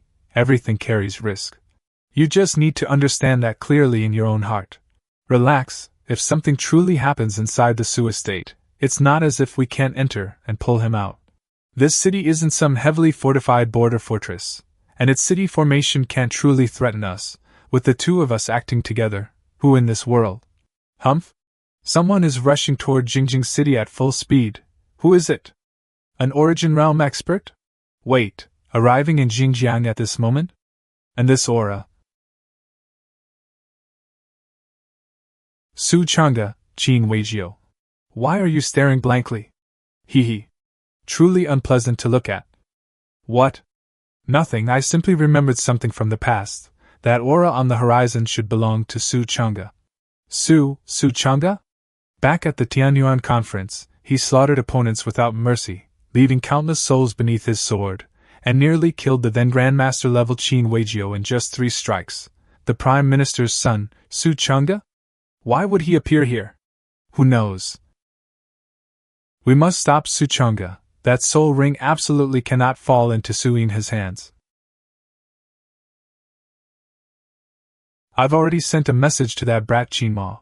Are you still planning to stand here doing nothing? Sigh, this is far too reckless. What excuse will we use when we face Su Chang'e shortly?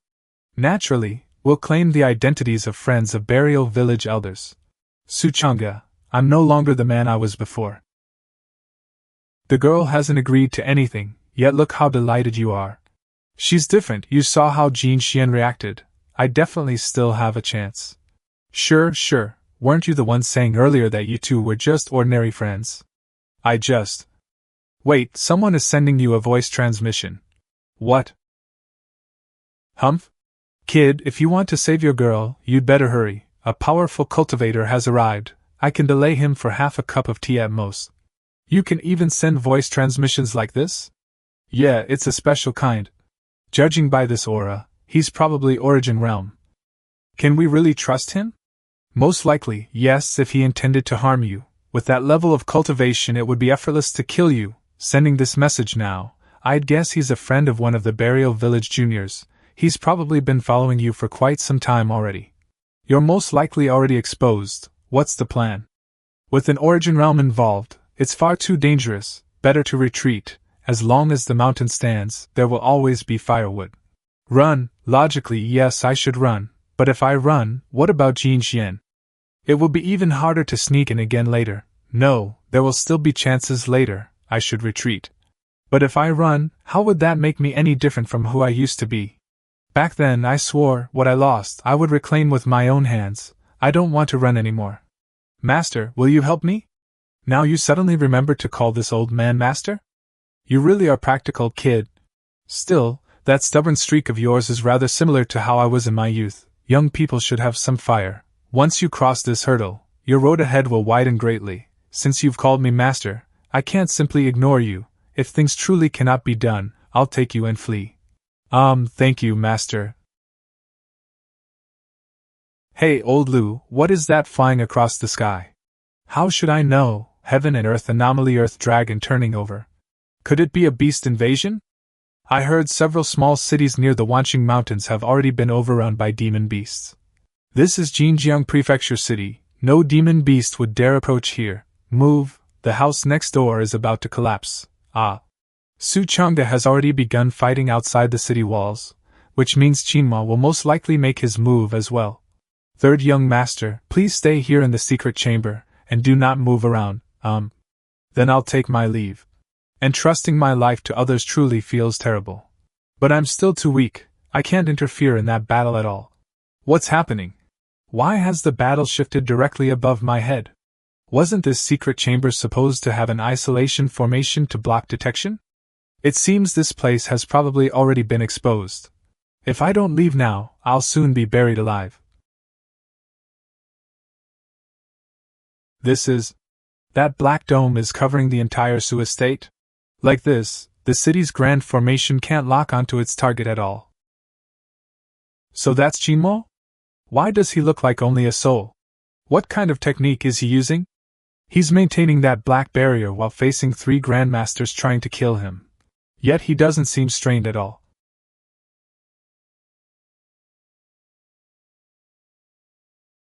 Once the black barrier even cracks, the city formation will lock onto me. Qingmo, hurry up, I've already broken the formation over the Su estate.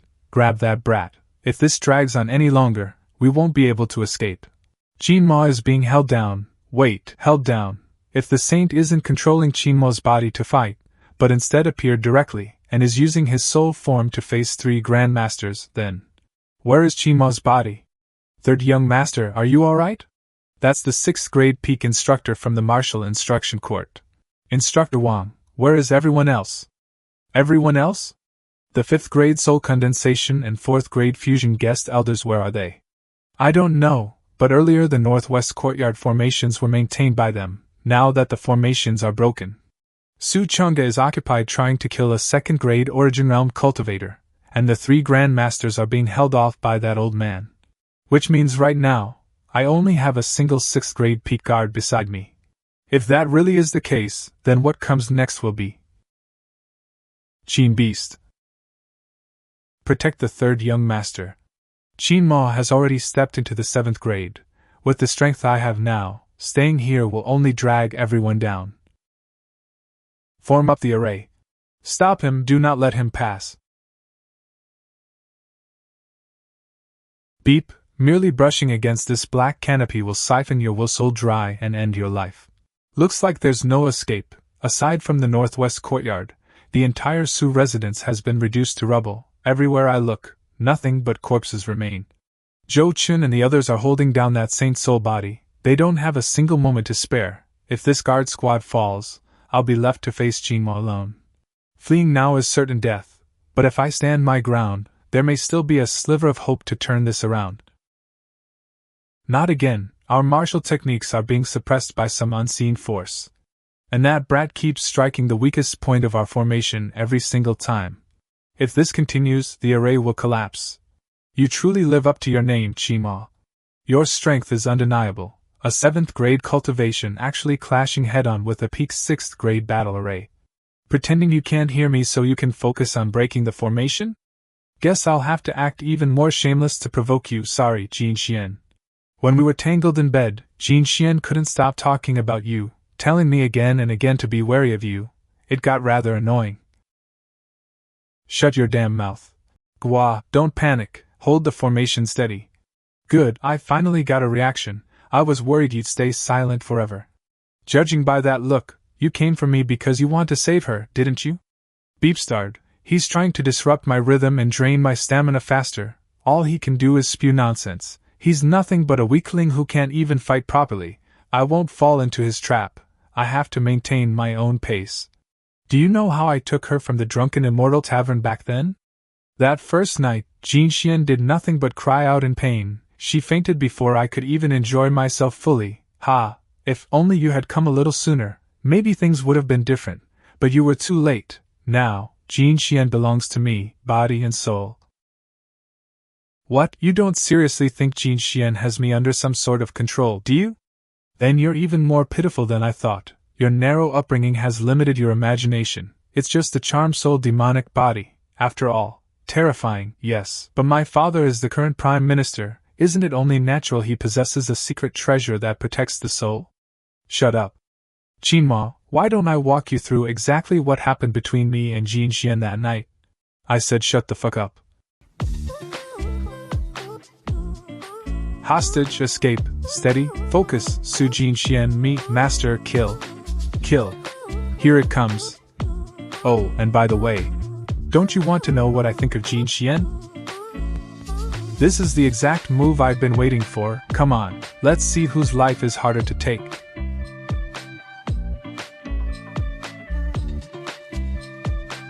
Damn, this secret technique really devours source chi. Phew. As for my evaluation of Jin Xian, quite smooth. That teleportation-like sword technique Qingmo uses is truly formidable, if executed properly. Catching someone off guard makes killing a higher-ranked opponent incredibly easy. But once it's exposed, all I need to do is lay a trap and wait for you to step right into it. I really should thank Su Jin Xian this time. If she hadn't mentioned Qingmo possessed such a move, I'd already be dead. Third young master, are you alright? That beep start. He deliberately provoked me. Instructor Wang, hurry and kill him. Yes, sir. Villains die from talking too much, at least remember that. It's as if he completely saw through me, that despicable bastard, but even so. I truly lost. That saint's remnant soul still has enough strength to interfere? What a pity, I was so close to ending Qingmo. How troublesome. Just who exactly is this guy? What kind of powerhouse is he? Kid, it seems he knew your trump card from the very beginning. You've chosen the wrong side. I don't blame Jin Xian. I was the one who was careless. I underestimated him. Master, It's not your fault. Even I misjudged this third young master. Take it as a lesson. Be more cautious next time. Master, what should we do now? Humph, leaving is simple enough. However, I'll likely fall into a deep slumber for quite some time. From now on, you'll have to rely on yourself. Yeah, I understand. It's been a long time since I last used this move. The stillness of Xidagarba descends like an unmoving void. Has everything truly fallen into darkness? Even our motions are dragging to a crawl, as though time itself has frozen in place. In such a state, let alone striking back, getting anywhere near them is nearly impossible. Damn it, are you saying the protagonist is about to slip away even now? This is bad. If he escapes, it'll become an enormous problem down the line. This restraint won't hold for long. We need to leave immediately. Yeah. Master, forgive me. Child, don't burden your mind. I'm merely entering a deep slumber, not meeting my end. You must steady yourself. This setback may turn out to be a blessing in disguise. You and I will still have countless chances ahead too.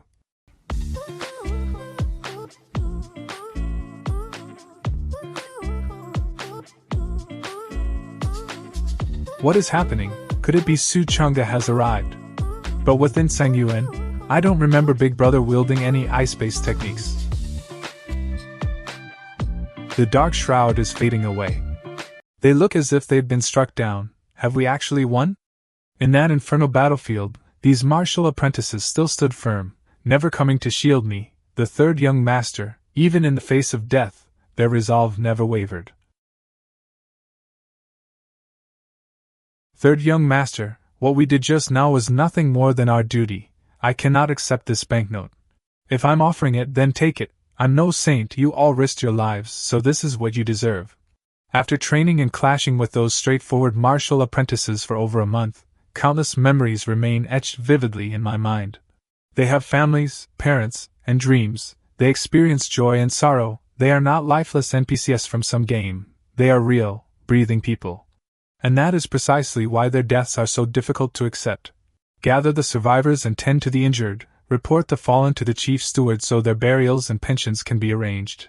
Everyone who contributed today will be rewarded. Instructor Yuan, you all have my gratitude for your efforts. Yuan Quan expresses thanks to the third young master on behalf of all the brothers of the Wishwan courtyard. This entire incident began because of me. I am unworthy of such thanks. Third young master. These three grand masters have only suffered minor injuries, and their spirits remain steady. They should recover without issue. That sword strike just now, was it from Su Chunga? It wasn't the eldest young master. Not Su Chunga? Then who could it have been? Third young master, if you examine that sword, you'll know the answer. Back then, you risked everything to force the eldest young master to release the national teacher's disciple. Looking at it now, your decision was the right one. Ice? Could it really be? Of course. Who else could it possibly be?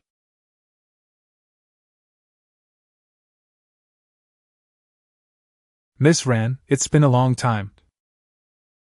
My name is Ran Qingmo. I am Su Chatian. It really has been a while. You haven't changed at all. Was this your doing? Yes. Ran Qingmo, thank you. From Su Chunga and Zhou Qin, to Zhu Xinlian, then the martial apprentices of the Wishwan courtyard, and finally Ran Qingmo delivering the final blow. Had even a single link in this chain broken, I would certainly be dead, or Qingmo would have escaped successfully. It seems fortune stood on my side. The word thanks is the most worthless thing in this world. From now on, you owe me a favor. No, wait, what I mean is, now you only owe me one favor. Alright, just one favor from now on. By the way, are they both dead? No. Only one has died. He's not dead. He is dead. Dead. Qingmo is really dead? The story's protagonist actually died just like that. Do you not wish for him to die? No, it just feels a little too abrupt. You came to find me because of that matter, didn't you? Has Su Chunga arrived? Nothing appears out of the ordinary. Wait. The chaotic source chi in the surrounding area is faintly surging toward the southwest. This feeling, it's so familiar. It's happening again. Ying source chi has entered the meridians. After rapidly circulating, it formed a shield-like membrane across the surface of my body.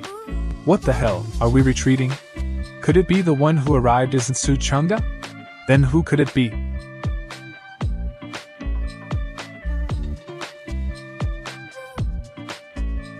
Damn it, something has indeed gone wrong over there. That saint's remnant soul must never be allowed to fall into Su Yin's grasp. But I never expected that old geezer from the Sword Sect would send his prized disciple into this as well. Ran Qingmo, what exactly is the meaning behind this? Humph, at least you have some sense. I don't have much time remaining. I need to hurry and retrieve the saint's remnant soul, and Qingmo. Damn it, that woman is escaping with the frozen saint's remnant soul. Stop right there.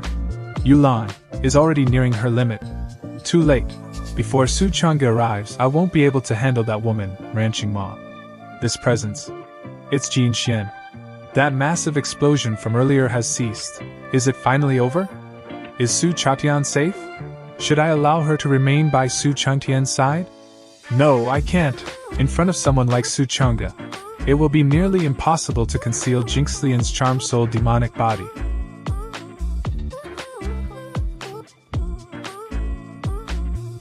That man escaped?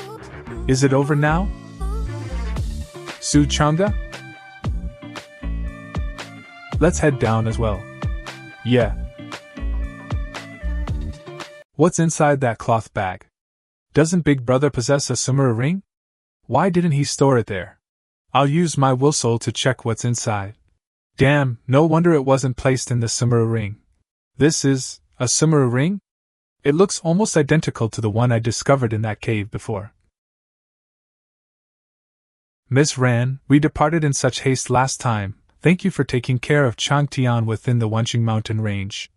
I have no intention of opposing you, Miss Ran, since Changtian has no plans to pursue that matter, either will I, and since you were willing to lend your aid this time, I offer you my thanks. Ran Qingmo, could you hand over that soul body along with Qingmo's corpse to us? All right. Oh, I see now. Although Zhou Chun and the other two battled that remnant soul for quite some time, it was mostly meaningless stalling and attrition. In truth, that saint's remnant soul and Qingmo were essentially frozen by Ran Qingmo alone, making them her rightful spoils. And because of my presence, Su Chang'e can't exactly seize her spoils by force. Ran Qingmo might not even have much interest in this newly found summer ring. The one I discovered with her earlier in the cave. What if I exchange this summer ring for it? I'll trade you this in exchange. The favor from before was for helping me eliminate them, and this summer ring is meant to exchange for that remnant soul's soul ring. This is the ring we found in the cave earlier, take it. All right. So cold. Cold?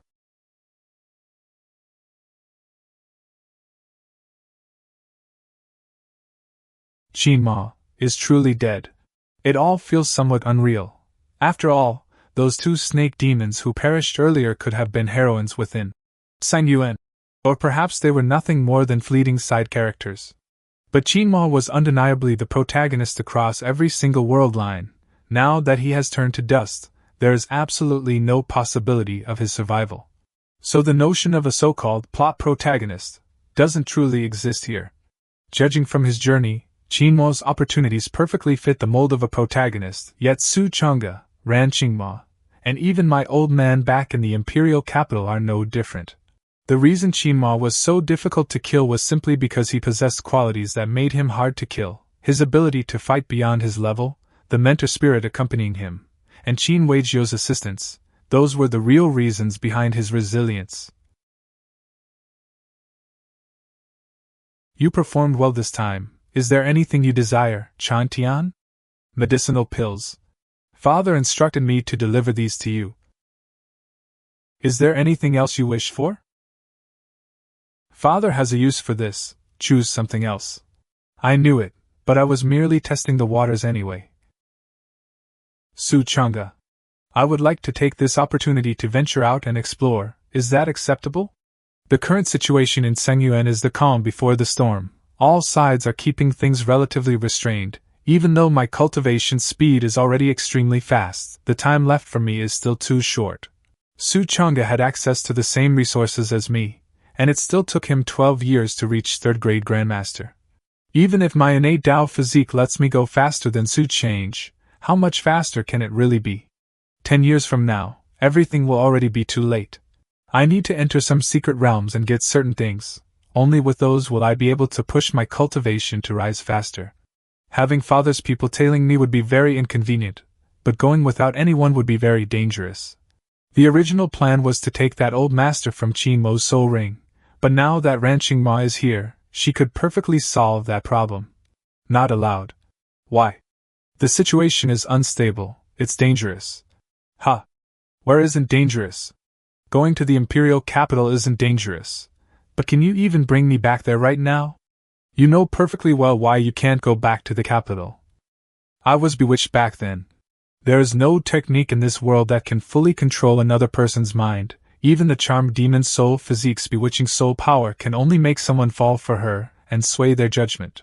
Wasn't the decision you made back then ultimately your own?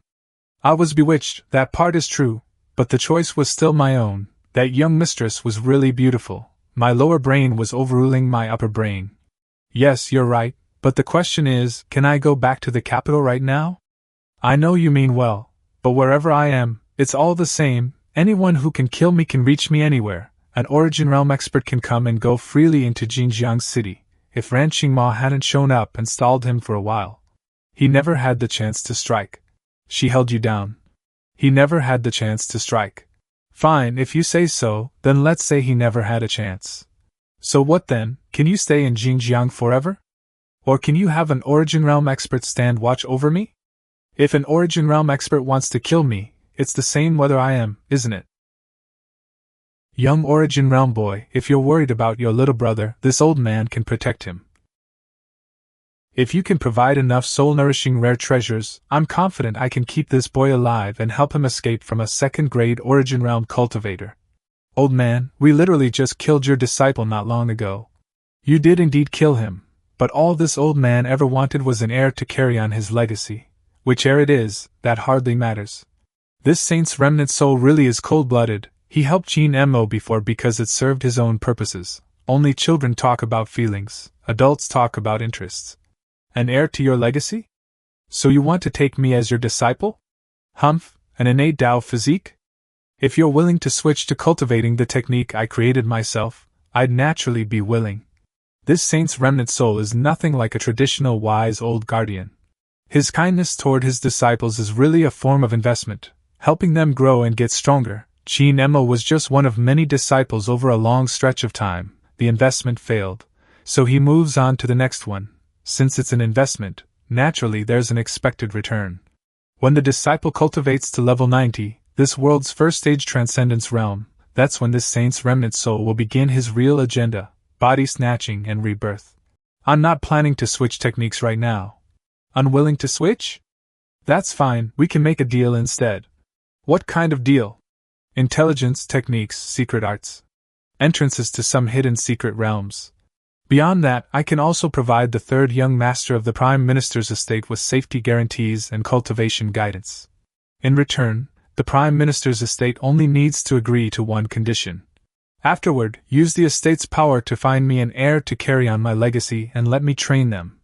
A body-snatching candidate, in other words. This so-called saint really knows how to read the room. Now I somewhat understand what Father said to me when I left the capital. There's no need to be overly worried. Even saints cannot outlast time, let alone one in a mere remnant soul form, hiding inside that soul-nourishing thing and clinging to existence until now. He's nothing more than a mongrel too scared to die. This kid. Young Origin Realm boy, it's not like this old man is refusing to let you place a seal on me. But isn't all this pomp and ceremony a bit much? You are a saint in life, sir. We can't afford to be careless.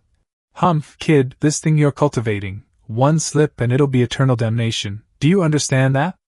I appreciate the concern, but my affairs are not your worry. The seal is set, so you're going to have me follow this innate Tao physique kid, humph? The two of you, one does the scheming and one does the killing. Your whole family really is a bunch of monsters. We'll discuss the rest later. My father should have many things he'd like to ask you. Please follow me, sir. I've seen that sort of Su Chang'es before, but only in my previous life. It was his ultimate move as a boss, a downright broken skill. No matter how far your character ran, as long as you were still in the boss room, Su Change could swing any random sword and the damage would just land. Put simply, it was a strike you couldn't dodge. There were only two ways to survive it. First, stack your HP so high you could tank that insane hit. Second, use the invincibility frames from / to avoid it. But right now, I don't have to worry about any of that. And maybe later I can even learn that. Invincibility frame. Sword secret from the saint's remnant soul, with a saint's eye for detail. Reproducing that sort of thing shouldn't be too hard. Who knows, maybe I'll someday become able to use a sword like Xiao Chunga's. What's wrong? Your brother is very strong. Su Chunga is over 10 years older than you. When you're his age, who's stronger or weaker won't be so easy to say. So that's it, she's afraid. From the start, as the National Preceptor's disciple, Ran Qingmo grabbed me in order to threaten Su Yinhe. And going by the story's timeline, the Sword Sect is doomed to fall within 2 years. Within that time, Pan Qingmo can't possibly grow enough to stand against Su Change. Which means in the original ending, no matter what, Ran Qingmo couldn't survive, because Su Change is simply too strong. Inger, you may leave for now. I want to be alone with Mr. Ran for a bit. Ran Qingmo, I have something to tell you. Go ahead. Can you set up a sound blocking formation? Oh. You're here because you don't want the 40,000 disciples of the Sword Sect to die for nothing, right? Can I ask why? Because Master said I'll become the next head of the Sword Sect. Protecting the sect is my responsibility. So you're doing all this just because you'll be the future sect master? What else would it be? A reason that pure, without any extra baggage. It's like Ran Qingmo was born solely for the Tianyuan Sword Sect. You said you can help me, really? The Cangyuan storyline has already gone off the rails. Everything's slowly becoming unknown. The only advantage I still have is a few yet-to-appear opportunities and some familiarity with people's personalities and pasts. So you can't? Not that I can't, I want to travel for a while, and helping you is one of the reasons why. Really? But do you trust me? Right now I'm the third young master of the Prime Minister's estate. My family is about to crush your Tianyuan Sword Sect. But, you're not Su Cha Tian. I agonized over that for a long time, how to prove you're still you. Personality, thoughts, habits, they all change over time. In the end, the only thing I could think of is memory, just like how we remember the dead, through our memories. So I'm both who I was and Su Changtian now. There are many things that can't be cut away because of those memories. Aside from you, I can't find anyone else who can help. You might not believe this, but I knew you in my previous life. I know what you like, what you've been through, a lot about you. You're my favorite. I'll help you. Not for those damned 40,000 disciples of your sword sect. I'll help you because I want you to live well. Sigh, this is really difficult. In the Prime Minister's estate, all power is concentrated in my old man's hands, but a sect isn't decided by its leader alone. After 1,000 years of evolution, a sect has become a complex web of interests, the Elders' Council, the subordinate noble families, even powerful up-and-coming grassroots factions, all can influence a sect's final decisions. For now, the most I can do is ask my old man to give Ran Qingmo one chance. And if I put one foot wrong and get caught in that vortex, even several lives wouldn't be enough to pay for it. I didn't really understand all that, but I believe you. How is anyone supposed to resist that? I have to help. Ahem, good, then let me ask a few things, just to understand the current situation. After we parted last time, where did you go? I went to Green Peak Mountain and Biluo Valley, and also returned once to Tianyuan Mountain. Green Peak Mountain and Biluo Valley are where two major sects, mountain gates, are located. You went there to persuade them? Right character, but none of them believed what I said. Of course they didn't, they'd be fools if they did. I've learned a lot from the internal reports. The National Preceptor doesn't believe the Prime Minister's estate really means to destroy the Sword Sect. Similar things have happened before, like that Tian'an Martial Hall business that Zhou Chen mentioned earlier. It was a preliminary attempt by the Prime Minister's estate and the current emperor together, but the sects aren't stupid, and they reacted fiercely. At the height of the crisis, the capital city defense grand fortification was activated, and Mark Wu received orders to be ready to march back at any time, but in the end, no battle broke out. Because the emperor fell ill, and the president of Tian'an Chamber of Commerce also died. Ever since, although the Prime Minister's estate has kept submitting memorials about reforming the sects, it always ends with a lot of noise and a weak finish. The sects will never compromise. If you want reform, you can only use force. But who dares? Who can bear that responsibility? At this point, sect power is tangled through every vein of the great Yan dynasty. Anyone who dares raise troops now would be condemned by the whole world. Then Ran Qingmo shows up saying the Prime Minister's estate is going to attack Tianyuan Sword Sect, and the world sects. Who would believe that? At best they'd laugh, more likely they'd see it as an attempt to sow discord. So, why is Ran Qingmo so certain this will happen, and where did her information come from? This news that the Prime Minister's estate wants to wipe out Tianyuan Sword Sect, where did you hear it? Can I not say? No. Is it really that important? It might be important, or it might not. Fine, I'll tell you. It was a little girl named Tianyan who told me. Author's note. Since I've been cut down, this is as far as it goes, in the end. Thank you all so much for your support and love, truly. Thank you, the world is wide. If fate allows, we'll meet again.